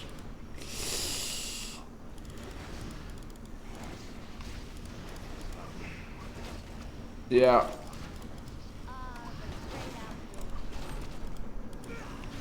Yeah. I don't know. I think I needed dryads maybe sooner. But this fight, Micro was pretty rough too. He got worms. I don't think he had an expo though. Bigger army of what you could have would be one solution. Adding talons, another if you have enough advance warning. Yeah, I think it was, by the time I saw he had worms, I think it was a little too late. I also just like, didn't realize I had such little wisps. Yeah. Yeah, I had a lot of money. A lot of money? I don't understand how I had so much money. I didn't know what to do with it all. The exact same shit as yesterday. Why force a fight outside base without TP and with 2k gold? He had no wood to upgrade. Yeah. I watched that replay at another time. I think I'm chalking some of it up to just being cooked. We learned a lot today. A lot of you know, progress and shit on that front. But yeah, he played pretty good too. You must be Giga Exhaust? Yeah. It's puppy time as well. Dryad is wood. Wood is upgrades. Most creeps gone on the map as your 50 pop. Stay 50 if he's over, go over. Yeah, I think by the time I pushed to even potentially go over, I don't even know if I could actually. I don't know. I'll check that replay when I'm not cooked, and I think I'll probably see it a lot more clearly. But Yo. Good progress being made. Thank you, Grubby, for all the help. Thank you for the raid. I wish I could keep grinding, but I think taking a little, taking off now. Be fine. I'm going to raid Kevin. Legendary gamer. Looks like he's doing some coaching. Pass the love along. Thank you all for hanging. Thank you, Grubby. Thank you, everybody, for all the help. And, yeah, we go. I'll be back tomorrow. More action. The grind continues. You already know what the fuck going on. We really bout this shit. 1100 tomorrow, surely. Thank you for watching. Peace out. Bye. Bye-bye.